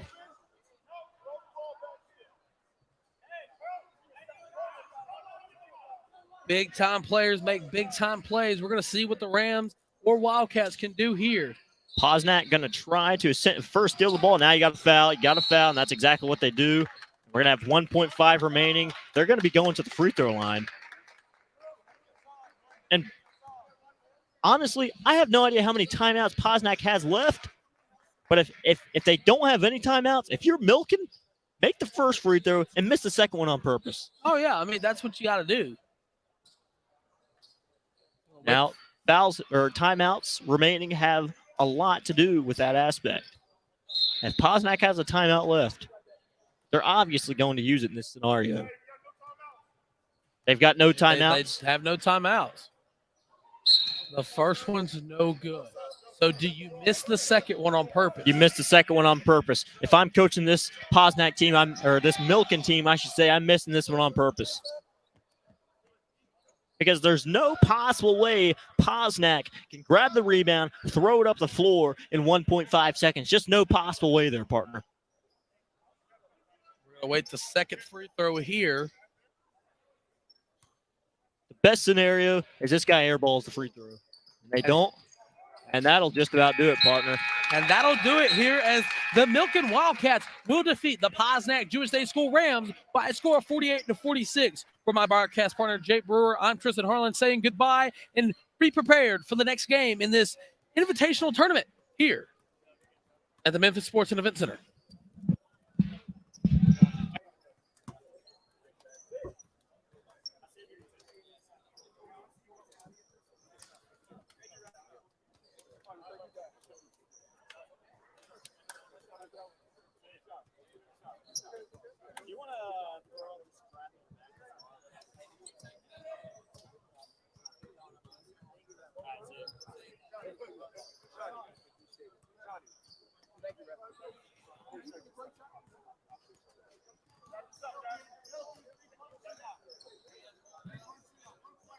I take a picture of you for the thing, and then I have 10, and then I'm done. I've been using iPad. Why? Someone can. It's about you. For your newspaper, that's your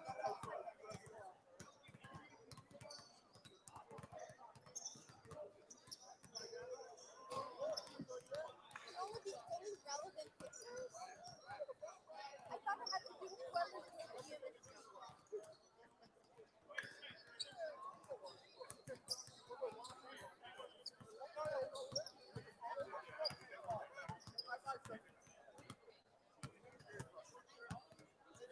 Where you going, young man?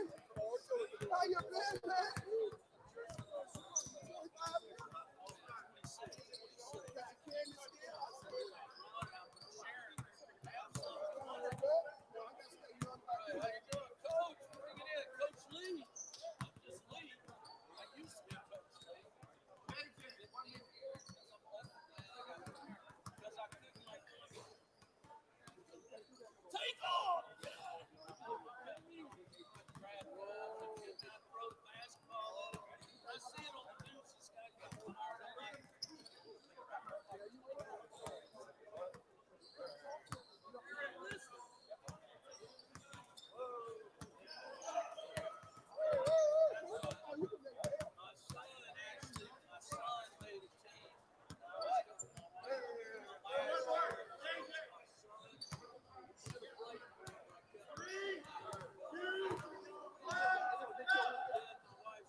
Shoot, you're not doing that game. You never come out. You're going to be the worst player on the team. I said, if he comes to me, he going to start every game. You know why? You know why I said that? If you go in the other team's team and they come back and they get all the way. We're doing a meth over here. You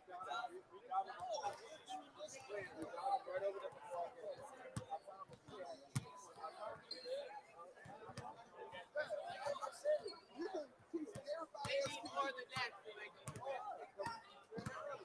I talked to Joe yesterday. He said he was in an Army base, and he's will be here tomorrow. My brother's son.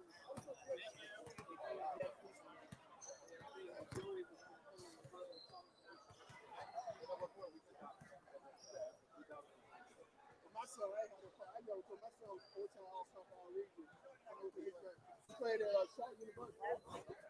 He plays, like I said, if my son was the worst player on the team, he ain't gonna play. How you gonna get better? I mean, you know everybody else kids get better. Why am I gonna get better? I live in Far Rock. My grandson and granddaughter go to Hafter. All my other ones are 5 years old and 10 years old. The other ones are over at Hal. You know what I mean? What's the 10-year-old? I do a lot of stuff. Super Klein. Super Klein. I'll look up the name. I do a lot of stuff in the middle school. Yeah. Where you guys from, bro? You live out here all the time? So, I lived out, I played basketball in Liberty. I played 2 years in the free round, 1 year in Liberty. I was Liberty, I played Honduras, 7 at 4:55 this time. Push up 10 minutes. Let's do it for 9 minutes and then we'll run. We'll start 4:50. We're not exactly the same time. 4:55 here and 5 o'clock there.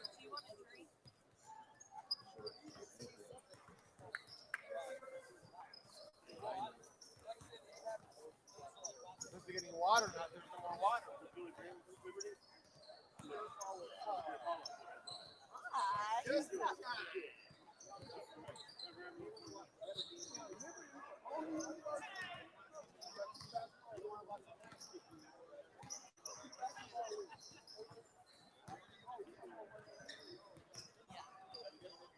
What's up?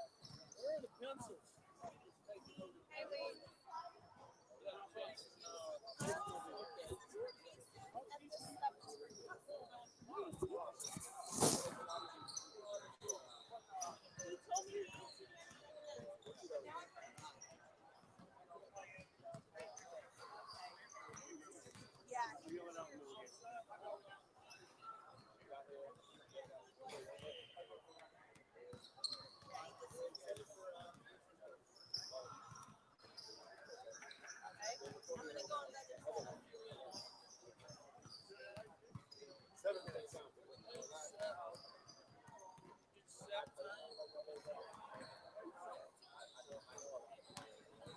Take another minute. 4:48. Set it for 6:50.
We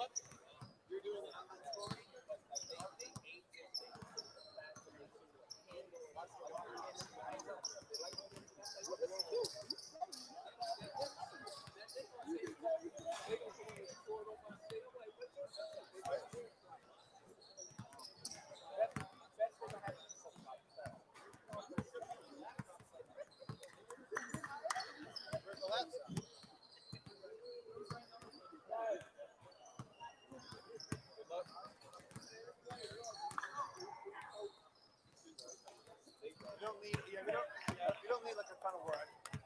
4 paragraphs, 4 sentences, paragraph. As the game goes on. Yeah. And then make sure just at the end of the game you get the high score for so and so. They're healthy, but yeah, there's a book here. You have a book to see stuff. Trash. It's not trash.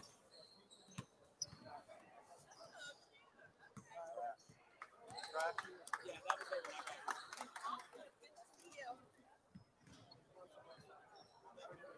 Going good. Going good. For when? I remember you guys used to have my games when I was. Oh, really? Are we that old? Oh, my gosh. Great fun.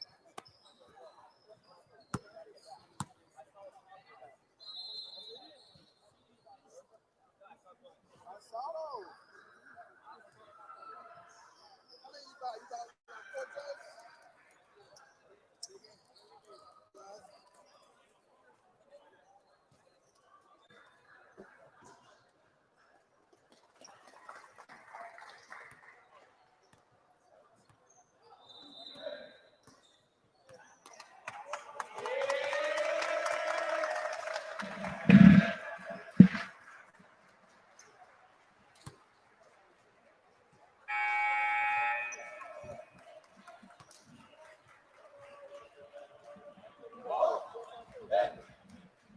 Hello and welcome to the next game of today's tournament between the Hawks and the Falcons. Hello, everybody. I'm Tristan Harlan. My broadcast partner, Jake Brewer, had to leave for the evening, but don't worry, I'm here. Excited to be a tour guide of tonight's exciting ball game. Little known information about the Hawks. Coach Hoeing is traveling on mission, so he's back in Israel. Per Coach Bruce Wernick and Coach Samuel.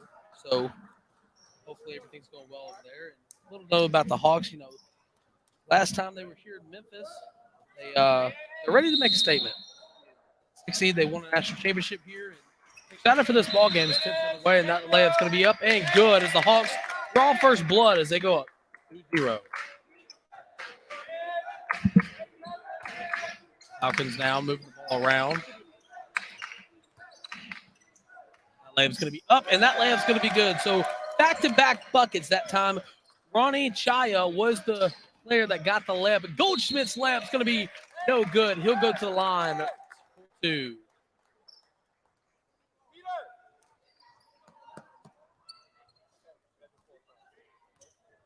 Reading the free throws now.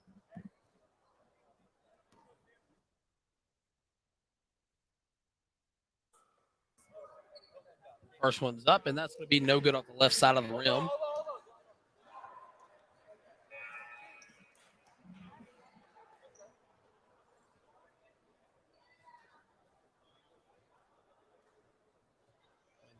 Second free throw. Still the same referee crew from last game. Great crew. Second one's up, and that one's going to be good. So it's 4-2 here. The Hawks take the lead here early on in the first period of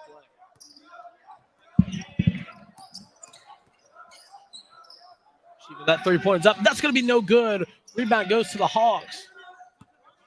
They're going to push up tempo here. Kick it to the left wing. Trying to get that big body move inside. Trying to get a pick and pop going. Driving, kick it to the corner. That 3-pointer is no good off the front of the rim. Rebound by Yeshiva. It's going to come over here to me, but I'm not in my basketball clothes today, ladies and gentlemen, so I wouldn't be checking in for either team.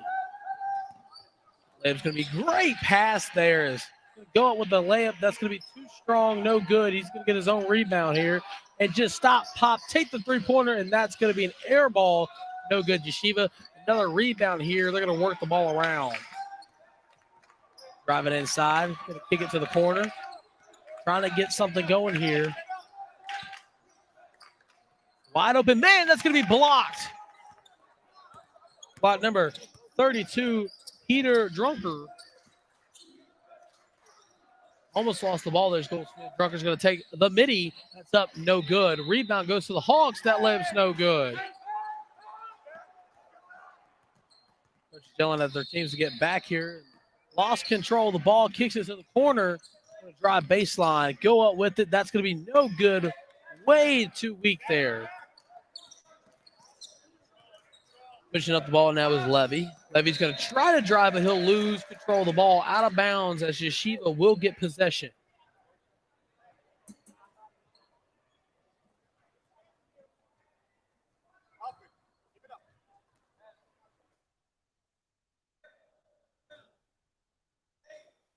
Yeshiva trying to go up tempo now, slow the pace down, and just get a good looking shot on this possession here. That layup's going to be no good. Too strong there. Great defense by Drunker. That's going to be a almost lost control, and he'll just steal it away, intercepted on the pass. Here on too fast break. He's going to go up with it, and his own teammate got in the way as it'll be out of bounds, but Yeshiva will maintain possession here.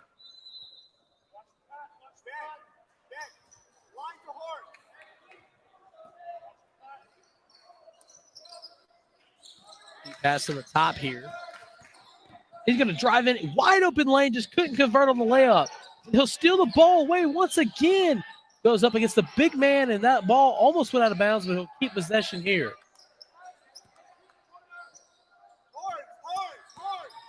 The mid-range shot by Yeshiva off the backboard. That's going to be good. 4-3 the score now after the mid-range shot was good. Screen coming here. He's going to drive inside. That layup's going to be up. No good. Rebounded by Yeshiva. 4:50 left to go here in the first quarter of play.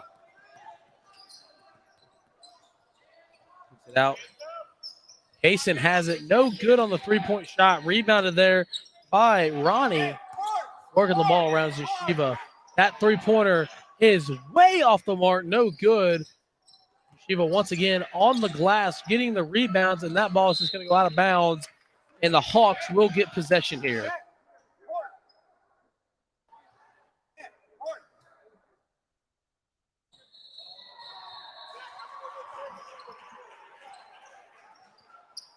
The baseline. The Hawks just trying to get something going here, and Yeshiva is going to get the steal. Almost lost control of it. He'll kick it inside. The foul will be called on the floor.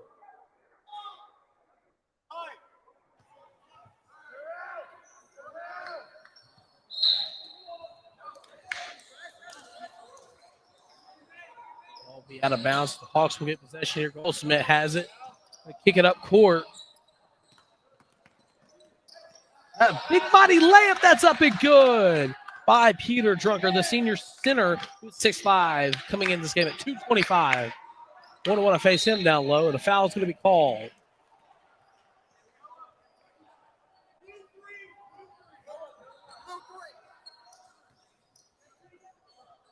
Noah's going to get called with the foul there.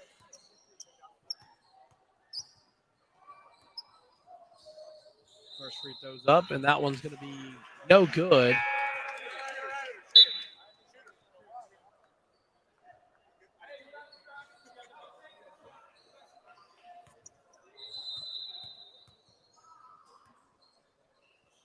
Second free throws up, and that one's going to be good. So now it's a 5-5 ball game here. Checking out of the game for the Falcons is Allen and Zarut. It's going to be a deep pass caught by Goldschmidt. Goldschmidt's going to drive back down, kick it to the big man. That's going to be a foul call. No, they're going to call. No, they will call the foul call.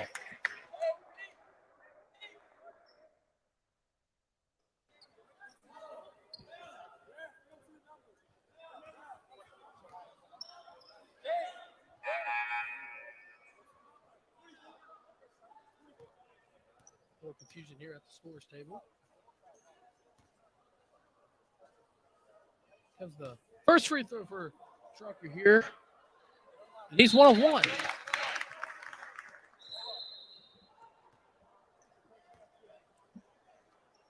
Waiting the second free throw now.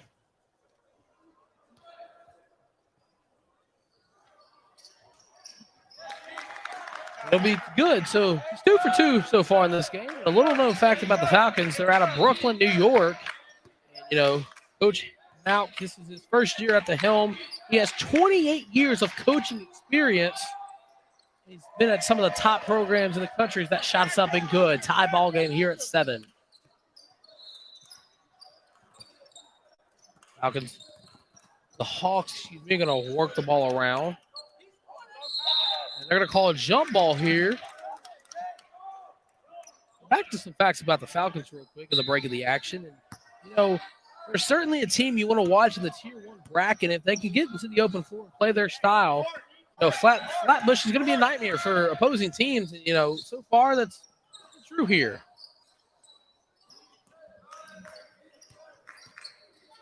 That backdoor turnaround fade is going to be way short of the marker.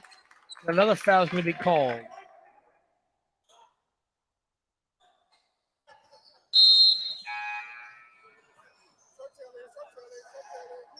Checking in now is number 33, who I don't have on my roster sheet.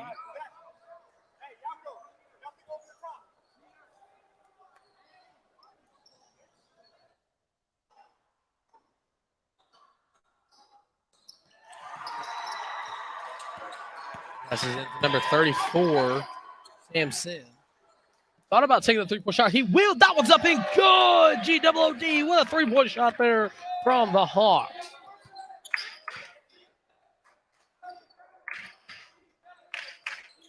Working the ball around now is Yeshiva. Still over 2 minutes left to go in the first quarter play. That middy's up and good. A 1 point Hawks lead. Here he's going to have it. Kick it to number 3. That three-pointer's up. And that one is nothing but the bottom of the net.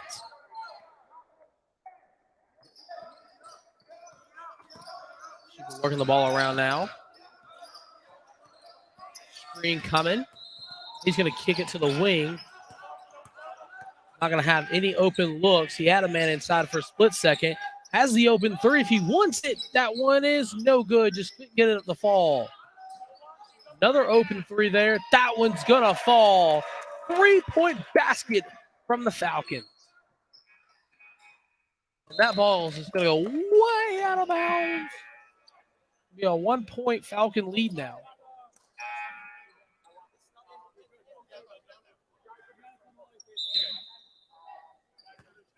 Salem's checking in now.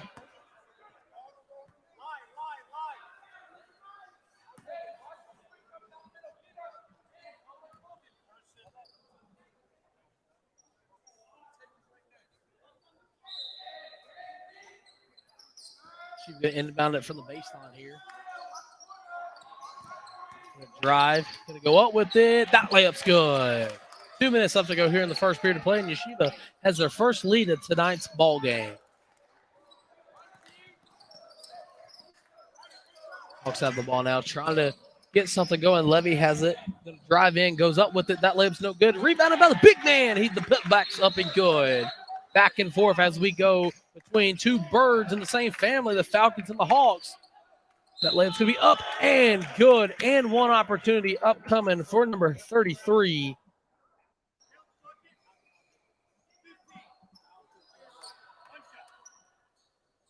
That was on 15.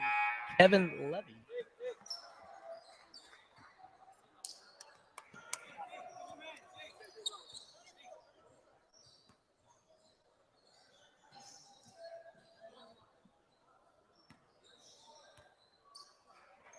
That free throw is going to be up. No good.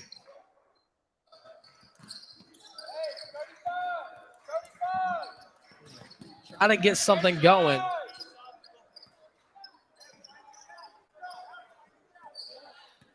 Screen there from Drucker. Kicks it to the corner. He's going to drive with the ball. Kicks it to the top. He's going to drive in. That layup's going to be up. No good, but the putback king crown, give him his crown. That layup's going to be good. 16-17 ball game with just over a minute. That 3-point shot pop, lock, drop, no good. Putting the ball out there, playing street ball out there. That clown layup's up and good. Under a minute now, 18-17 your score. Shiva on top by 1. Drive, that's going to be out of bounds. Call a push there.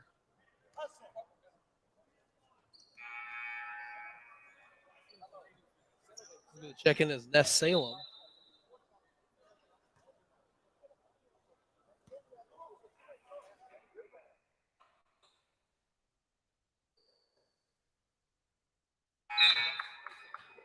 Excuse me, checking into the game now. It's number 20, Jake Porkoff. He's wearing number 24 jersey.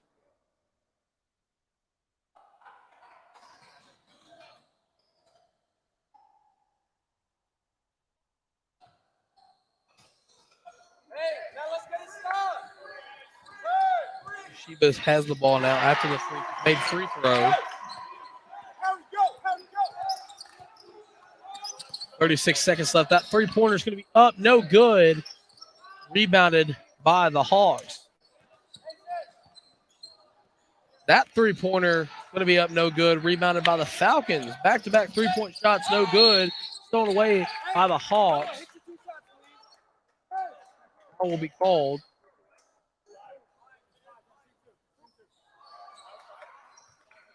That'll be the 5th foul. So to the line now is number 3, Noah for the Hawks.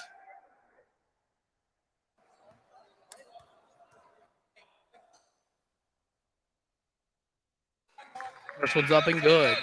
Now 18-20, Hawks on top.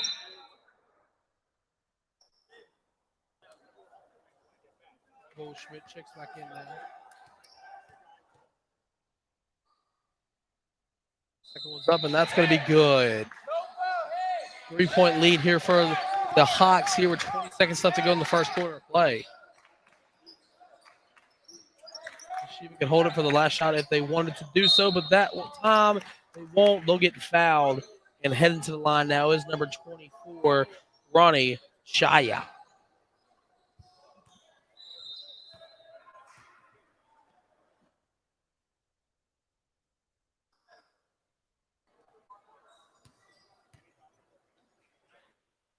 First one's up, and that one's going to be no good, just off the front of the rim.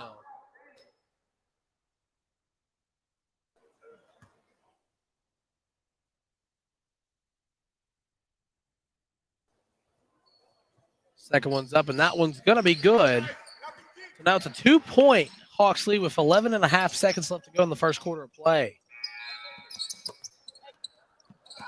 The clock didn't stop there. There it goes. Going to drive and got blocked, looking for the foul call. Won't get it, and that's going to be a one-on-one fast break layup. Won't go in. And that'll be the end of the first quarter. The Hawks lead it 21-19. I'm going to take a step away, and I'll be right back at the start of the second quarter. The ball coming in.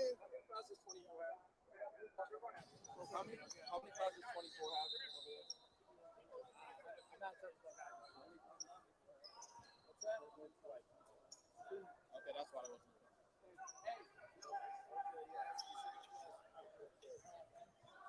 What is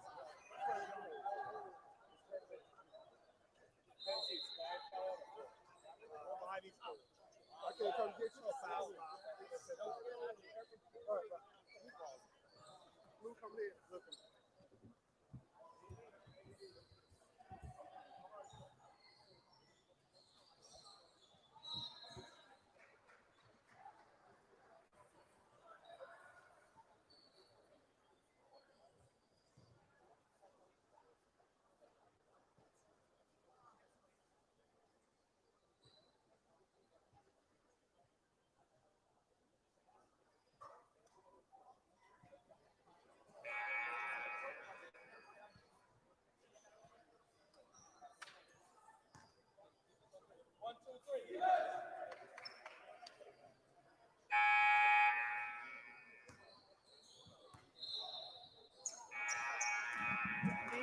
Welcome back to the start of the second quarter here in the Memphis Sports and Event Center in beautiful Memphis, Tennessee. It's late afternoon, night time's horizon, and don't forget the Memphis Tigers play tonight. And in this game, the Hawks are up by 2.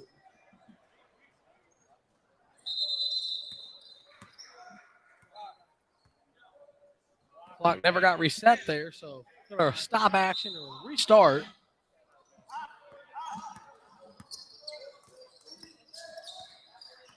Two-point Hawks lead. They have the ball. They're going to kick it to the corner. Goldschmidt has it. It's going to be a steal here from Yeshiva. He's going to go with a layup. That's going to be blocked. They're going the fast break now. They're going to slow the tempo, reset the offense. Almost got the steal there, but they're going to kick it to the mid-range corner. That layup's going to be up, no good. Rebounded by Yeshiva, and a foul's going to be called.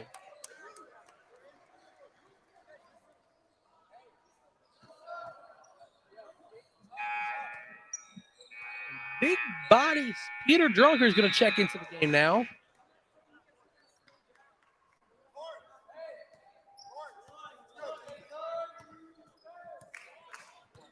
Yeshiva has it now. They're going to move it up. Screen coming. Kick it to the wing. That three-pointer is going to be up no good. Rebound it goes to Yeshiva once again on the corner. Kick it. That's going to be a wide-open three-pointer. No good. Off the back of the rim. Lost control of it. Salem still has it. Hawks still on top by 2. He's going to drive inside. Kicks it to his teammate. The big body. That's up and good. 23-19 with 6:43 left to go in the first half of play. If you just again, I'm Tristan Harlan. Happy to be your tour guide in this exciting ball game between the Hawks and the Falcons, as the Hawks have an early vantage point. That's how the ball's going to go out of bounds here.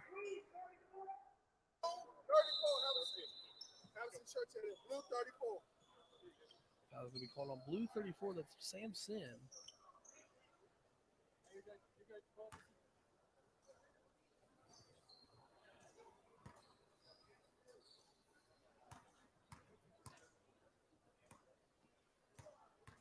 And the first free throw here. That first one's up, and that one's good.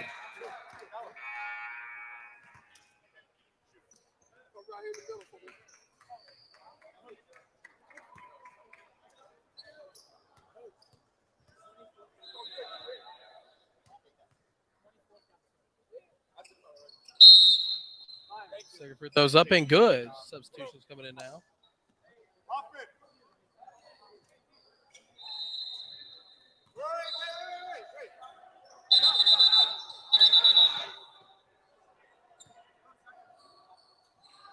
Oh, confusion here.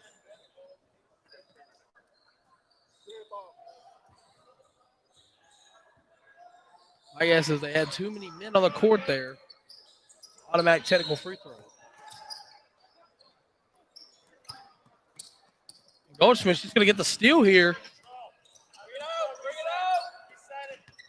Drive in Siri. That layup's going to be no good. Rebounded by the Falcons.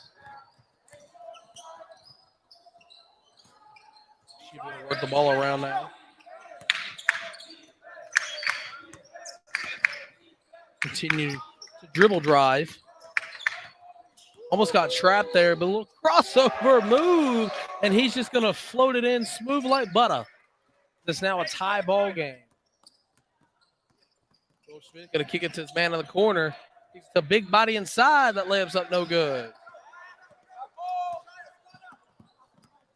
Yeshiva trying to get a lead here as that layup's going to be no good. He's going to look for the foul call. Won't get it. Referee's going to let him play here.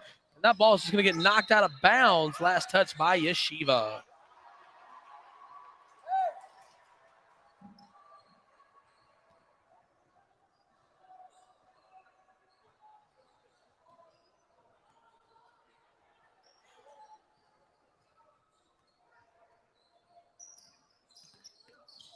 Back inside to number 32, Peter Drunker off the inbound. He is on top of this one.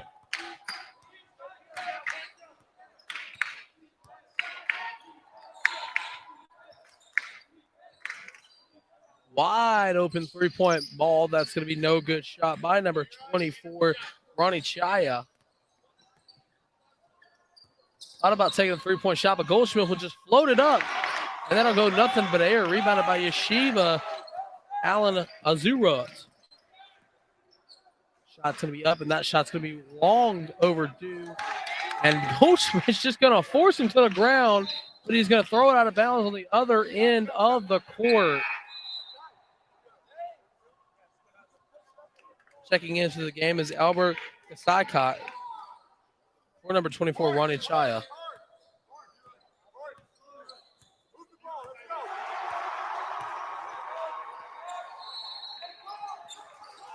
Trying to get something going here. So he'll just take a wide open corner three, and that's going to be an air ball.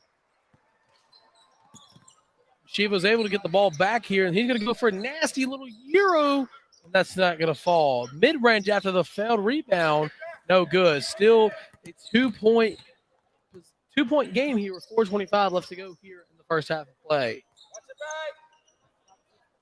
Drucker couldn't get that one to fall. Tried to go off the glass here, but didn't work for him. That layup's going to be up, and that one's going to be high off the glass, but it's going to be good. Timeout called by the Hawks. Tie ball game at 25, 4:11 left to go in the first half. I'm going to take a step away. Be right back after this.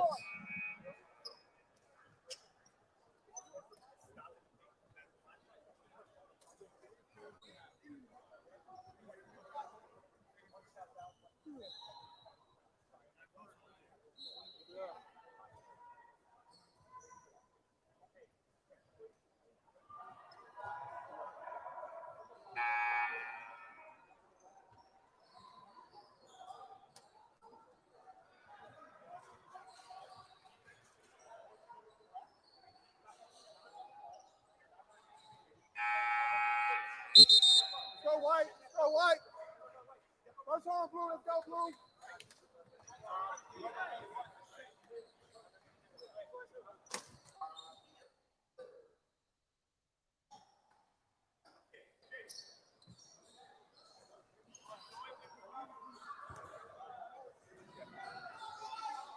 And hello, everybody. Welcome back to 4:11 left to go in the first half of play.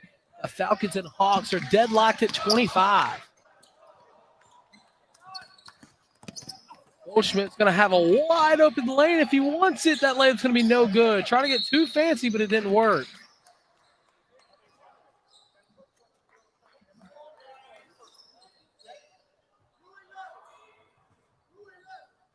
That's going to be called on number 11, James Goldschmidt. 4 minutes left to go here in the first half of play.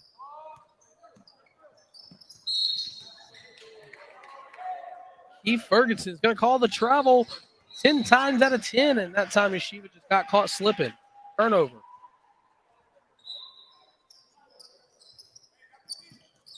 Markov's going to have the ball now for the Hawks. Goldschmidt's going to have it. Pushing the ball up court now.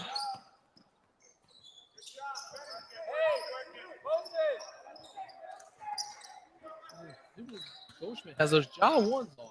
Very nice. That layup's going to be no good. Rebounded by Yeshiva.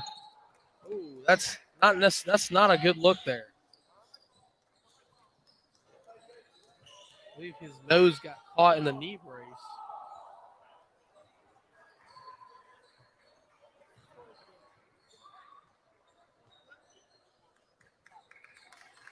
Good to see he's all right. Able to walk on his own power.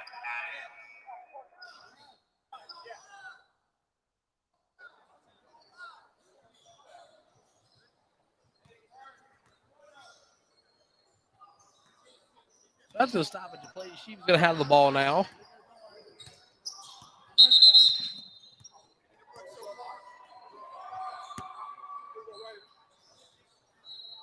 And the scoreboard flashed out there, and it's back, but re-inbound the ball. Jerky's going to be standing beside me. He's having an electric game so far. Yeshiva's going to have the ball. Kick it inside, kick it to the corner. That three-pointer is going to be up. No good. Great return defense by Goldschmidt there. Going to lose his footing there, lose possession of the ball. Yeshiva's going to have it go inside. Layup's going to be up and good. Yeshiva now has a 2-point lead with 3 minutes left to go in the first half of play.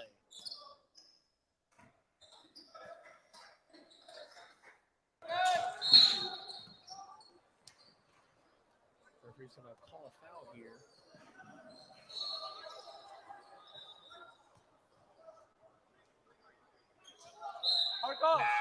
Peter's going to come back in here.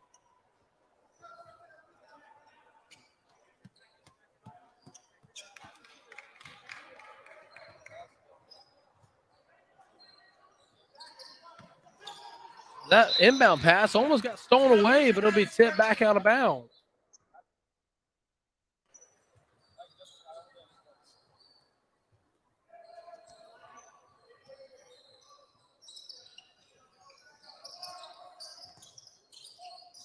That layup's going to be no good. Rebounded by Peter Drucker. That time he's going to get his own rebound. That's up and good. 2:40 left to go here in the first half of play. That three-pointer's up and nowhere else but at the bottom of the net. 3-point lead now for the Falcons. Goldschmidt has it. He's going to take it inside, kick it to the corner. That three-pointer is going to be returned. That's G-double-O-D. Good as a tie ball game here at 30. Layup's up, no good. Rebounded by Peter Drucker. Stolen away by Yeshiva off the bad pass, and it's going to go out of bounds. And they're going to say Yeshiva maintains possession.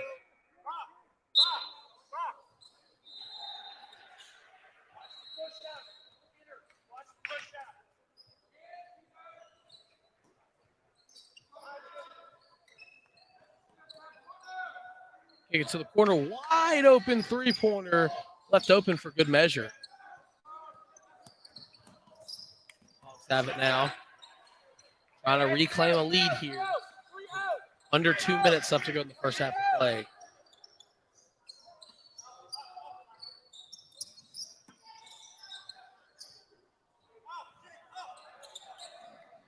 Kick it around now. We're going to stop. Look for an open man, and that's just going to be poked away. Shiba on the fast break. He's just going to stop. Look, give it to his teammate. Thought about shooting it. Steps back. Big three-pointer just off the backboard. No good.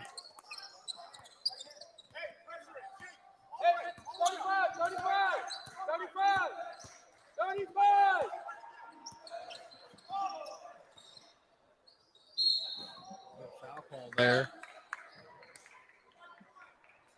We called on number 1, Ellen Zorut.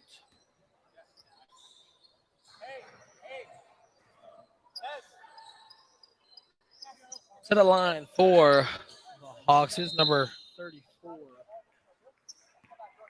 Salem.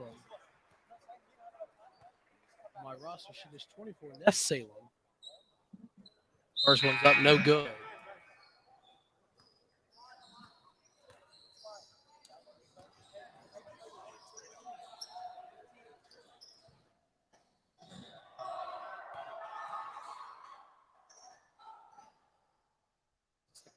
That one's going to be up, and it's going to be G-double-O-D good.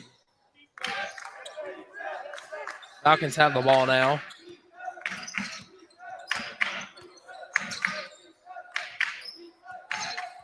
.60 seconds left to go here in the first half of play. They're going to dribble, drive it up, and that layup's going to be up and good. Tough layup there by number 10. Trying to get a trap there. Won't work out the way it wanted it to. And that's going to be a big-time block there by the Yeshiva Falcon. Almost lost the ball. He's just going to take the three-pointer instead. No good. Rebounded by his teammate. Layup, and a foul will be called. That time against Peter Drucker.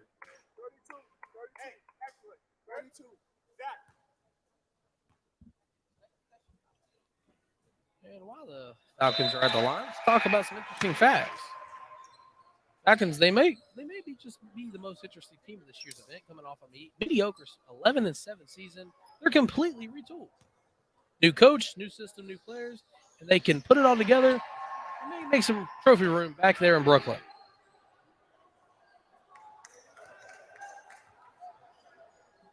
.1 lead now with 34.5 seconds left to go in the first half of play.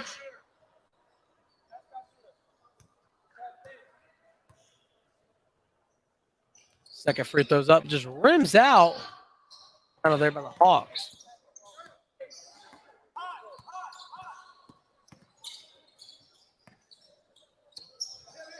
Levy has it now. Working it away. 18 seconds left. Hey, let's get it back now. 15, 15, 15. Screen there by Peter.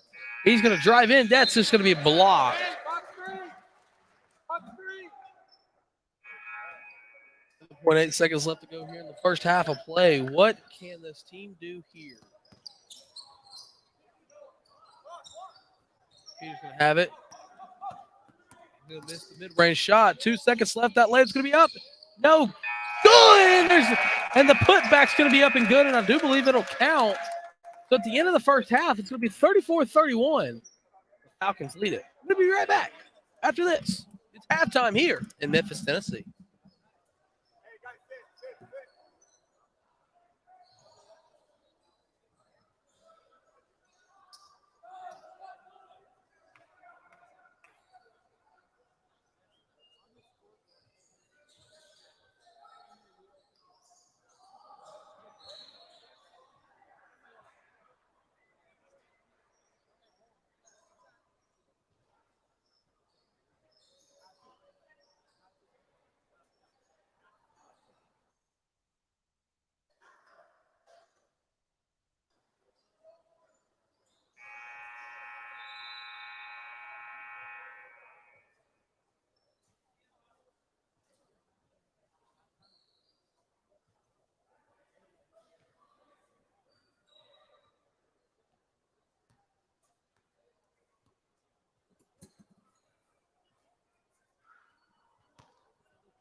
Go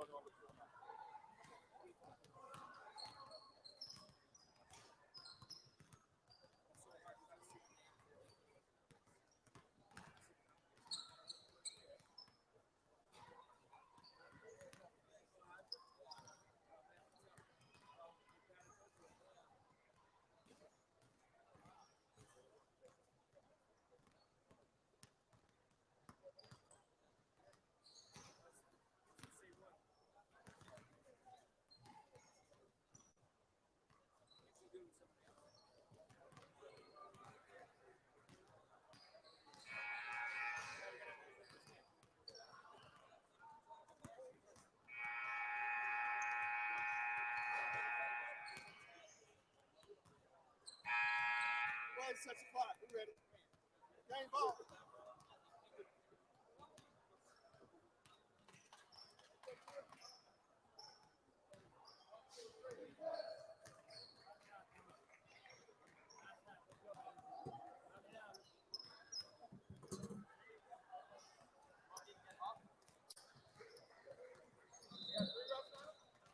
And welcome back here to the Hawks versus the Storm.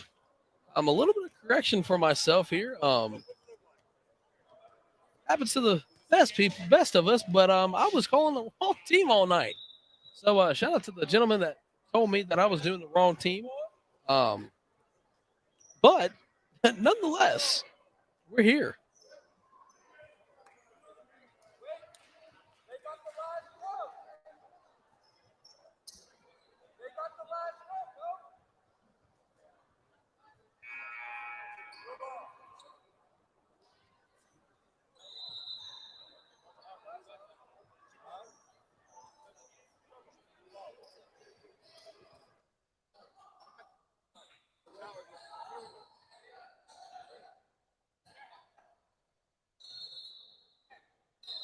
A little confusion here to start the second half.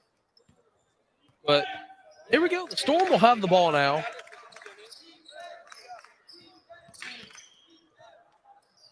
It's going to be no good. Go out of bounds, and the Storm will keep possession.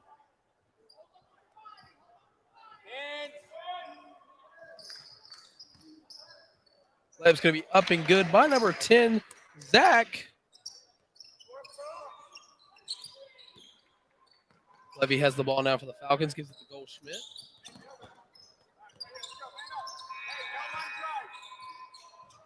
Drucker has the ball, keeps it back out to Goldschmidt.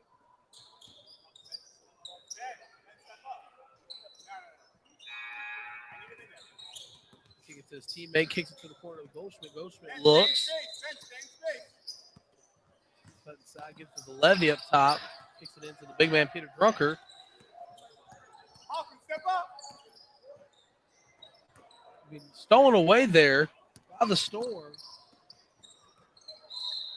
Foul's going to get called. He's going to go to the line for 2. Same thing down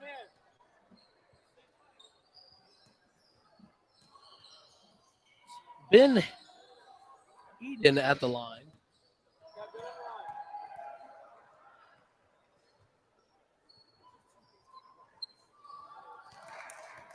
Hey, 45.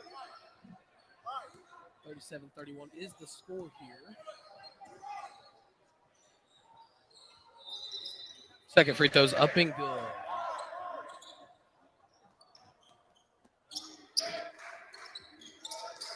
Goldschmidt has it now off the inbound, kicks it back to his teammate. Trying to trap Goldschmidt. He gives it to Peter Drunker, and Drunker's just going to get knocked down. His head hit the floor hard.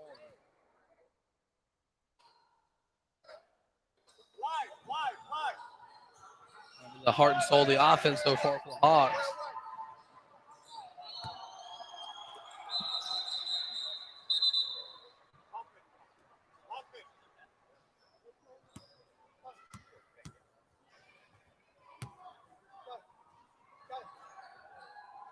After the stoppage of play, the Hawks will inbound right in front of me, ladies and gentlemen.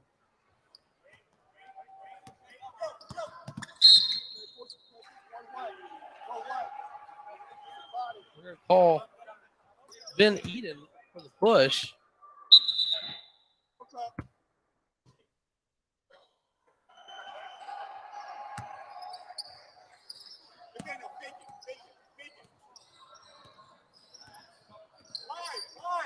Hawks have the ball now. Good job, guys. Turnover there. The Storm will get possession. Let's go intensity. Let's go intensity. Pump fakes will take the mid-range jumper. No good. Almost thrown away, but a foul call is going to get called.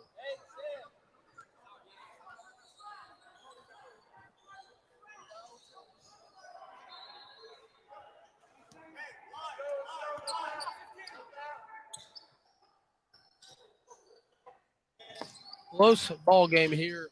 Lead 7. 6:12 left to go here in the third quarter of play.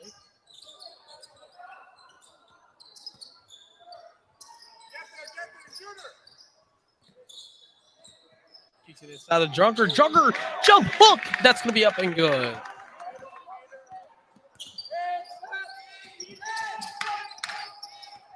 Storm going to kick it inside. That's going to be up no good. Gets their miss. And one's going to be. No, he's going to call it against.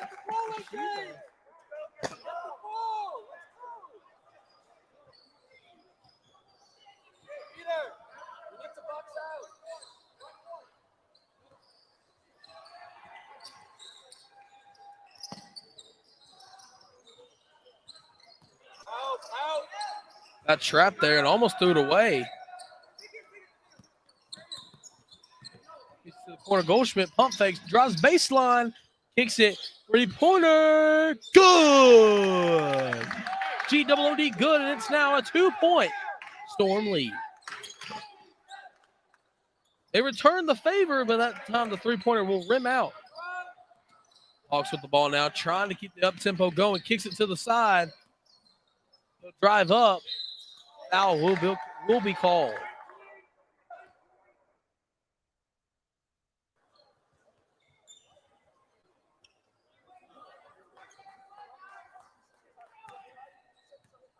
Storm will be at the line now. First one's up. First one's good.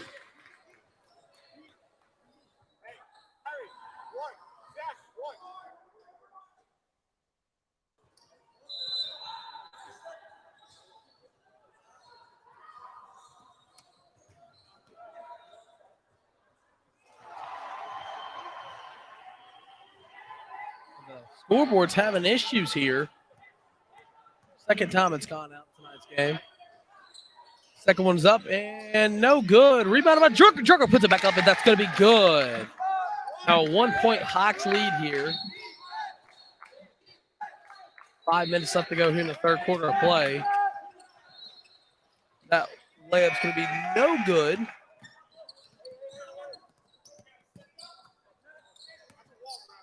Goldschmidt's going to have it. Kicks it around to his teammates. Hawks trying to get some offense going here.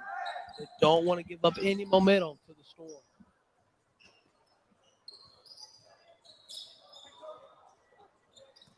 Gives it inside to Salem. Salem's going to go up. No good. Rebound by Drunker. Drunker's layup. No good.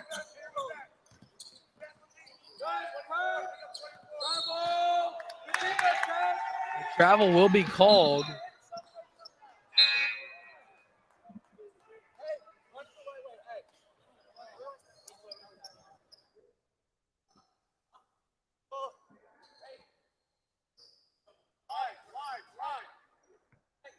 Four 18 left to go here in the third quarter play. Goldschmidt's going to kick it to the corner. Wide open jump shot, no good. Rebounded by Levy. Levy's going to kick it to Goldschmidt. Goldschmidt's going to take it. No good. Going away there by Levy. He's just going to lose possession, and it'll be Storm basketball.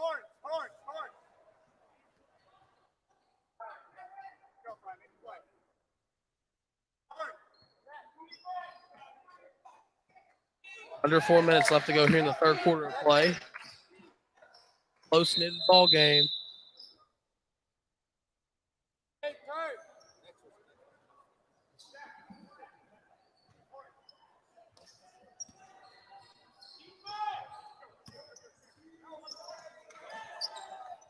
stole it away there. Picks it up. That's up and good. Number 15, Levy, on fire for the Hawks offense tonight.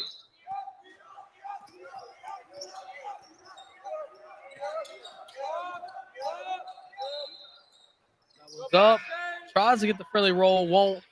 Put back layup won't be good, but if he does roll rebound, and he'll be fouled. He'll be going to the line. That's number 24, Harry Munter. On the floor, right? Possession.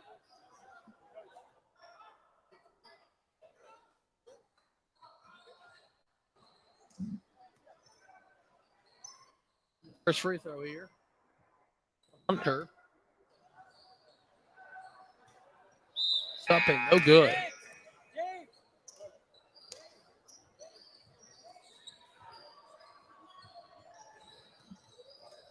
Salem's going to check back into the game now.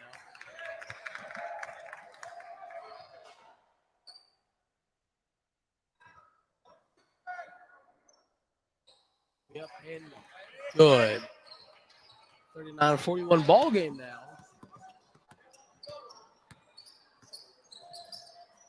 Levy's going to spot up. That's going to be up. He's got ice in his veins. Good.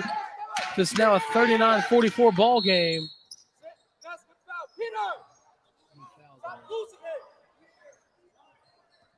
Number 2 will be called a foul, but I don't have a shoe in my roster here.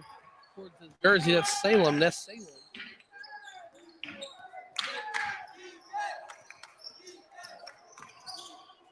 Dribble drive, put jump shot, no good. Rebounded there by his teammate. Oh!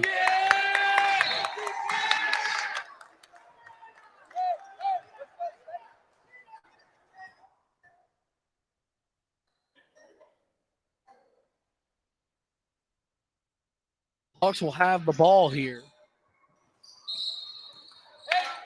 They're going to immediately call a push.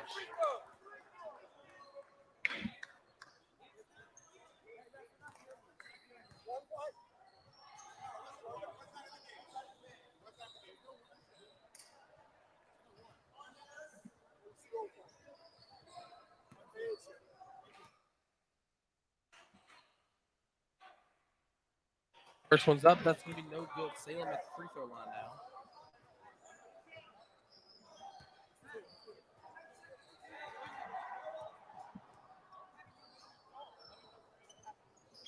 Second free throw is going to be up and good.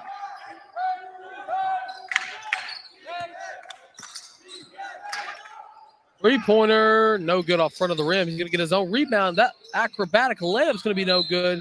Go out of bounds. Say it was the last touch by Peter Drunkard.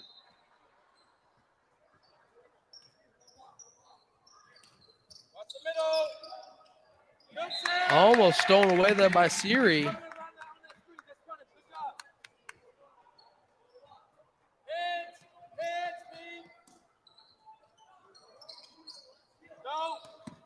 Long pass.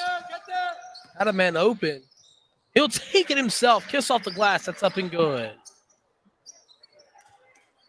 4-point ball game now. 2:40 left to go in the third quarter of play. He'll steal it away. Layup's no good.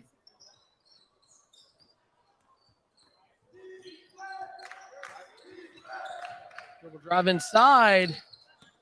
Bad pass, but will maintain possession. That three-pointer is no good. Rebounded by the Hawks.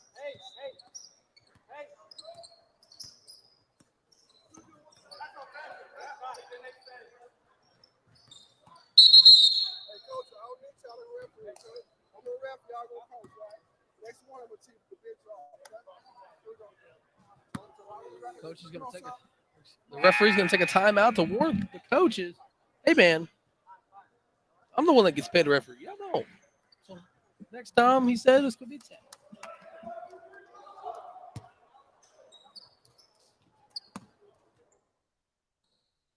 Well, 5 left to go here in the third quarter of play. Up 4.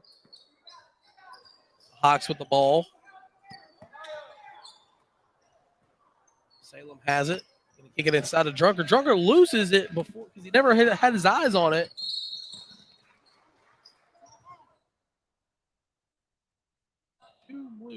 ball with a foul. I do believe that's Salem.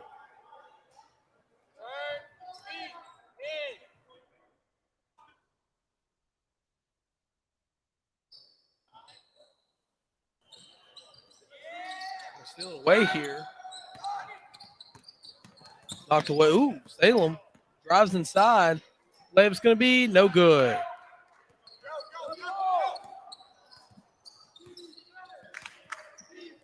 Kick it to the corner. That three-pointer, no good. Rebounded. Layup, no good. Rebounded once again. Kick it out, but it'll be stolen away. 1-on-3 fast break. That's up and good.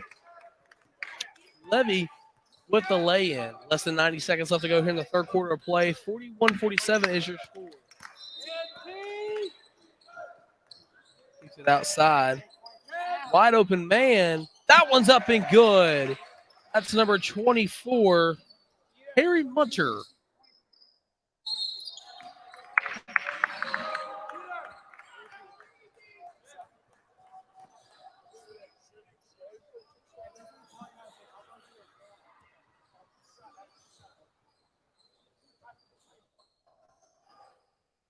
Get some free throws here after the foul call.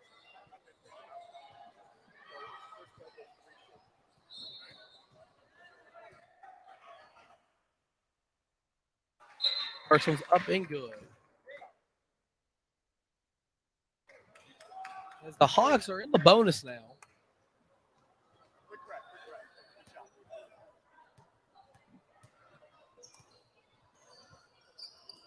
Second one's up, no good. Rebounded there by the Storm.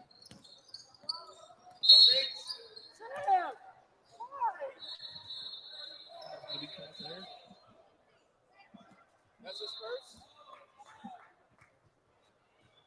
Is that his first?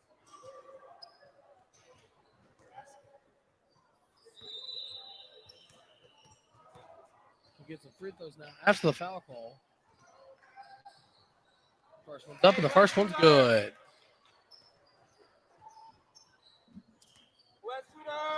Nathaniel Hoffman looks to check in from the Storm. The second free throw's up and good for number 1, Ben Eden.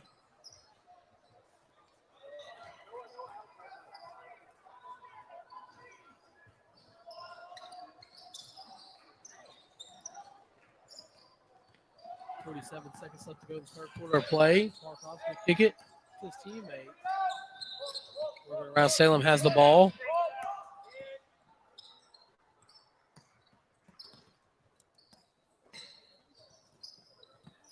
Hey, 30 seconds left to go in this one. In the third quarter, excuse me. Siri has it. Will work the ball around 20 seconds. They can hold for the last shot if need be. I think that's what they're going to try to do.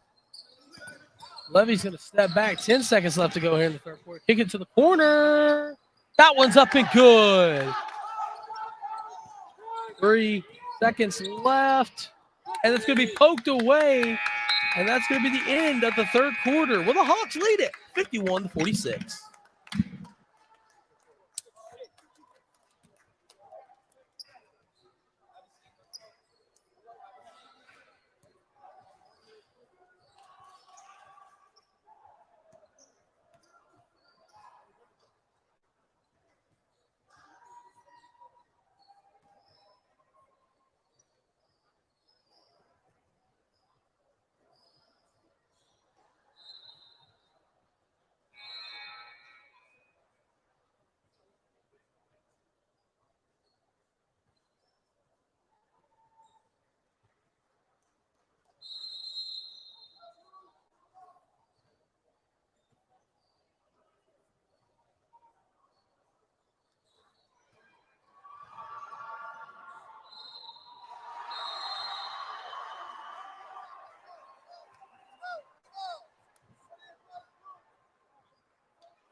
And hello, everybody. Welcome to the start of the fourth quarter here between the Hawks and the Storm. Well, the Hawks are leading 51-46. Hello, everybody. I'm Tristan Harlan here. Excited to call this final quarter with you. This will be my last game of the night. Hope everybody has enjoyed hearing my wonderful voice call this game and the one before. Early foul is going to get called here.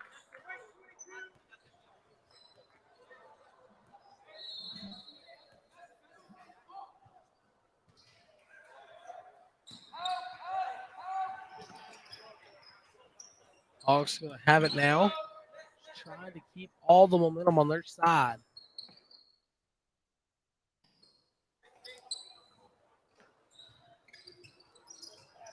Levy's going to have up top. Going to kick it to 2. Sable's going to kick it inside. Back to his teammate, and a foul is going to get called.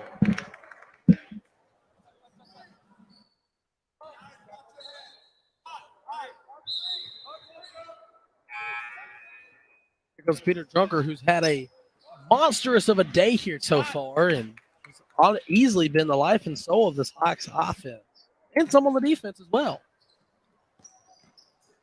Kick it inside, almost blocked away, but it's just going to tip back to Drunker. The putback layup's no good. Rebounded there by the Storm.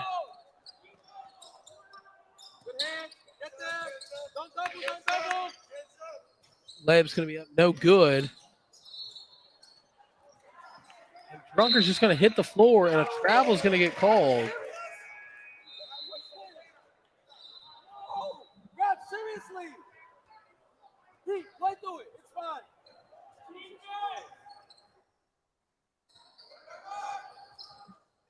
That three-pointer is going to be up and good. By number 22, Nathaniel Hoffman. Hawks trying to get something going here. That layup's going to be up and good. 53-49 left to go now in this game.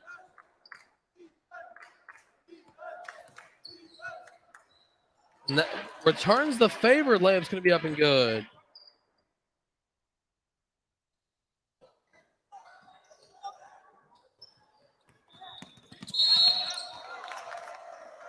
Foul call is going to be called there, and back and forth. These teams are getting chippier and chippier by the minute.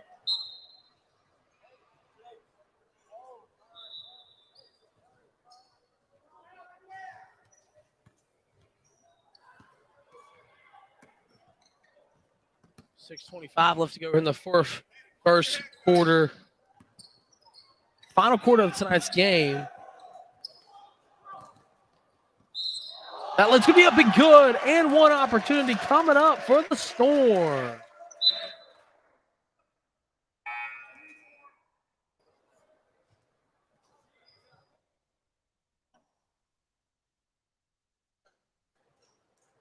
Here comes the free throw here.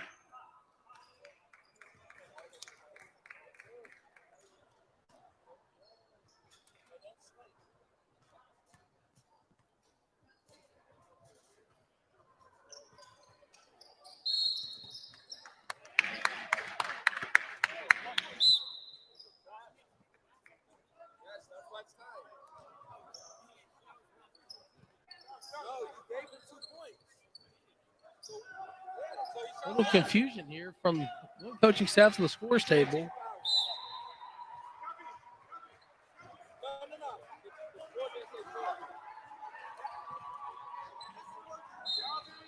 Tied ball game here with 6:14 left to go in the game.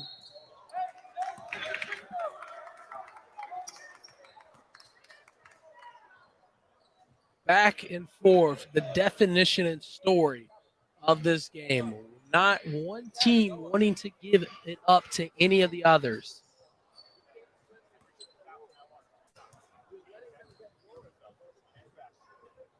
First one's up, and that's going to be good.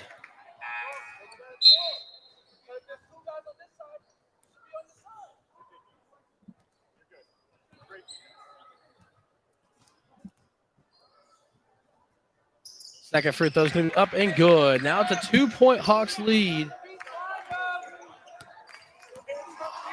That three-pointer, no good. Rebounded by Drunker. Going for a layup, no call. That time it'll come in a little later than some may want.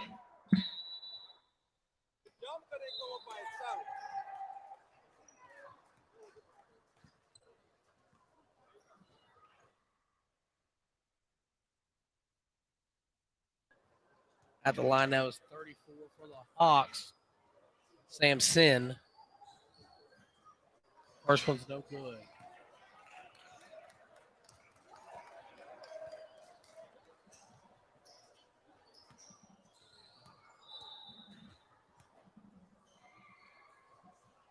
Second free throws up, and that's going to be good. So it's 56-53 with 6 minutes left to go here in the final quarter of play.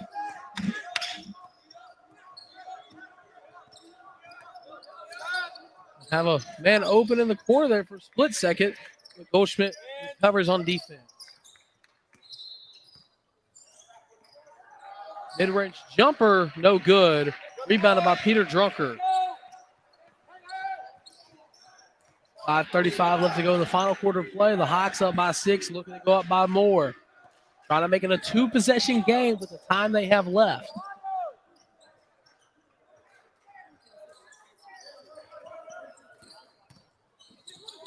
Siri closely guarded. Levy has it now. Levy backs up the big court.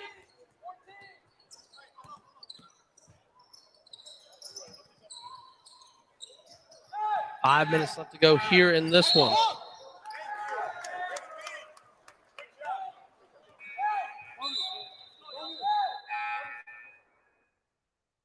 Coaching staff is infuriating with the officiating decisions here.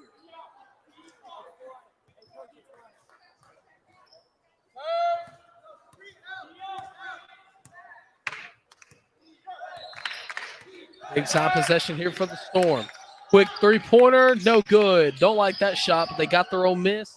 That layup's going to be up way off the mark.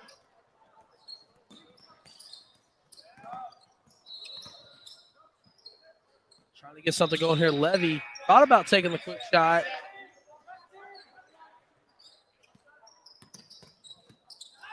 Three-pointer, no good. Rebound, it goes to the Storm. Goldschmidt able to get a steal. Drunkard just puts it back up. Now it's a 2-possession lead for the Hawks.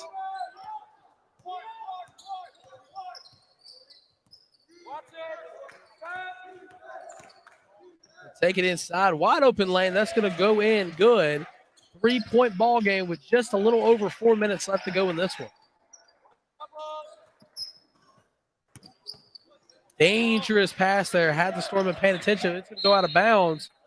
They're going to say it's white possession. No, they're going to change it. Initially, Keith Ferguson did say it was Storm ball, but they switched it. You can decide that layup's up and good. Tough layup. Good finish there by Siri. Now a 5-point Hawk lead with 3:50 left to go here in tonight's ball game. Quick little three-pointer. That's not going to fall. Rebound goes to the Hawks. So the Hawks can just really sit on this one and just work it around if they want to. Timeout's going to call for the 8-second violation. So with 3:40 left to go, the Hawks running away with this one, up 5. Be right back after this.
Welcome to the final 3-minute, 40-second stretch here in the fourth quarter of this one. The Hawks versus the Storm. Hawks have a 5-point advantage so far. Hello, I'm Tristan Harlan. Happy to be your tour guide for the rest of the remainder of this game here in the Memphis Sports and Event Center in beautiful Memphis, Tennessee.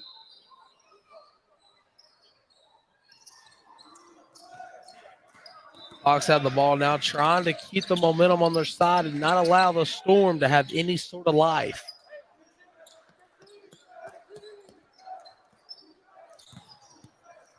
Three-point shot, that's going to be up, no good. Rebounded by the Storm.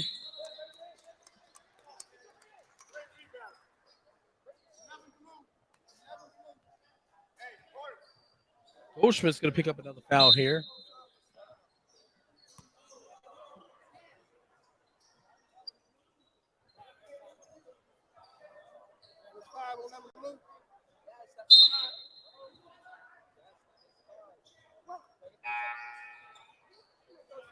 Goldschmidt's going to foul out of this one.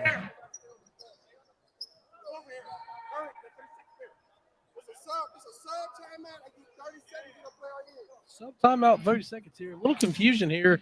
Goldschmidt does foul out of this one. Picks up his fifth foul there, and so he's out for the remainder of the ball game. Let's go. 3:20 left in this one. The referee's trying to get both teams back on the court to resume action.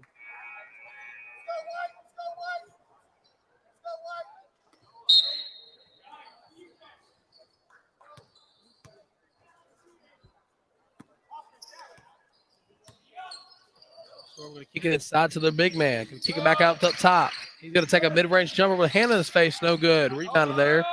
Layup, no good. Another layup. Almost stolen away there. A fall on it.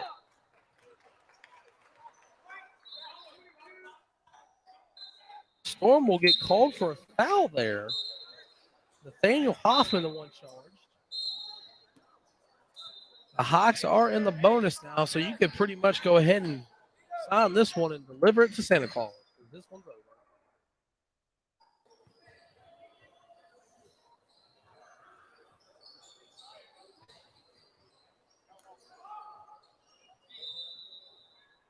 Waiting for the player to finish tying the shoe so he can shoot his free throws.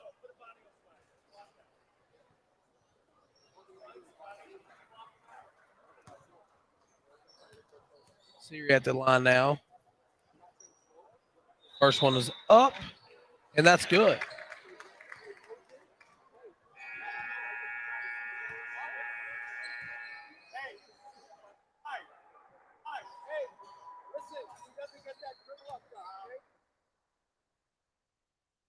Second free throw is up, and that one's good. 62-55 now with 3:05 left to go in tonight's ball game.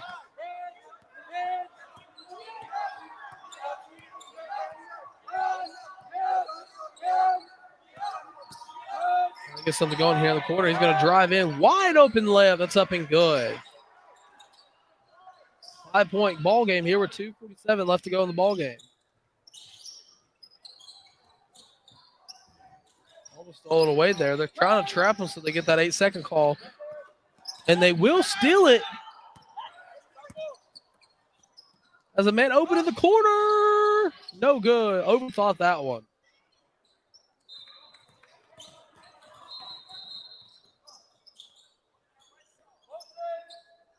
Work the ball around, waste as much time as they can.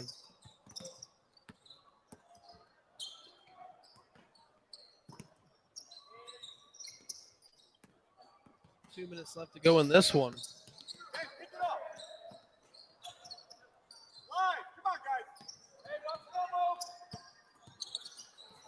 Smart ball possession here by the Hawks. Knowing they have no shot clock, they're winding this one down.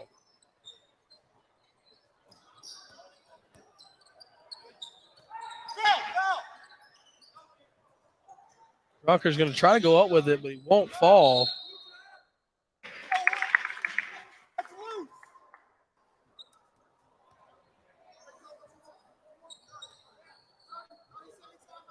A timeout will be called here by Blue with 1:37 left, 62-57. We'll be right back after this. 30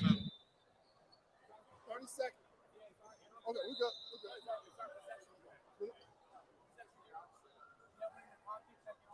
Yeah, I got you. Good. You're great.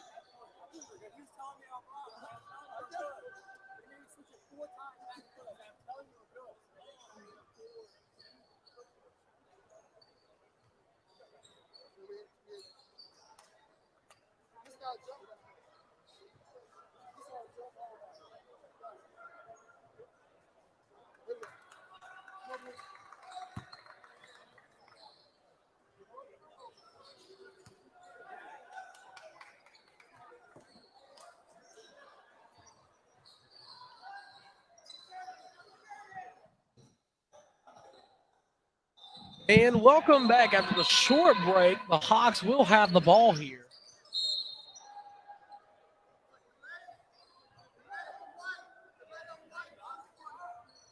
We'll call the lay on number 10 of White.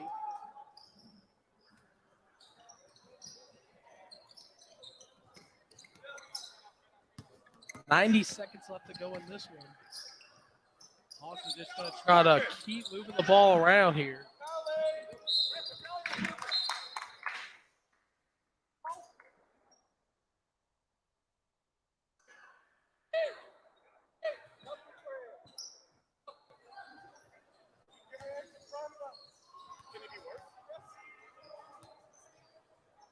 First free throw here.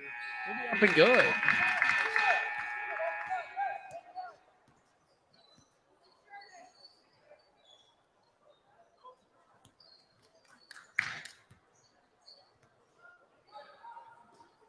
Second one's going to be up and good. 64-57 with a minute 20 left to go in this one.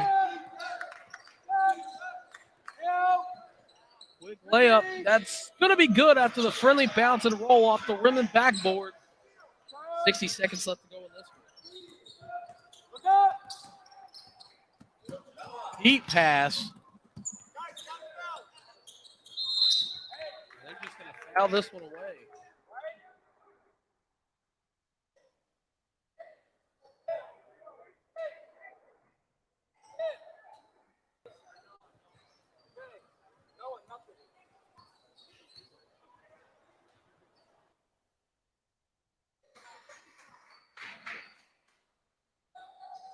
Taylor's going to be the one at the line now.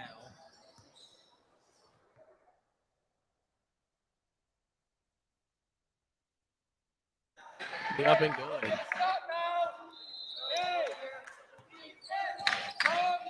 Final 1 minute stretch in this one. 66-59 is the score. And they're just going to keep fouling this one away.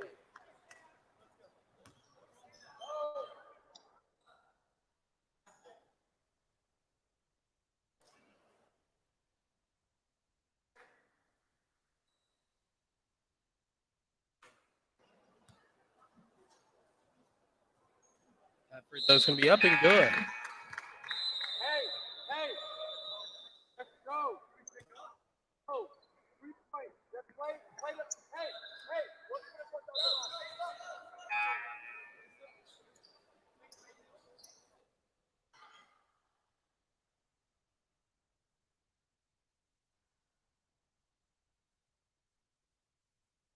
Up, that one's good. They're in the double bonus now. 9-point lead. Kick it back outside. Open three, no good. That shot's going to fall. 5-point ball game. Just going to try to play keep away here.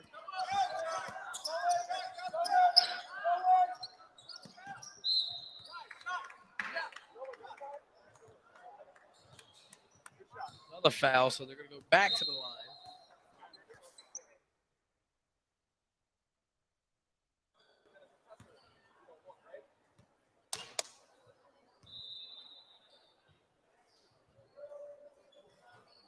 First one's up, and it will be no good.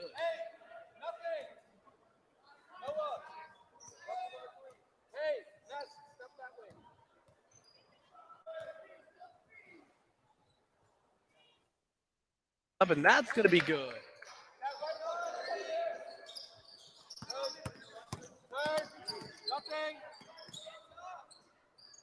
What a layup there. As Now it'll be a 5-point ball game once again.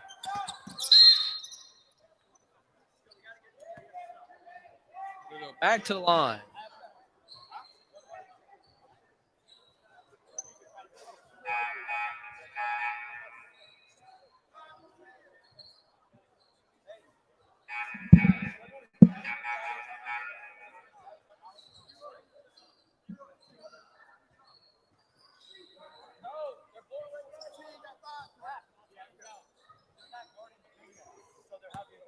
And Zach's going to foul out there.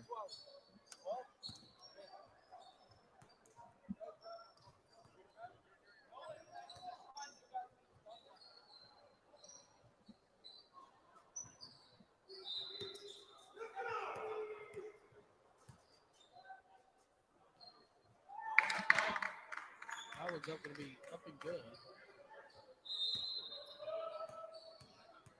Hey, white line. Second one's going to be good.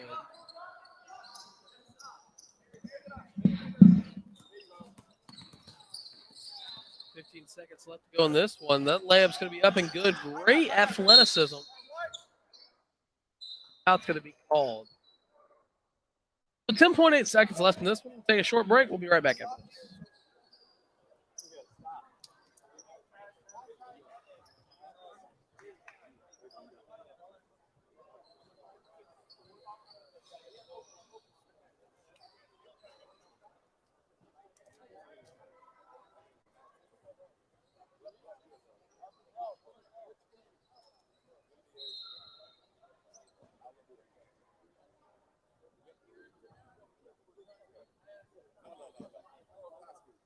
How many times do I have left?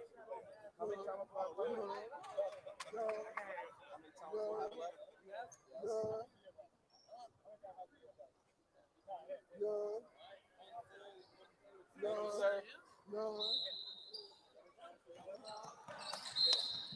Welcome back to this one. They're just going to start action immediately. As coach were asking how many timeouts they had left.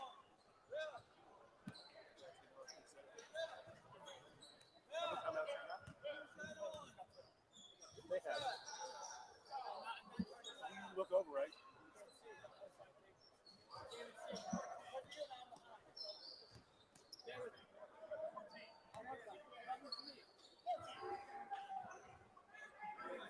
Things are getting hostile here.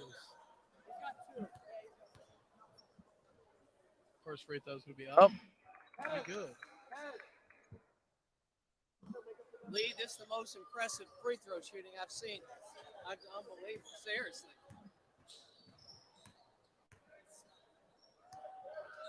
And the second one's up, and that one's going to be good as well. Unbelievable. You know why? They're the only team. 8 seconds left. The throw of a prayer, that's no good. And that's going to do it as the the Hawks are going to beat the Storm by a score of 73-66. My name is Tristan Harlan. It's been an honor calling tonight's 2 games with you. We'll see you guys tomorrow morning for more basketball here in the Sports and Event Center here in Memphis, Tennessee.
14.